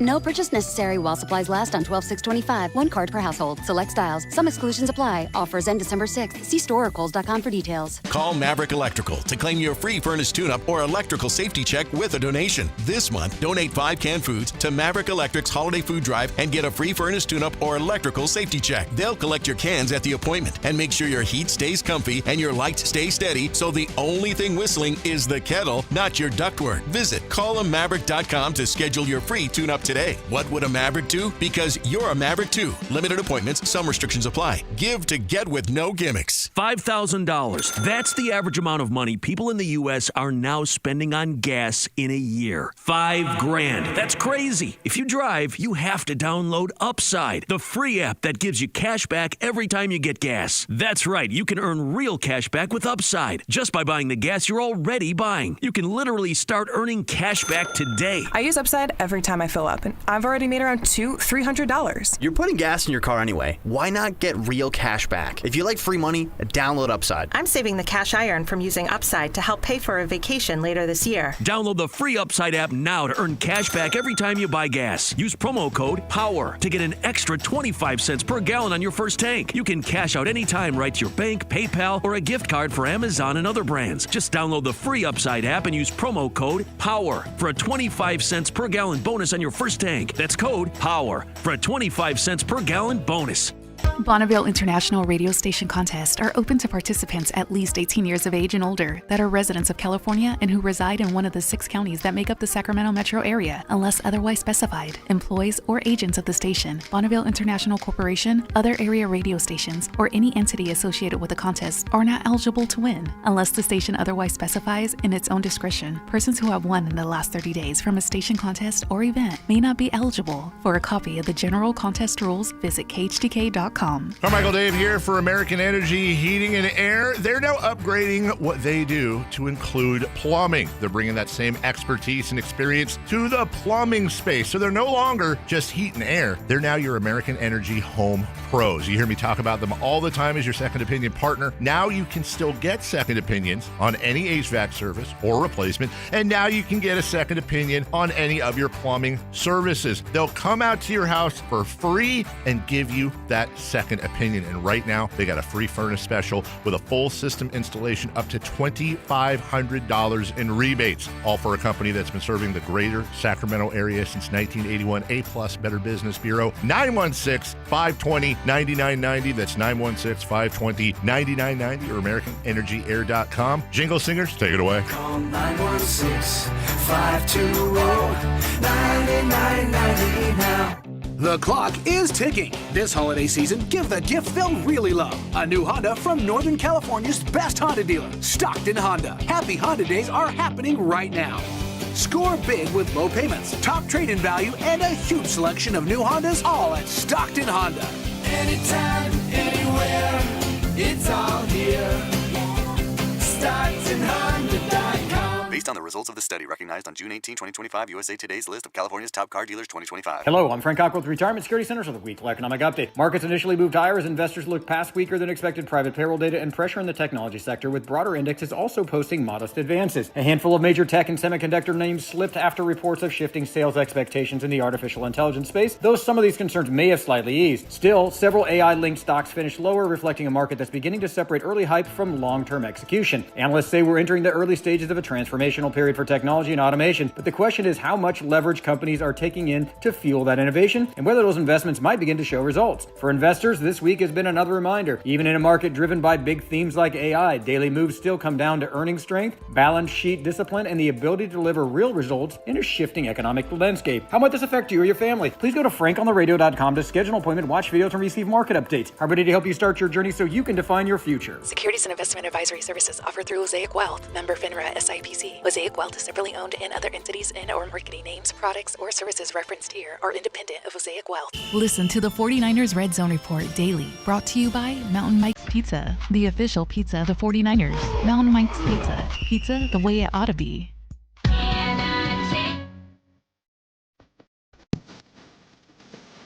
Live and local. It's Allen Stiles On Sactown Sports. Whitey Gleason is here. Yeah, Kyle, somebody said during the Sac State talk, forgot to mention that rapper.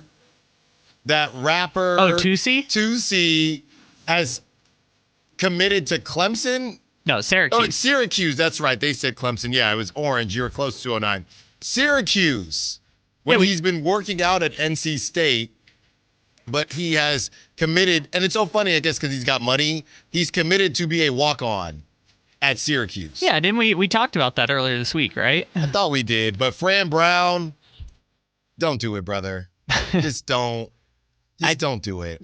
I'm disappointed. I was looking forward to his next album, which, by the way, Tusi's one of those artists that just like drops an album every 7 months. Yeah. It's like he's just on TikTok with songs, but they never come out. That's what he likes to do. Well, he's apparently putting his career on pause to pursue this. Yeah. So he's all in on the Syracuse football program as a 26-year-old receiver. And that, real quick, the Syracuse thing went absolutely left. I mean, we couldn't turn on the TV on Saturdays without seeing Fran Brown, and then they completely fell off a cliff. So I don't think Fran Brown grabs up Tusi if they had kept winning. Yeah, I think they went 1-6 in conference play this year. Yeah, so they will not be playing this weekend for championship weekend. 916 says State should focus more on building a legit D1 basketball program. This town would go nuts for big-time college basketball. Well, I think 916, that's what they're trying to do. They got Mike Bibby, and the recruits. They got one of Shaq's sons. Shaq's the GM. So I think they're attempting to do that. It's just going to take time.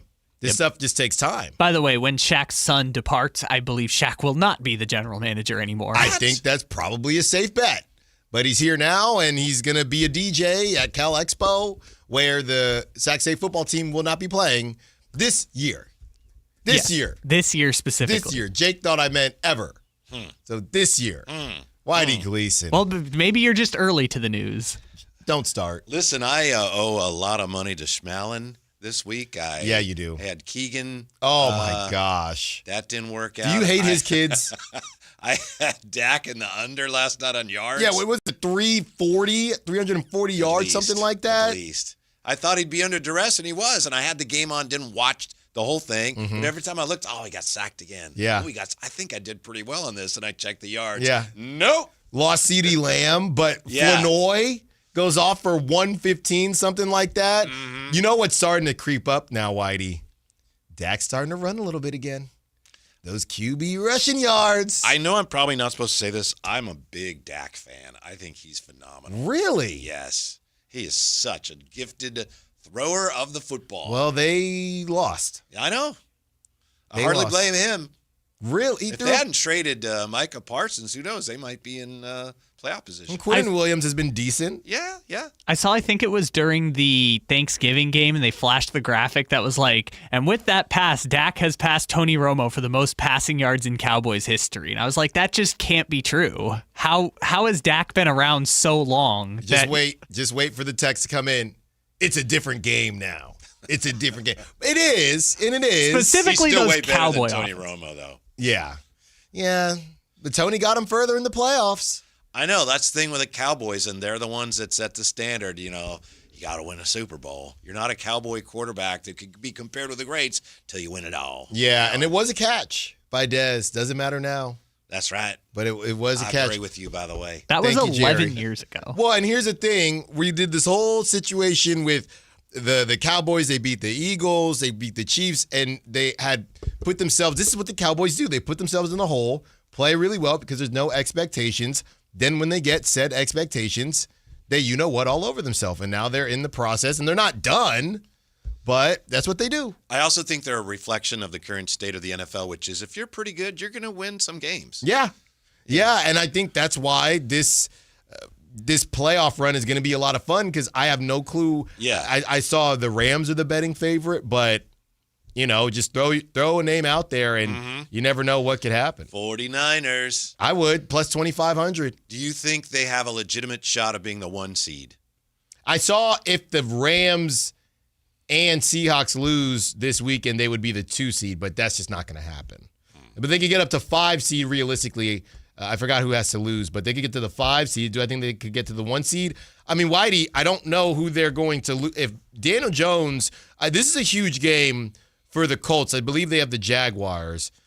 This is a huge game to see if the Colts are going to fall off a cliff here. Well, Daniel Jones with the broken fibula. Yeah. So 49ers play Titans, Colts, Bears, Seahawks. Yeah. If they can beat the Seahawks and the Seahawks beat the Rams when they play them, I saw somewhere today, maybe it was The Athletic, said they got like a 10% chance of being the 1 seed, so it's on the board.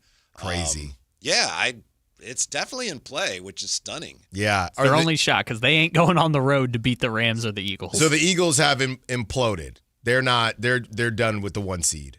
I guess. No, they're 9-3. Aren't they? You'd have to check it. Yeah. Yeah. Well, all I know is they lost 4 games. I'd have to double check.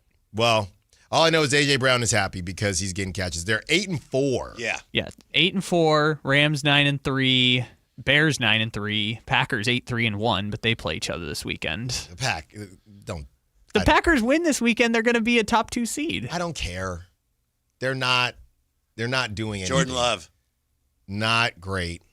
Just never going to believe in the Packers. Give me a reason to believe. As the great JR, when he called in yesterday, pointed out, you got the Packers and the Bears this week, right? Mm-hmm. No matter who wins or who loses, the 49ers benefit. Right? Yeah. Right, and I think that's what it was to get to that 5 seed. Yeah. But enough with Jordan Love. I mean, what are we doing? And they don't have a number 1 receiver. They got my guy, Josh Jacobs, former Raider, should still be a Raider. And Christian Watson's really good. They all play 4 games a season. All their receivers just rotate 4 games. One time it's Dobbs, one time it's Watson. Yeah, then there's who's the new? There's a rookie, right? Kraft, Golden. Golden. I can't do the Packers. I can't do the Packers. Whitey Gleason. Bless you for admitting that you're still a Raider guy. That's good for you. What do you mean by that? They're terrible, but you're not distancing yourself from them. I mean, I am distancing. I'm not gonna watch them play the Broncos. After that Cowboys game, you said you were done. Yeah, I'm done. They embarrassed themselves. But go get Fernando Mendoza, and I'll be back. Yeah, but you still talk about them as like, my Raiders. I give you credit for that. No, I don't say my. Yeah. I Can I say ask you a somebody's. baseball question real quick? May I? Of course. Marco Luciano. I don't know what it is with the Pirates, but yeah. One man's trash is another man's treasure. Mm-hmm. They're the Pirates. 5'6". They're the Pirates looking for Pirates booty. Arr. Yeah, and maybe they found it with Marco Luciano. My whole thing with Marco Luciano was I was told I had someone close to the situation about 2 years ago. Evan Sittery? No. I had a source, not just. There is how about this? There's a growing belief Marco Luciano cannot play shortstop. And the Giants, I'm not a source, but I can. No, but the Giants, for some odd reason, I don't know if they were embarrassed. They should have moved him to the outfield sooner or tried him at third or second sooner. They decided not to do that, and it was too late. And I think it affected his ability to hit, and we'll see what happens because he's only, I think, 24 or maybe even 25 or maybe younger than that. So I think he didn't work out. He was supposed to take the keys from Brandon Crawford, and he didn't. But I do think that the Giants were a little bit a part of that conversation where they just didn't want to admit that they missed. Farhan's folly. Yeah. And that's where whenever I talk about Farhan, it's more so about the drafts. When it comes to the money, what we're seeing now with Buster Posey, I don't know how much money they're allowed to spend. Right. But the draft stuff, right, which was not Farhan's forte, the draft stuff, that's where they got behind the 8 ball and why they had to pay Willie Adames and Matt Chapman and Rafi Devers ungodly amounts of money. So there you go, Whitey. That's why you can't get me started. Don't start with me. We want a dog segment? No, they didn't win. I don't know why we're embargoing the dogs. Fine, if we got time, let's do it. Let the dogs out. I don't want to do it.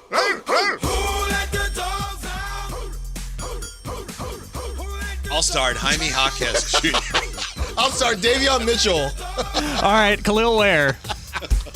Whitey Gleason coming up next. Whitey, full one for you, right? Jerry Reynolds today and Rod Brooks today. Oh, my goodness. Set your dials right there and don't they're you already move. listening. If they're hearing you, well, then there's a reminder for you. I got to set mine when I get in the car. Thank you to Jake Gaden dropping some fire.